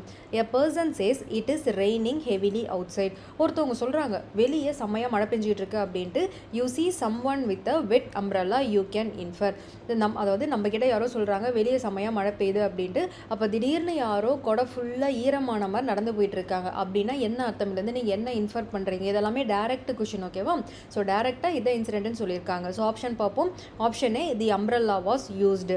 அதாவது கொடை ஃபுல்லாக ஈரமாக இருக்குது அப்படின்னா மழையில் அவங்க போயிட்டு வந்திருக்காங்க அப்படின்றது அர்த்தம். மழையில் போகணுன்னா அம்ப்ரெல்லா கண்டிப்பாக தேவை. அப்போ ஆப்ஷன் ஏவே நம்ம கரெக்டு தான், தி அம்ப்ரெல்லா வாஸ் யூஸ்டு. இதுவே பி பாருங்கள், தி அம்ப்ரெல்லா இஸ் புரோக்கன். இதுக்கும் புரோக்கனுக்கும் இந்த அம்ப்ரெல்லாக்குள்ளே வந்து அம்ப்ரெல்லாவில் தண்ணி இருக்கிறதுக்கும் எந்த சம்மந்தமே இல்லை. கொடை நனைஞ்சிருக்கு அப்படின்னா கொடையை யூஸ் பண்ணியிருக்காங்கன்றதா அர்த்தம். ஒருவேளை அந்த ஆளே நனைஞ்சிருக்காங்க அப்படின்னா தான் நமக்கு இந்த அம்ப்ரெல்லா பிரேக் ஆயிருக்குன்னு அர்த்தம். இந்த இடத்துல அம்ப்ரெல்லா தான் வெட்டாக இருக்குன்றது கொஷனை சொன்னதுனால அம்ப்ரெல்லா யூஸ் பண்ணியிருக்காங்க. It is not raining. ரெயினே இல்லை அப்படின்னா அம்ப்ரெல்லா எப்படி நனையும்? ஸோ சி வந்து கிடையாது. The person dislikes rain. இதுக்கும் நம்ம படித்த இந்த சென்டென்ஸ்க்கும் எந்த சம்மந்தமும் இல்லை. ஸோ அப்படின்னா நமக்கு ஆப்ஷனே, தி அம்ப்ரெல்லா வாஸ் யூஸ்ட். அடுத்த question, if a man is running towards a bus stop but the bus has just left, what can be inferred? ஒரு மனுஷன் பஸ் ஸ்டாண்டை நோக்கி ஓடுறான், ஆனால் ஓடும்பொழுது என்ன தெரியுதுன்னா பஸ்ஸு போயிடுச்சு அப்படின்றது. இதுலேருந்து நம்ம என்ன யூகிக்கிறோம், என்ன இன்ஃபர் பண்ணுறோம் அப்படின்னா ஆப்ஷன் ஏ பார்ப்போம். He will catch the bus. அதான் பஸ்ஸு போயிடுச்சு, எப்படி பஸ்ஸை பிடிப்பான்? ஸோ ஏ கிடையாது. He missed the bus. ஆமாம். ஸோ ஜஸ்ட் லெஃப்ட் அப்படின்னா பஸ்ஸு போயிடுச்சு அப்படின்னா என்னது? பஸ்ஸை விட்டுட்டான். ஸோ நம்ம இதுலேருந்து தெரிஞ்சுக்கிறது என்னென்னா option B, he missed the bus, is the right option. So அதுவே சி பார்ப்போம். He is not interested in bus. பஸ்ஸில் போகவே இன்ட்ரெஸ்ட் இல்லைன்னா அவன் ஏன் பஸ் ஸ்டாப்புக்கு ஓடணும்? ஸோ அதனால் சி கிடையாது. தி பஸ் வில் ரிட்டர்ன் சூன். அதெல்லாம் நமக்கு தெரியாது, அது வருமா வராதான்றதுலாம் நமக்கு தெரியாது. இப்போ நமக்கு தெரிஞ்சது என்னது? அவன் பஸ் ஸ்டாண்டுக்கு ஓடி போயிட்டான், பட் இருந்தாலும் பஸ்ஸு போயிடுச்சு அப்படின்னா அன்றைக்கி அவன் பஸ்ஸை மிஸ் பண்ணிட்டான் அப்படின்றதான் தெரிஞ்சுக்க முடியும். ஸோ இதுக்கான answer option B. If a student is sleeping during the lecture, what can be inferred? So ஒரு ஸ்டூடெண்ட் வந்து ஒரு லெக்சர், ஒரு கிளாஸ் போயிட்டு இருக்கும்பொழுது தூங்கிட்டாங்க அப்படின்னா இதெல்லாம் நமக்கு என்ன ஈஸியாகவே யூகிக்க முடியும். இப்போ நாமளே இருக்கும், எப்போ தூங்குவோம்? அந்த கிளாஸ் ரொம்ப போர் அடிச்சதுனா, இல்லை அந்த கிளாஸ் ஒன்றுமே புரியல அப்படின்னா நம்ம தூங்கிடுவோம். இதில் ஏதாவது ஆப்ஷன் இருக்கான்னு பார்ப்போம். Option A, the student is attentive. அட்டென்டிவ்னா சின்சியராக கிளாஸ் கவனிச்சிருக்கணும், தூங்கி இருக்கக்கூடாது. ஸோ ஆப்ஷனே கிடையாது. Option B, the student is bored or tired. Yes, அந்த கிளாஸ் ரொம்ப போர் அடிக்குது, இல்லை அப்படின்னா ரொம்ப டயர்டாக உடம்பு முடியாமல் இருந்திருக்கலாம், அதனால அந்த ஸ்டூடெண்ட் தூங்கியிருக்கலாம். ஸோ பி தான் நமக்கு சரியாக வரும். Option C, the student is listening carefully. இல்லை அவன் தூங்கிட்டான், இல்லை லிசன் கேர்ஃபுல்லியெல்லாம் வரவே வராது. D, the student is asking question. So இதுக்கும் கொஷினுக்கும் எந்த சம்மந்தமும் இல்லை. ஸோ நமக்கு option B, the student is bored or tired அப்படின்றது தான் இதுலேருந்து நம்ம இன்ஃபர்ட்.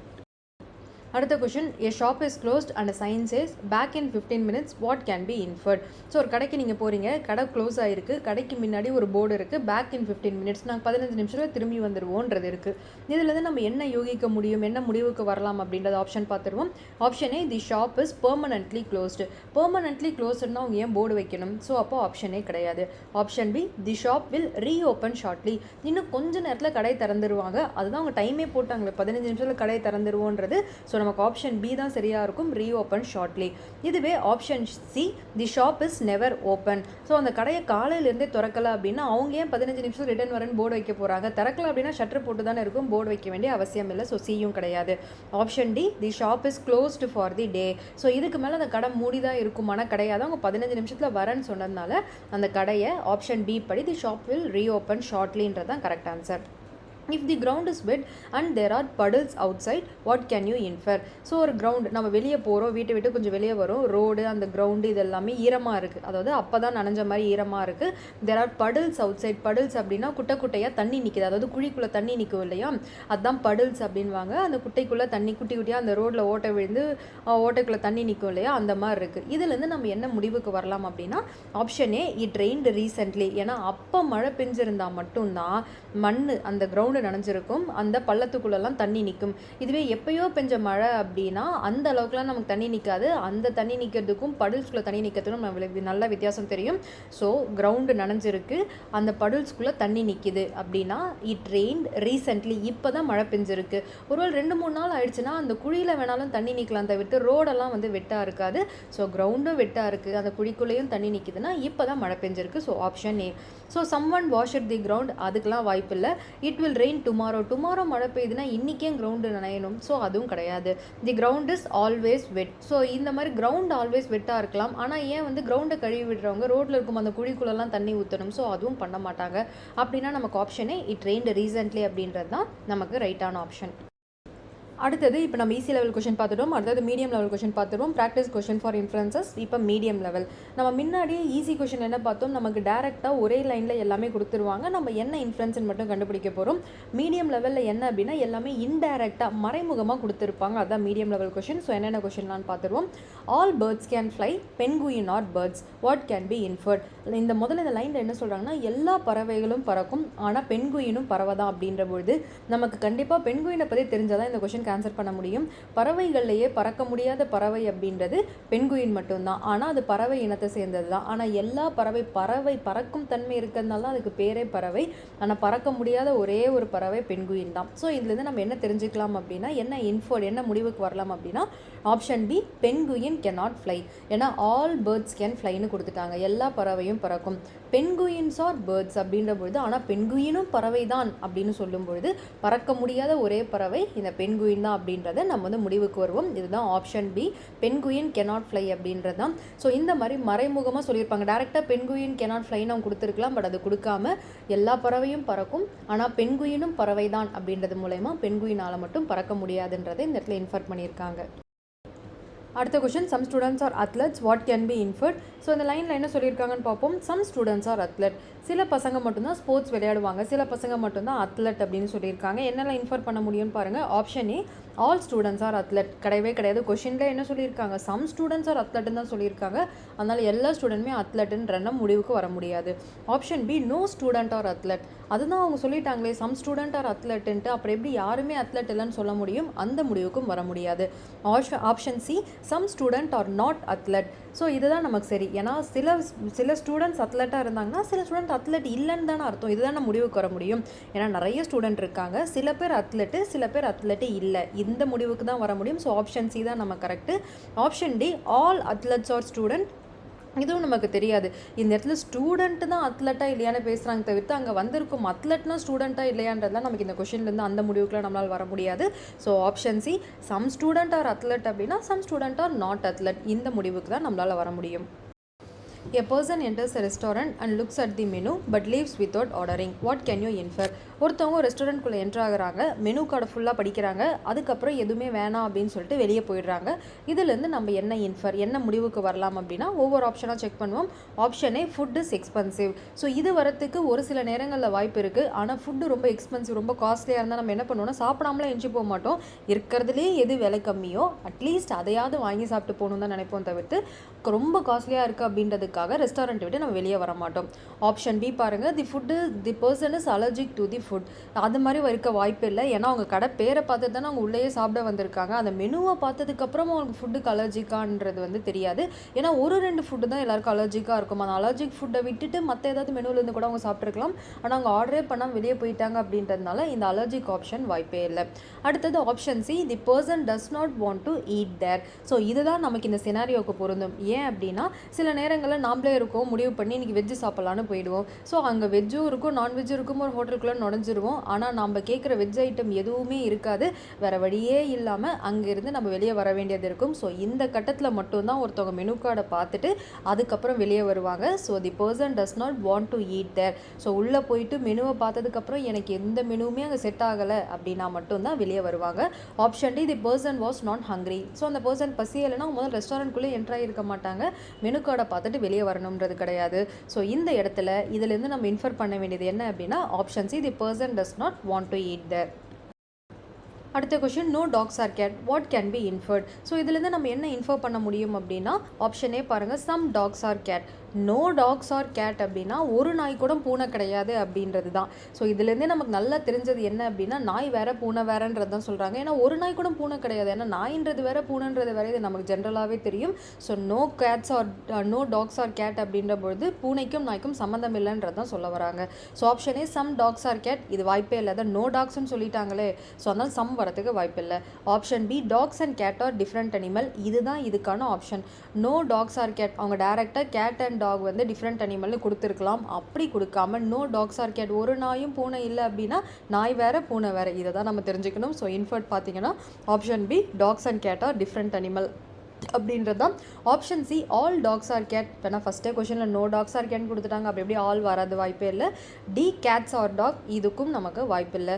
ஸோ இந்த இடத்துல இந்த பி பார்த்தீங்கன்னா dogs and cat are different animal அப்படின்றது தான் இதுலேருந்து நம்ம இன்ஃபர் பண்ணிப்போம். அடுத்த question, all roses are flower, some flowers fade quickly.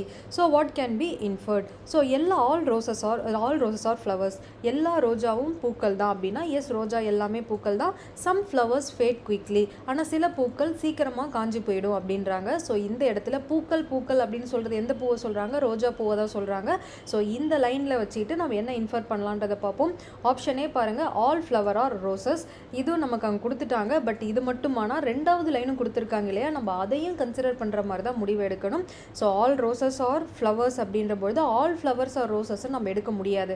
Some roses fade quickly, so இதுதான் இதுக்கு நம்ம எடுக்க முடியும். ஏன்னா ரோஜா எல்லாமே மலர்கள் தான், ஆனால் சில மலர்கள் சீக்கிரம் காஞ்சிடும் அப்படின்ற பொழுது சில ரோஜாக்கள் சீக்கிரம் காஞ்சிடும் அப்படின்றது தான் இந்த இடத்துல இன்டைரக்டாக மீன் பண்ணியிருக்காங்க. ஸோ ஆப்ஷன் பி தான் இதுக்கான சரியான ஆன்சர். இப்போ practice question for inferences, difficult level அப்படின்னு என்னது, சினாரியோ பேஸ்டு கொஷின். ஒரு சினாரியோ இல்லைனா ஒரு நியூஸ் இன்சிடென்ட் கொடுத்து அதுலேருந்து நம்ம என்ன முடிவுக்கு வரலாம், என்ன இன்ஃபரன்ஸ்க்கு வரலாம் அப்படின்ற கொஷின். ஸோ ஃபஸ்ட் கொஷின் பார்ப்போம். Some people suggest anti obesity measures, AOM அப்படின்வாங்க, such as displaying calorie information in restaurant menu. So நம்ம ஒரு ரெஸ்டாரண்ட்டில் ஒரு மெனு கார்டு ஓப்பன் பண்ணுறோன்னா ஒரு ஃபுட்டுக்கு பக்கத்தில் எவ்வளவு அந்த ப்ரைஸ் தான் கொடுத்துருப்பாங்க, அதுக்கு பக்கத்துலேயே இது இவ்வளோ கெலோரிஸ் அப்படின்னு கொடுத்துட்டோம் அப்படின்னா சாப்பிட்றவங்க பார்த்து சாப்பிடுவாங்க. இதனால் ஒபிசிட்டி நம்ம ஓவராக அதிக கெலோரிஸ் எடுத்து நம்ம பாடியில் அந்த ஃபேட் எடுத்துக்காமல் இருக்கிறதுக்காக நம்ம அந்த கெலோரிஸும் மென்ஷன் பண்ணிடலாம் அப்படின்ற மாதிரி ஃபஸ்ட் லைன் சஜஸ்ட் பண்ணுறாங்க. ஸோ ஒருத்தவங்களுக்கு பார்த்தீங்கன்னா ஒரு மென் விமன் இவங்களுக்குலாம் ஒரு நாளைக்கு 1500லேருந்து 1700 கெலோரிஸ் வரைக்கும் எடுத்துக்கலாம் அப்படின்றது இதுதான் நார்மல் லெவல். அப்போ நம்ம ஆர்டர் பண்ணும்பொழுது ஒரு 1000-1500க்குள்ளே அந்த கெலோரிஸ் இருக்கான்னு பார்த்து ஆர்டர் பண்ணும்பொழுது நமக்கு அந்த ஒபிசிட்டி ப்ராப்ளம் கொஞ்சம் கம்மியாக இருக்கும் அப்படின்றது first line. Such measures sidestep addressing the core problems that cause obesity. Sidestep அப்படின்னா முக்கியமான விஷயத்தை விட்டுட்டு இதெல்லாம் ஓரமாக இருக்கிறது. ஸோ ஒபிசிட்டி பிரச்சனையை தீர்க்கணும் அப்படின்னா கெலோரி வேல்யூ தெரிஞ்சால் மட்டும் போதாது, ஏன் ஒபிசிட்டி வருது அப்படின்ற அந்த முக்கியமான விஷயத்தை பார்க்கணும்.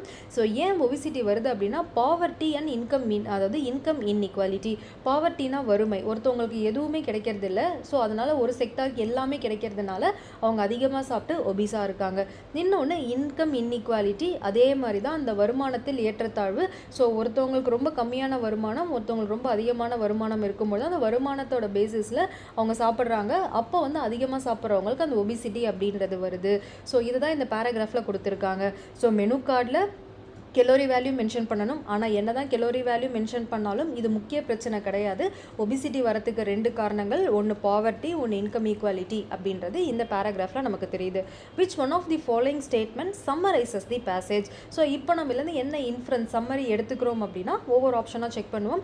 ஆப்ஷன் 1 பார்த்தீங்கன்னா the proposed AOM anti obesity measure addresses the core problem that cause obesity. கிடையாது. AOM அப்படின்றது ஆன்டி ஒபிசிட்டி மெஷர்ன்றது கோர் ப்ராப்ளம் அட்ரஸ் பண்ணுதானா அதை அட்ரஸ் பண்ணல. ஏன்னா கோர் ப்ராப்ளம் என்னது, பாவர்ட்டி மற்றும் இன்கம் இன்இக்வாலிட்டி தான். அதை அட்ரஸ் பண்ணலை. இது ஜஸ்ட் கெலோரி வேல்யூஸை மட்டும் தான் சொல்லுது. ஸோ ஃபர்ஸ்ட் ஆப்ஷன் நம்ம கிடையாது. ஸோ ரெண்டாவது, if obesity reduces poverty will naturally reduce since obesity causes poverty. இதெல்லாம் அவங்க சொல்லவே இல்லை. ஓகேவா, அவங்க இந்த இடத்துல ஆன்டி ஒபிசிட்டி மெஷரை பற்றி தான் பேசியிருக்காங்க தவிர்த்து, அதாவது இந்த பிரச்சனையை தீக்கிறத பற்றி அவங்க எங்கேயுமே இந்த பேராகிராஃபில் பேசல. ஸோ அதனால் if obesity reduces poverty will naturally reduce since obesity cause poverty, இந்த ஆப்ஷன் எடுக்க முடியாது.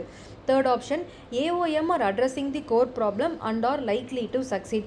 திரும்பவும் என்ன சொல்கிறாங்கன்னா இந்த AOM ஆன்டி ஒபிசிட்டி மெஷர்ன்றது core problem poverty and income இன்இக்வாலிட்டியை தான் வந்து அட்ரஸ் பண்ணுது. இது ஃபியூச்சர்லேயும் பெரிய சக்ஸஸ் கொடுக்கும்ன்றாங்க. ஸோ ஆனால் இந்த AOM அப்படின்றது கெலோரி வேல்யூஸ் தான் காட்டும் தவிர்த்து கோர் ப்ராப்ளமாக அட்ரஸ் பண்ணாது. ஸோ ஆப்ஷன் 4 பாருங்கள், AOM are addressing the problem சூப்பர்ஃபிஷியலினா மேலோட்டமாக தான் அட்ரஸ் பண்ணுதுன்றது. ஸோ அதை தான் இங்கே சொல்ல வராங்க. நம்ம என்ன தான் ஆன்டி ஒபிசிட்டி மெஷர் எடுத்து எல்லா ரெஸ்டாரண்ட்ஸ்லேயுமே கெலோரி வேல்யூவே நம்ம டிஸ்பிளே பண்ணாலும் ஒபிசிட்டி குறைஞ்சிருமா அப்படின்னா ஒபிசிட்டி குறையாது. ஏன்னா ஒபிசிட்டி குறையணும் அப்படின்னா ஒபிசிட்டி வரத்துக்கான 2 காரணங்கள் பாவர்ட்டி மற்றும் இன்கம் இன்இக்வாலிட்டி, அந்த 2ஐயும் குறைச்சா மட்டும்தான் ஒபிசிட்டி குறையுன்றாங்க. ஸோ இந்த AOM எல்லாமே அந்த ஒபிசிட்டி பிரச்சனையை சூப்பர்ஃபிஷியலாக மேலோட்டமாக மட்டும்தான் நிறுத்தும் தவிர்த்து அது வந்து ஃபுல்லாக எலிமினேட் பண்ணாது அப்படின்றது தான் இந்த பேராகிராஃப்லேருந்து நம்ம இன்ஃபர் பண்ணுறது. அடுத்த question, listening to music during exercise improves exercise performance and reduce discomfort. பாட்டு கேட்டுகிட்டே நம்ம வந்து ஃபிசிக்கலாக வாக்கிங்கோ ரன்னிங்கோ இல்லை ஜிம் ஒர்க் அவுட்ஸோ பண்ணும்பொழுது நமக்கு அந்த பெர்ஃபார்மன்ஸும் இன்க்ரீஸ் ஆகுது. அதே மாதிரி டிஸ்கம்ஃபர்ட் அந்த பெயினும் நமக்கு கம்மியாகுதுன்றாங்க. Scientist researched whether listening to music while studying can help student learn better and the results are inconclusive அப்படின்றாங்க. அதே மாதிரி படிக்கும்பொழுது பாட்டு கேட்டுகிட்டே படித்தோம் அப்படின்னா ரிசல்ட் எப்படி இருக்கும் அப்படின்றத சயின்டிஸ்ட் வந்து பார்க்கணும்னு நினைக்கிறாங்க. ஆனால் அவங்களால சரியான கன்க்ளூஷனுக்கு வர முடியல. இன்கன்க்ளூசிவ் அப்படின்னா அவங்களால ஒரு தீர்க்கமான ஒரு கன்க்ளூஷனுக்கு சயின்டிஸ்டால் வர முடியல.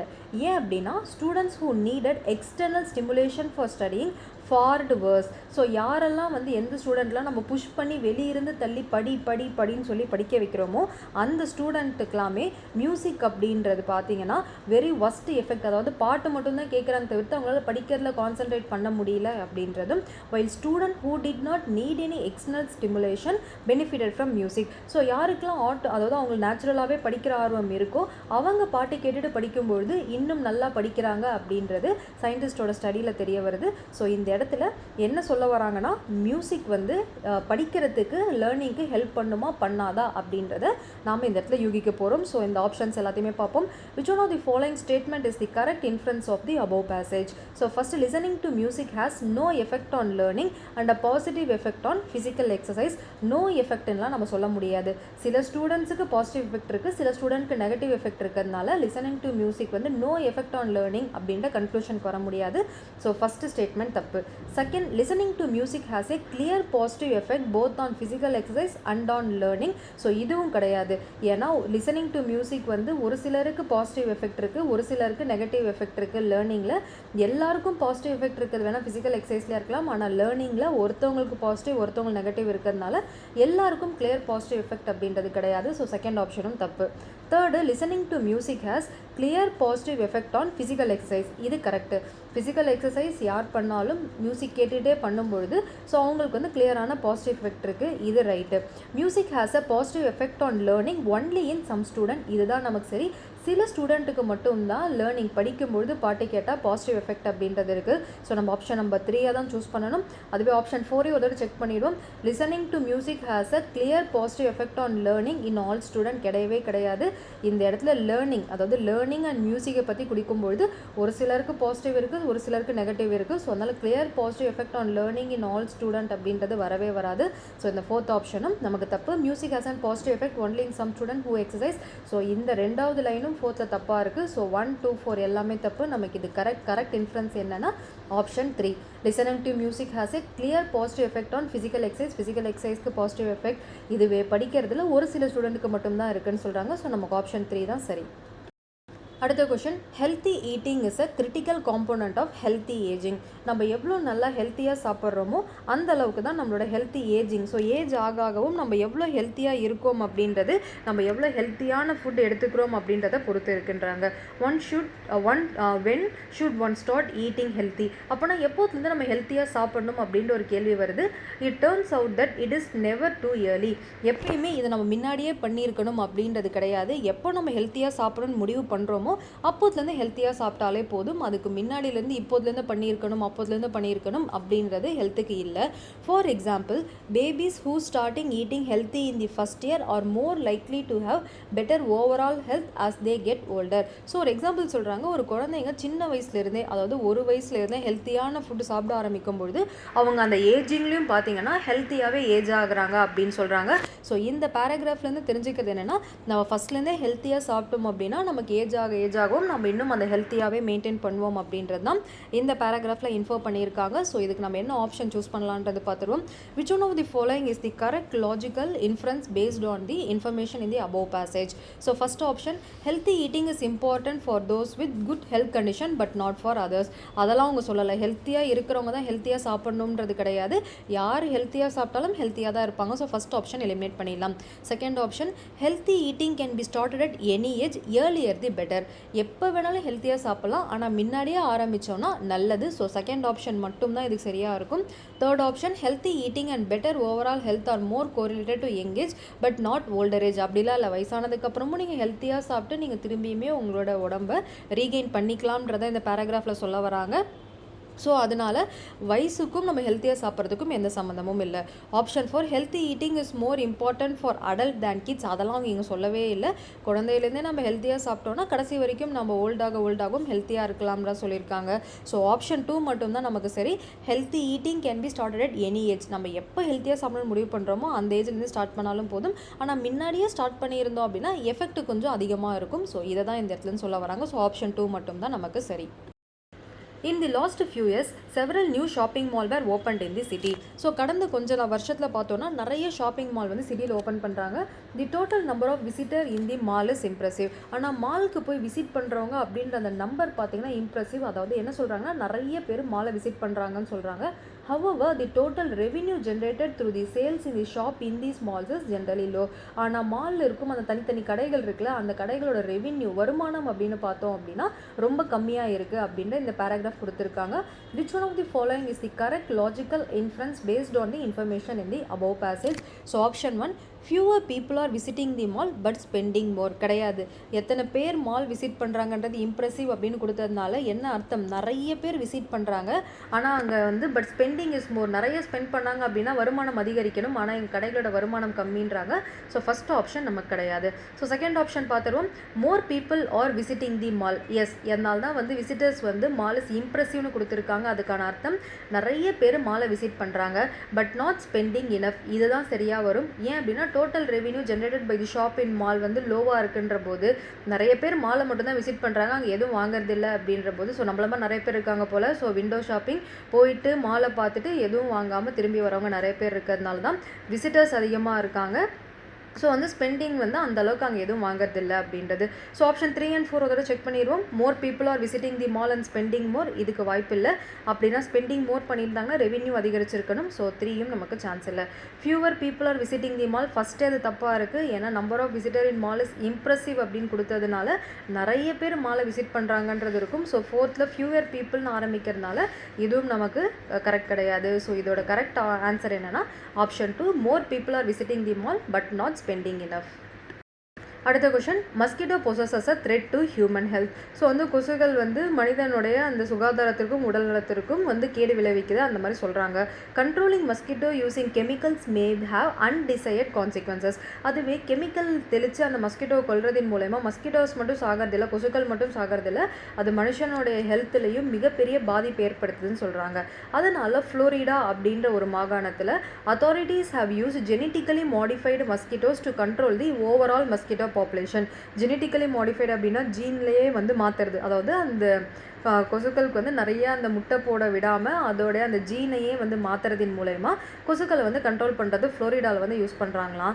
It remain to be unseen if this novel approach has unforeseen consequences. It remain to be seen அப்படின்னா என்னதான் ஜெனட்டிக்கலி மாடிஃபைட் பண்ணி நம்ம கொசுக்களே கம்மி பண்ணாலும் நம்ம அடிக்கடி ஒரு விஷயத்தை அதில் பார்த்துக்கிட்டே இருக்க வேண்டியதாக இருக்குது.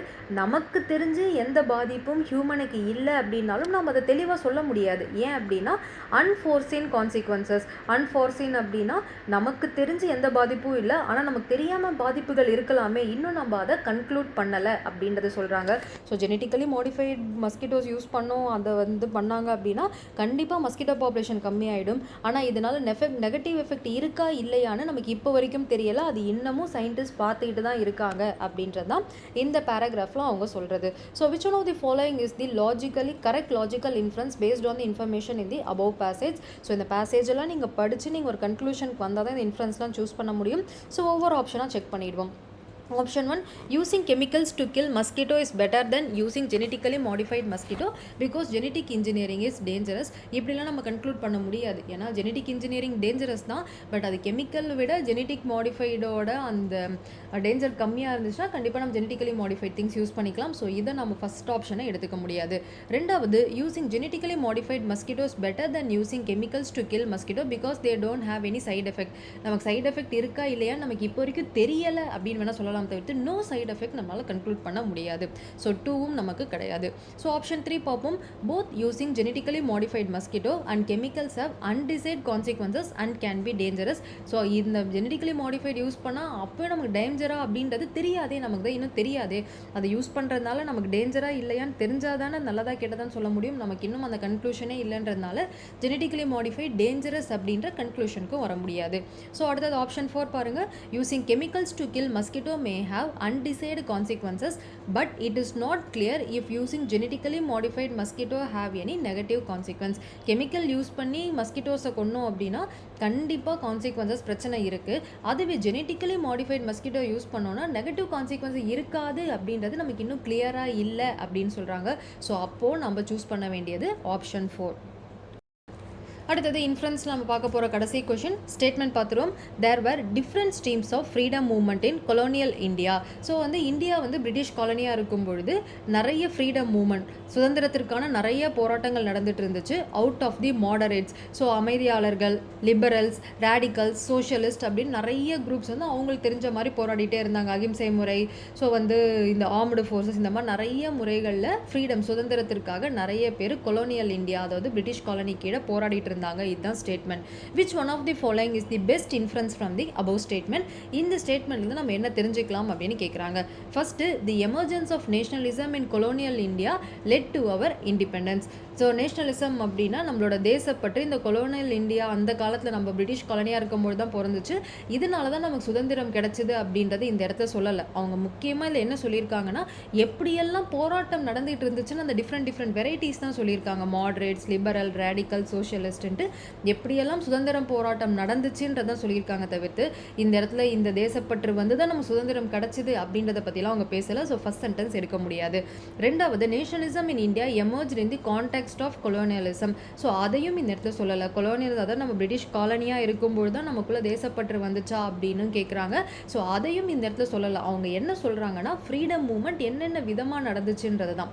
ஸோ 3யும் பாருங்கள். Nationalism in India is homogeneous. ஹோமோஜீனஸ்னால் ஒரே தன்மையில் இருந்துச்சா? நேஷனலிசம் அப்படின்னா இந்த ஃப்ரீடம் மூவ்மெண்ட் இந்த தேசப்பற்று ஒரே மாதிரி இருந்துச்சானா அதுதான் ஹோமோஜீனஸ் அப்படின்னா கிடையாது. ஏன்னா ஒருத்தவங்க அவங்களுக்கு தெரிஞ்ச மாதிரி தானே போராடிட்டு இருக்காங்க, எல்லாரும் ஒரே மாதிரி போராடல அப்படின்றதுனால nationalism in India is homogeneous அப்படின்றதும் வராது.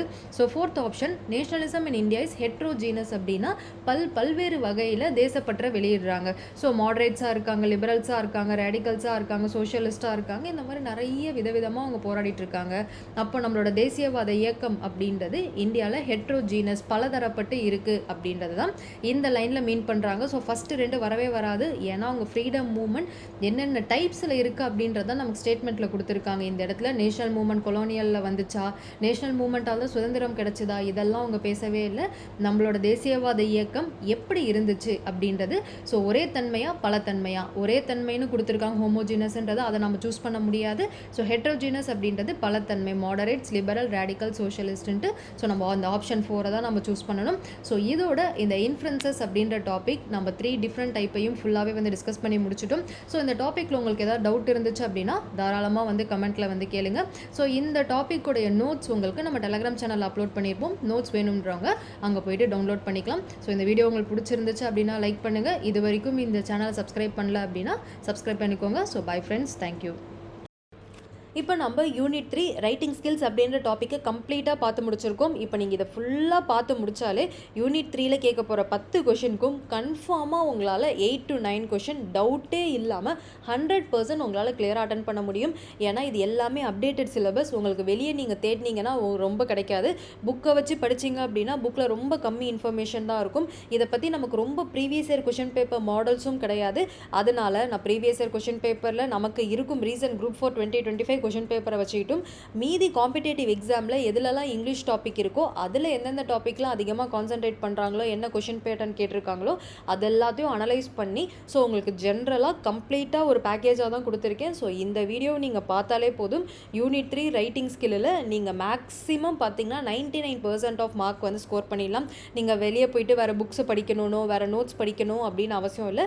இந்த வீடியோவை நீங்கள் ஃபுல்லாக கம்ப்ளீட் பண்ணாலே யூனிட் 3ல் நீங்கள் வந்து பக்காவாக வந்து மார்க் ஸ்கோர் பண்ணிடலாம். உங்களுக்கு இந்த டாபிக்ஸில் ஏதாவது டவுட் இருந்துச்சு அப்படின்னா தாராளமாக வந்து கமெண்ட்டில் வந்து கேளுங்க. ஸோ அது சில்லி டவுட்டாக இருந்தாலுமே பரவாயில்ல, எவ்வளோ சின்ன டவுட்டாக இருந்தாலும் பரவாயில்ல, தயவு செஞ்சு கமெண்ட்டில் வந்து கேளுங்க. ஸோ டவுட்ஸ் கிளியர் பண்ணுறதும் என்னோட இன்னொரு முக்கியமான வேலை. ஸோ உங்களுக்கு என்ன டவுட் இருக்கோ, எந்த டாப்பிக்கில் டவுட் இருக்கோ தாராளமாக நீங்கள் கமெண்ட்டில் கேட்கலாம். அதே மாதிரி உங்களுக்கு புரியலை அப்படின்னாலும் நீங்கள் தாராளமாக வந்து கமெண்ட்டில் சொல்லலாம். ஸோ என்னால் முடிஞ்ச வரைக்கும் நான் உங்களுக்கு எக்ஸ்பிளைன் பண்ணியிருக்கேன். ஸோ இதோட இந்த யூனிட் 3 அதாவது நம்ம TNPSC general English updated syllabus 2025 unit 3 டாப்பிக்கை நம்ம இந்த வீடியோ பார்க்கறதன் மூலமா கம்ப்ளீட்டாக பார்த்து கவர் பண்ணி முடிச்சிட்டோம். So bye friends, thank you.